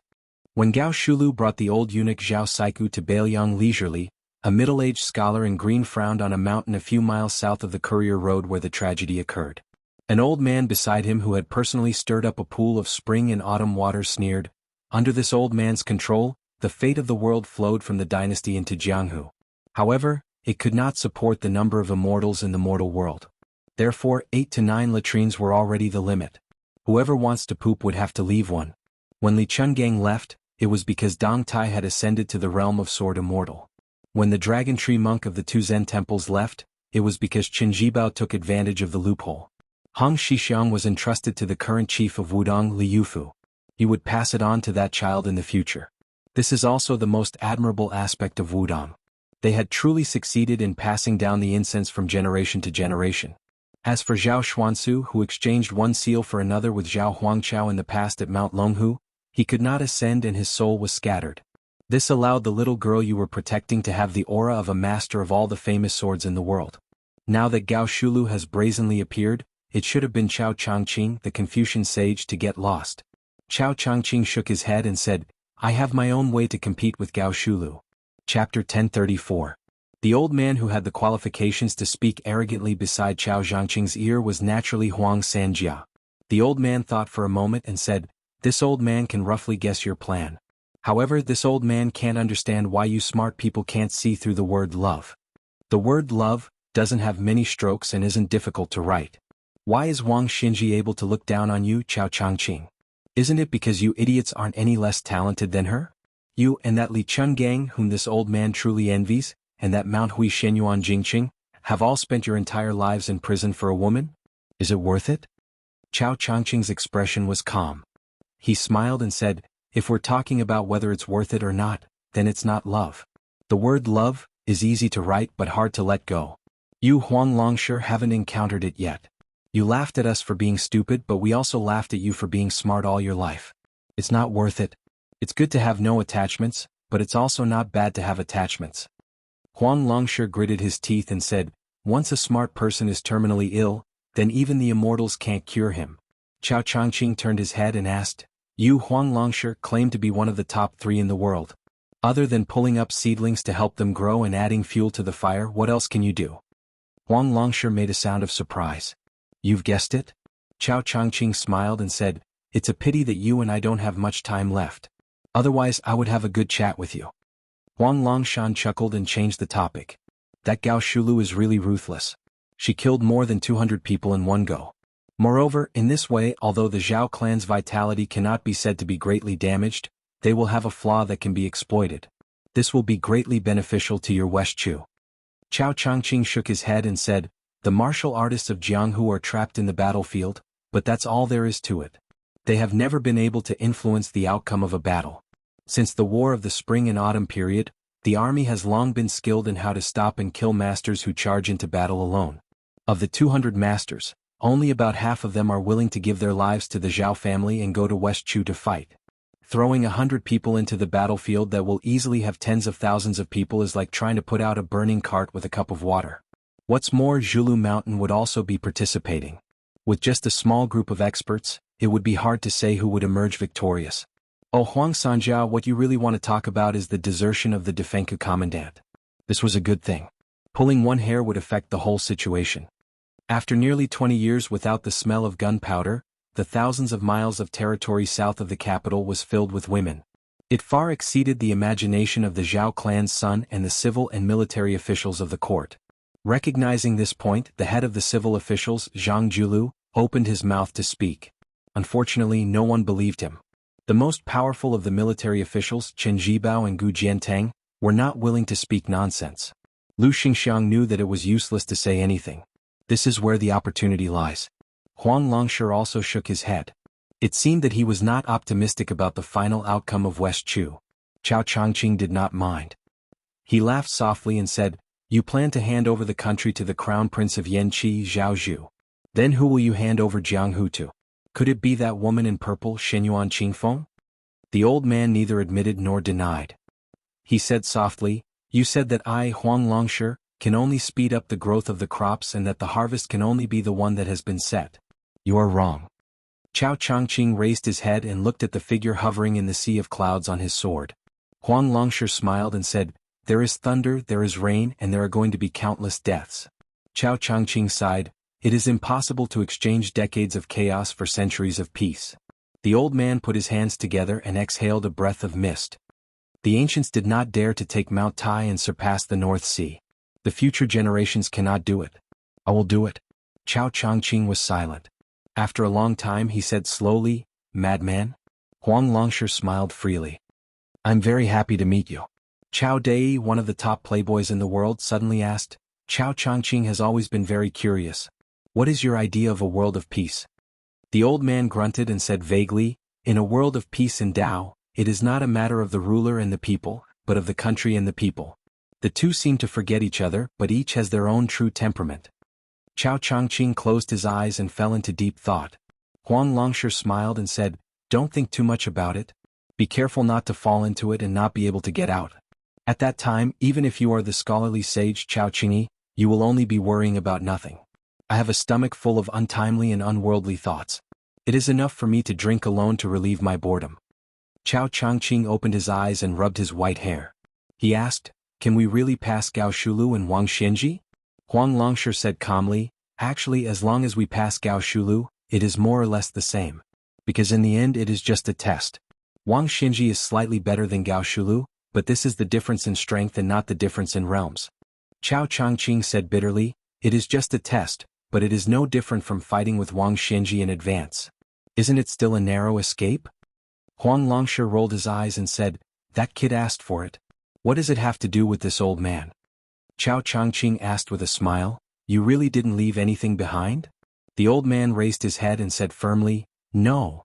Chao Zhangqing's question was asked on behalf of someone, but Huang Sanjia's answer was clearly directed at the person in the sky. The young woman snorted coldly, broke through the clouds and flew away on her sword. In a secluded mountain forest in Beiliang's Yuzhou, a thick aura like a giant python coiled around a carriage. Su Yambing watched the python's aura gradually fade and felt relieved. Su Fengyan walked out of the carriage and said with a sigh, Gao Shulu will arrive in Beiliang very soon. The 7th time I was in a trance, I recognized the reason for the gathering and dispersing of the world's fate. The last time I was in a trance, I remembered the talisman drawing Bet by the East Sea. This time I was in a trance in Kunlun because I was watching Dong Tai return from his visit to Immortality. I was careless and bumped into Gao Shulu, so I had no choice but to show myself. Su Yambing asked, do you need me to make a move? Su Fengyan shook his head and said, it's useless. I still have to settle this karma myself. For the first time, Su Yambing showed a gloating smile and said, I have a suggestion. Since the female bodhisattva on Mount Lantua has tied her hair, why don't we untie it one by one? This method isn't smart, but it's still a method. Su Fengyan hurriedly said, don't. If Luo Yang knows about this, she'll come straight from Mount Zhulu to Beiliang to make trouble with me. That woman will really kill. A laugh. A sneer. It came from the mouths of the two women at the same time, obviously with a hint of disdain. There was no need to say much about the girl who had been wandering around in the distance while carrying a withered pole. As for the other one, she was a bodhisattva. Chapter 1035. Su Fengyan glanced helplessly at the spear master who had probably set a trap for him. When he came back to his senses, the qi in his body was at its most turbulent and dangerous stage, and his perception of his surroundings was not very sharp. As the best fighter in Beiliang, Su Yambing could easily find out about the arrival of the bodhisattva from the western region. However, Su Fengyan could not. Even when he heard her sarcastic laughter, he did not feel embarrassed. He leaned against the wall of the carriage and did not deliberately stand up to greet her. Instead, he put his palms together and bowed to the six-jeweled master from Mount Lantua. Then, he waved at her, indicating for her to enter the carriage for a chat. Su Yambing tactfully walked away. The girl squatted in the distance and drew sand on the ground with a sunflower. The bodhisattva did not enter the carriage. Instead, she stood beside the carriage and looked at Su Fengyan with a peaceful expression. Su Fengyan, on the other hand, was somewhat emotional. At the beginning of the year, when Xiang Fan was sitting steadily in the spring and autumn fishing platform, this woman led the ghosts out of the city and he almost mistook her for the white-clothed Guanyin. At that time, he was in awe of this woman who could make the old man in the sheepskin fur coat attack. Later on, the Prince Zhao Kai went to the western regions with the silver vase. He and she were already enemies of opposing camps. After that, the situation took a turn for the worse and the two of them became a pair of adulterous lovers who flirted with each other. Beiliang secretly used his cavalry to help her get rid of dissidents and climb to the top of Mount Lantua. She, on the other hand, used esoteric monks to help Beiliang infiltrate the refugees' land. Su Fengyan looked at the bodhisattva with a head of black hair. However, the bodhisattva did not lack in celestial aura. Her hair was simply tied in a white hemp knot around her neck, making her look forgettable. At present, not only was Su Fengyan an ally of equal standing with her, he even had the capital to look down on her. Other than the fact that Mount Lantua was a head lower than Mount Qingliang, in terms of martial prowess alone, Su Fengyan was confident that he could pay an acceptable price and successfully kill her, even if she possessed 6 manifestations. Su Fengyan was calm and unperturbed. He smiled and asked, Master, why did you come to Yuzhou in person? This bodhisattva with 6 pearls, who was like the sun in the sky in the western region, seemed to have the ability to make people feel like bathing in the spring breeze and thus feel happy. Her smile was tranquil, just like the celestial being on the mural. However, her tone was slightly alienated. She asked, the Longxiang army was hastily expanded from 10,000 to 30,000. Can you guarantee that the western region will not be invaded by Beimang? Su Fengyan twitched the corner of his mouth. It was said that there were 20,000 horse gangs besieging Qingcang City for more than 10 days. They could not break through the city and only left 2,000 corpses. In the end, 6,000 horse gangs slaughtered 12,000 horse gangs in 3 days. They chopped off heads until everyone changed to cold knives. In the end, only a few hundred people escaped. Finally, we know what 20,000 people are. They are just 14,000 horse gangs. Master, you may say that these horse gangs are not worth mentioning compared to the regular army. They are not organized and can only fight some contact battles with 700 or 800 people at most. They can win by bravery. If there are too many people, they will show the fatal flaw of not knowing the battle formation. However, according to Northern Liang's spy report, the 2,000 bandits who were the backbone of the 14,000 bandits were the elite cavalry of the Northern Meng Southern Dynasty. They were equipped with good horses, bows, swords, and armor. The leader of the army was a senior military officer of the Southern Dynasty. The reason why the bandits couldn't withstand a single blow was because the bandits were defeated by Huang Man, or herself. Master, are you interested in guessing how many Dragon Elephant Army soldiers Huang Man, or had at that time? The Bodhisattva with 6 pearls was expressionless. Su Fengyin did not care. He stretched out a hand and answered his own question, only 500. Of course, I don't deny that the Longxiang army is Beiliang's elite cavalry. These 500 are the best of the best. Master, you asked me if I can guarantee that the western region will be protected by Beiliang. The answer is obvious, yes. However, the land of refugees is the focus of Liang Mang's front line. The western region is far away from the main battlefield. Its final ownership and significance of the war is at most a secret troop. No one can be sure when it will be used. It may not even be able to determine the outcome of the war from the beginning to the end. Instead, it may become a burden to the overall situation. Moreover, the deal between you and me was a one-time deal. I support you to control the western region, and you help me to suppress the ancient military town of Fengxiang. Both sides offered a fair price. Therefore, we are both willing and happy to cooperate. Why should I put in extra effort to protect the safety of the western region? The 6-pearl Bodhisattva smiled and asked, how do you achieve great freedom? Su Fengyin had a strange look on his face. Dual cultivation? Ordinary women would have long been shy, but this esoteric master still had a calm expression and nodded as if he had said a Buddhist principle. Su Fengyin waved his hand without hesitation. I wasn't joking just now. I dare to provoke anyone, but I can't provoke that woman. The 6-pearl Bodhisattva smiled. I can wait. Su Fengyin smiled. Up to you. The 6-pearl Bodhisattva walked up the carriage and sat on the other side. He said softly, the art of war emphasizes the combination of the strange and the right. When the Battle of Liang Mang started, Liangzhou was the right place, the land of refugees was the strange place, and the western region was the strange place after the strange place. It is not as simple as the king of Beiliang said. If it were any other king of Liang who said that the western region was useless, I would believe it. Beiliang? Since when did Beiliang have the habit of thinking about defeat before the battle? Chapter 1036. Indeed, Su Fengyin secretly promised Chao Wei 10,000 light cavalrymen to rush to the western region. Now that his secret was exposed, no matter how thick-skinned he was, he could not help but feel a little embarrassed. After the embarrassment, he felt a little heavy.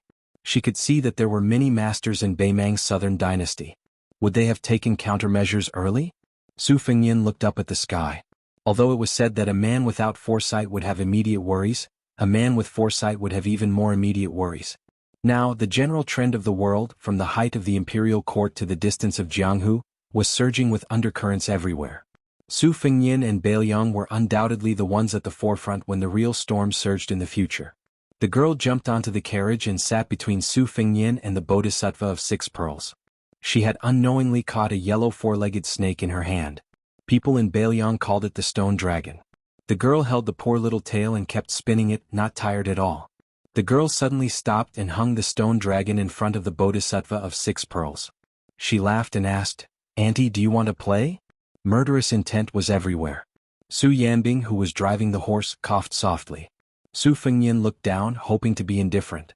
The group slowly entered the hinterland of Yuzhou.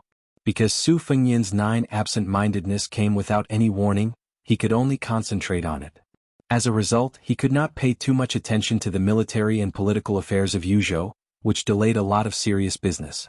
The carriage entered the city of 100 Springs, where the Yuzhou general's official residence was located. The city was famous in Beiliang for having more than 100 springs. It was said that ancestor Lu's sword Qi had reached the 9 springs. Of course, Su Fengyin also had an identity certificate, but no one would associate the name on the certificate with the king of Bailiang. After entering the city, they randomly picked a restaurant in the downtown area that was prosperous even when they were not eating. Su Fengyin caught a glimpse of the eye-catching sign on the restaurant's wall. Since he became the king of Bailiang, many related stories surfaced. For a time he became the first choice of the storytellers to earn money. Not only in Bailiang but also in Liang and the Central Plains.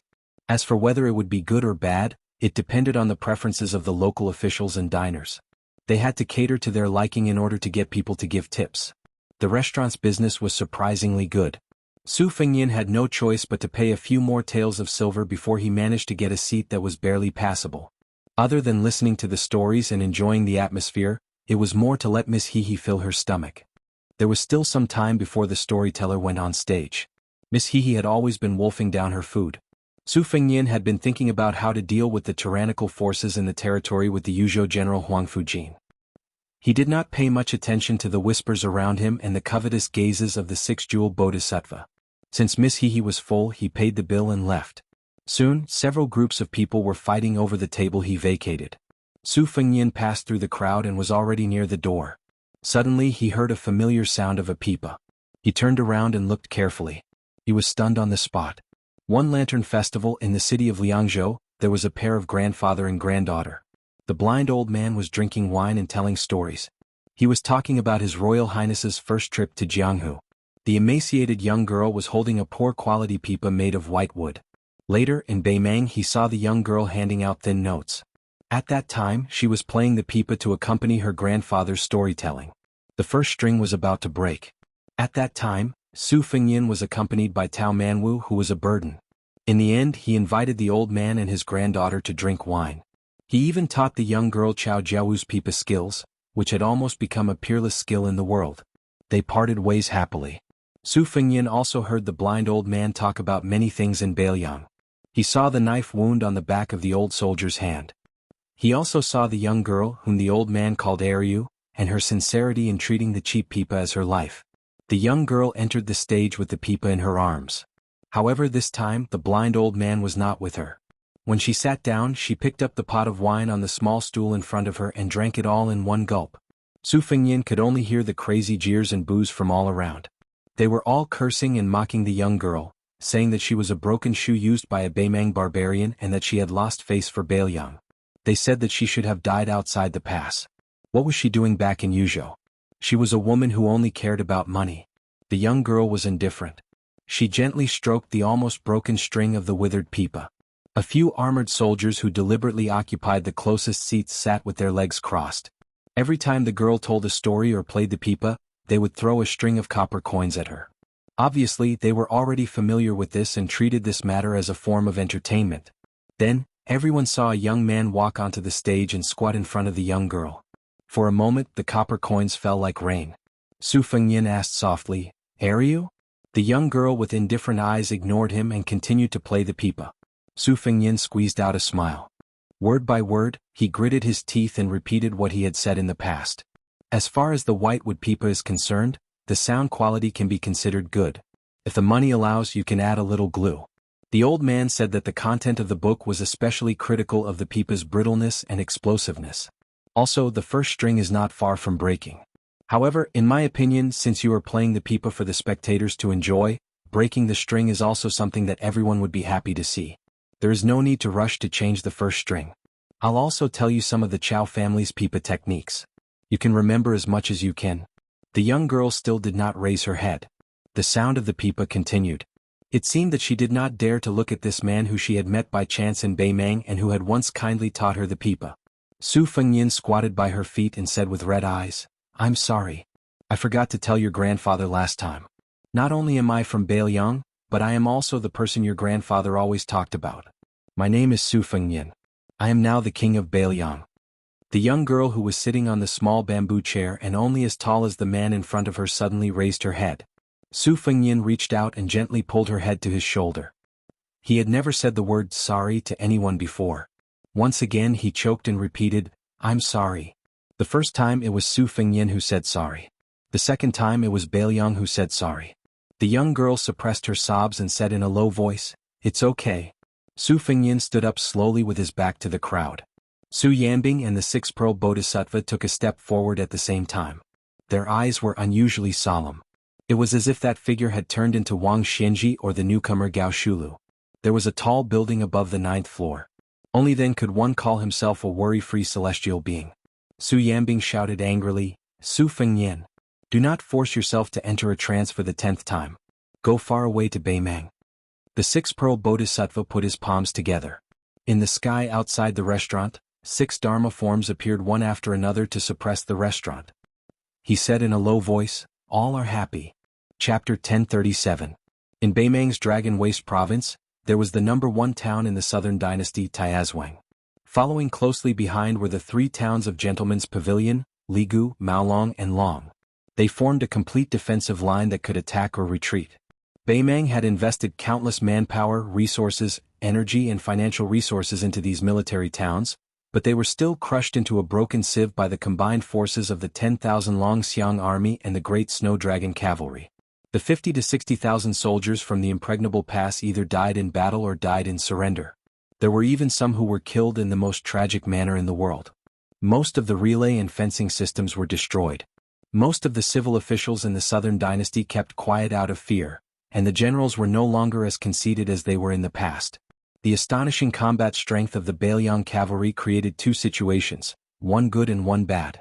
The good thing was that the chess and sword music schools Hongjingyan came out of seclusion and took over all of the Ruring cavalry in the 3 military towns. This gave the southern dynasty, who was in a state of panic, a huge reassurance. The bad thing was that the fatty surnamed Dong could vaguely stand shoulder to shoulder with the great generals and the regional magistrate in Beimang's southern border army. His authority was equivalent. In the words of the Empress, she said, "Dong Fatty, you've been King promoted again." It was rumored that the fatty surnamed Dong pretended to be obedient after receiving the benefits. In the southern dynasty's main hall, he smiled and said to the Empress, "Sister Empress, that's right, I've finally been promoted. Actually, it would be more appropriate if all of the southern dynasty's military power was given to me." Her Majesty did not reprimand this fatty for his absurd rudeness, nor did she care about his terrible table manners. Of course, she also did not allow this extremely daring fatty to climb up the ladder. However, she still left the imperial tutor, the peace magistrate of the chess and sword music school, to support Dong Zhuo. As a result, there were very few people in the southern dynasty who could suppress Dong Zhuo.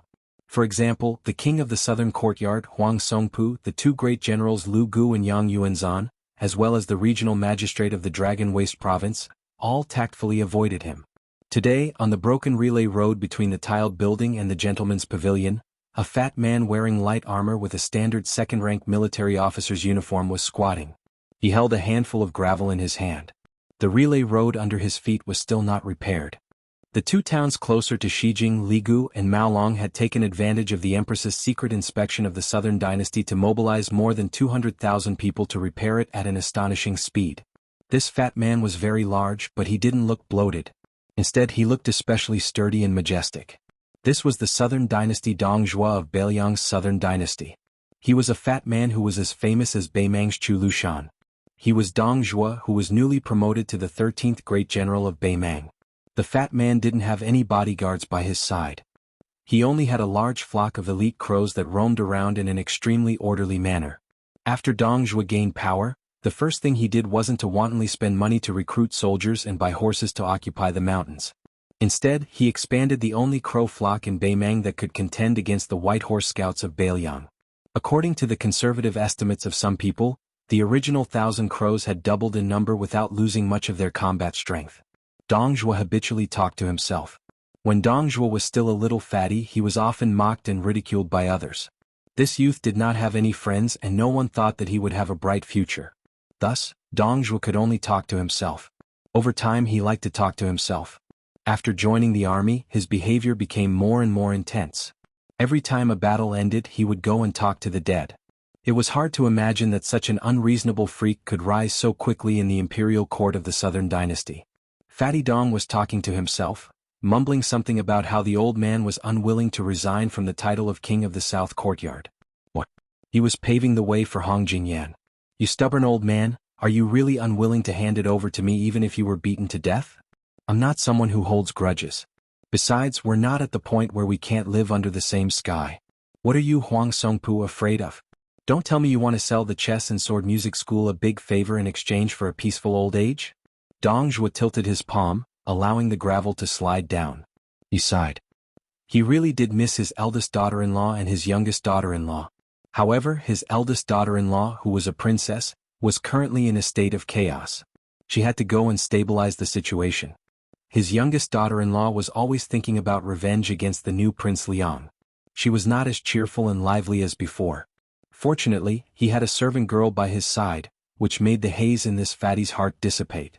Dong Zhuo turned his head, his eyes gentle as he looked at a little girl who was leading a bright red pony in the distance. She was Tao Manwu. She was the orphan of Tao Qianji, who had become sworn brothers with Dong Zhuo after he joined the army.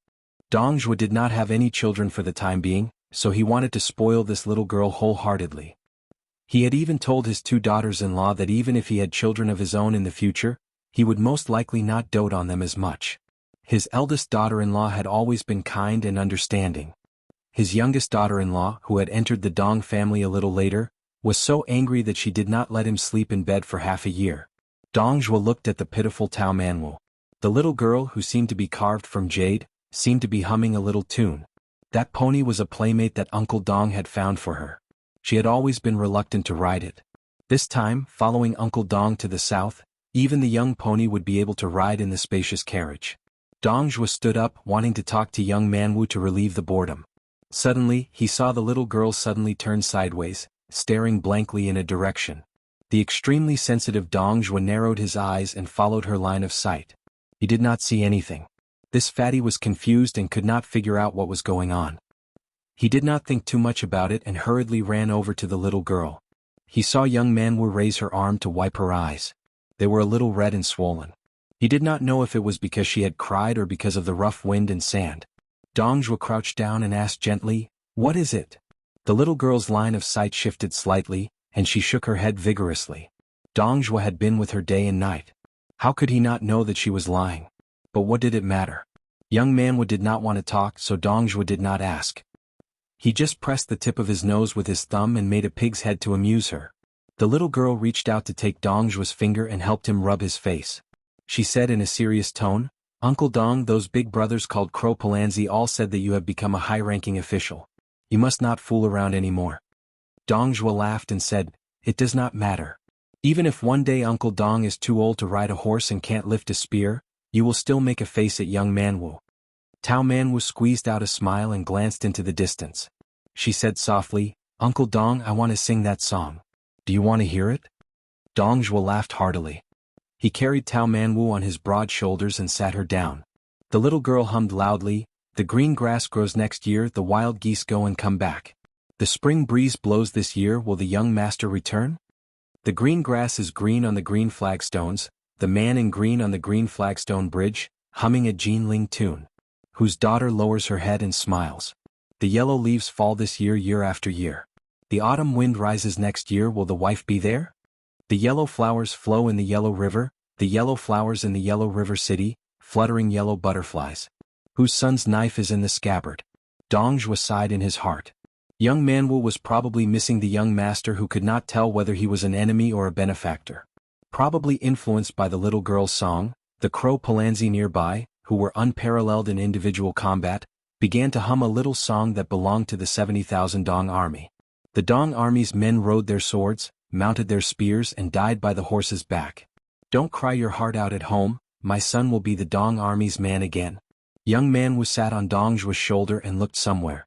She hesitated for a moment and with red eyes she quietly waved her slender arm as a farewell. Chapter 1038.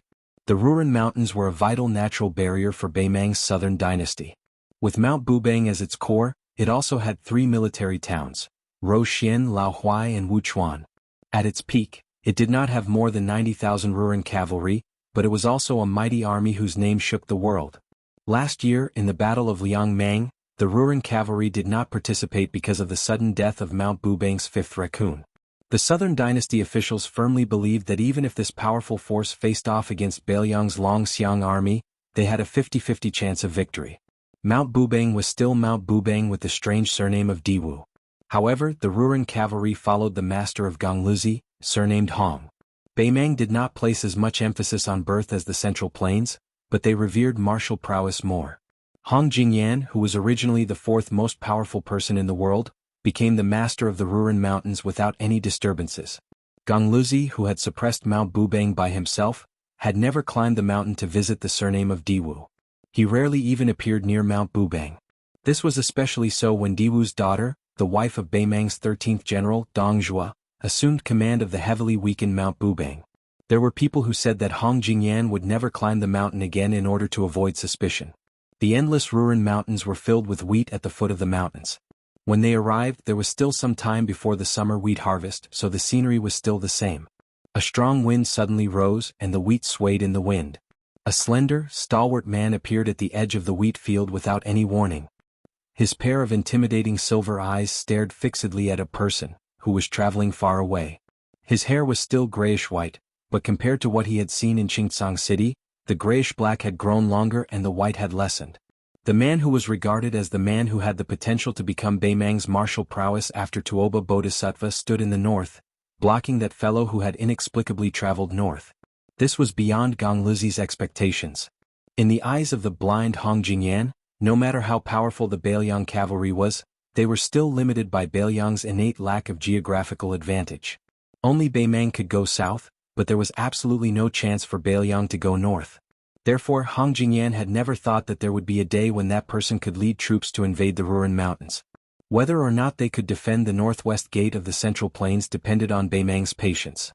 When Hong Jingyan saw him, he thought of the man who used a spear and was bestowed with the surname Tu.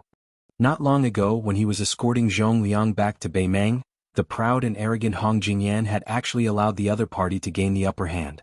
This made Gongluzi, who had always only cared about Wang Shenji and the Beimang god of war, Gongluzi, whose state of mind was inevitably subtly damaged.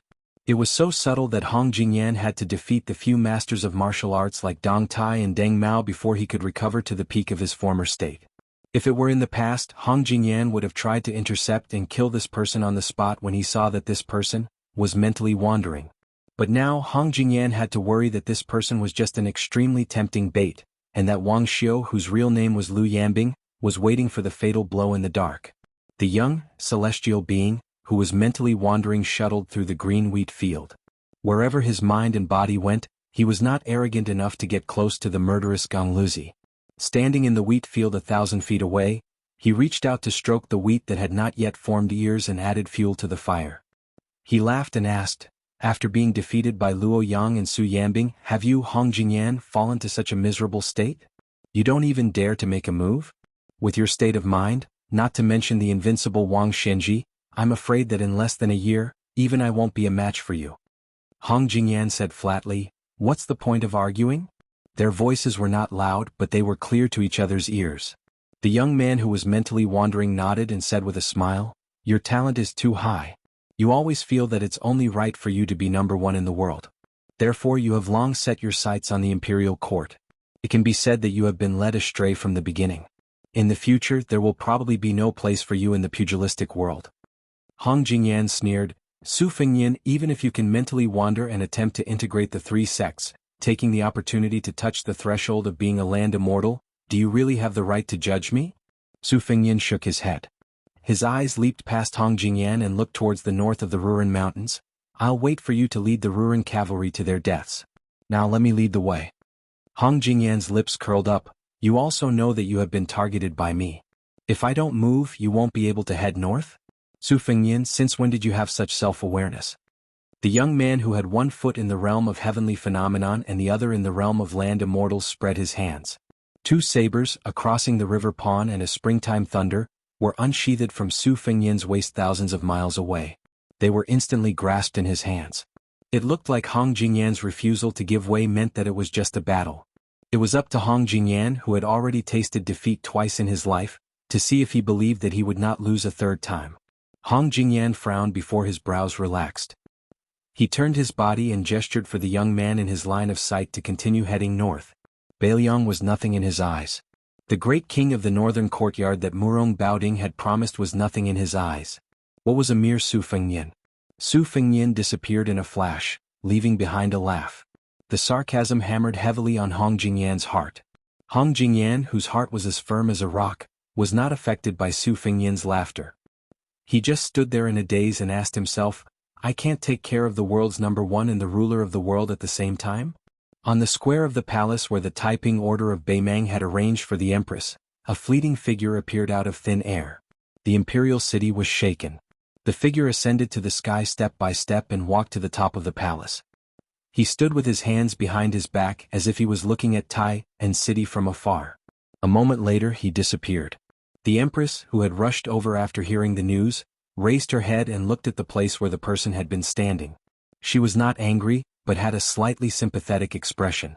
She laughed softly and said, Silly child, the general trend is irresistible. Even if Beimang can't take over the entire Central Plains, a small Beiliang is not a problem. So what if you are unrivaled in the world by luck? At most, you will become the second Chao Chongqing. The border of Yuzhou was barren and desolate. However, the more barren and desolate it was, the harder it was to work. There was no room for slacking. Otherwise, how could they dig out food from the gaps between God's teeth to survive? There was a family of 5 to 6 men of 3 generations working in the oasis. Regardless of age, they were all sweating profusely. Right now, almost all of northern Liang knew that the northern Meng army was about to invade the south. The wealthy families had already begun to move quietly, moving their valuables to either the east or the south. However, the number of wealthy people who had the ability to avoid disaster was always in the minority. Poor people like this family were still in the majority. They could only resign themselves to their fate. Wherever the fields were, they could only stay there, guarding their crops, guarding their harvest. They could only hope that the young vassal king could really help them withstand the tide of attacks from the northern Meng cavalry. In fact, the old man didn't have too many regrets. After all, he had lived a peaceful life for more than 20 years. However, he was still worried about his children. A white-haired old farmer looked at his grandson who was working with his elders and couldn't help but grin. This child learned from his father and his father learned from him. Both of them had a headache just looking at the words on the books. However, the old man still felt that it was good to learn one more word for one more day. It wasn't a waste of money. The old man stroked his grandson's little head, which was reddened by the increasingly scorching sun, and asked him to take a rest in the shade. The child chuckled and trotted to the edge of the field to slack off. However, he seemed to have seen a handsome child.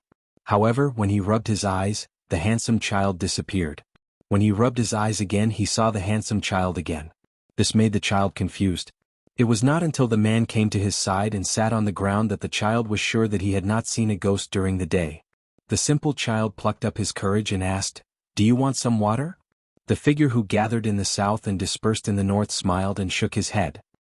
He looked at the figures in the field who were facing the yellow soil with their backs to the sky and asked softly, "Will the harvest be good this year?" The child was stunned and said naively, "The snow is heavy at the end of the year. It should be good." The child smiled and asked, "Did anyone in your family join the army?" The child said embarrassedly, "No. My father wanted to go before, but he wasn't chosen." As if he was afraid of being looked down upon by the child beside him, the child said with a serious face, "When I'm older, I'll definitely go. I'll kill the northern barbarians and earn a lot of money to send home. Yes, and protect our family. Also, let me tell you something. Hey child, don't tell anyone else. Our village's Ame is very pretty, but she has always ignored me. When I grow up, I'll definitely marry her because her sister married a soldier at the border. I saw him once a few years ago and he was very impressive. So I'll also go to war." The child nodded. The two of them took a break from work and looked into the distance. When the child finally came to his senses, the child beside him had already left. The child jumped up and shouted to his grandfather, "I saw an immortal." The old man smiled and straightened his back. He wiped his sweat and murmured, "This child.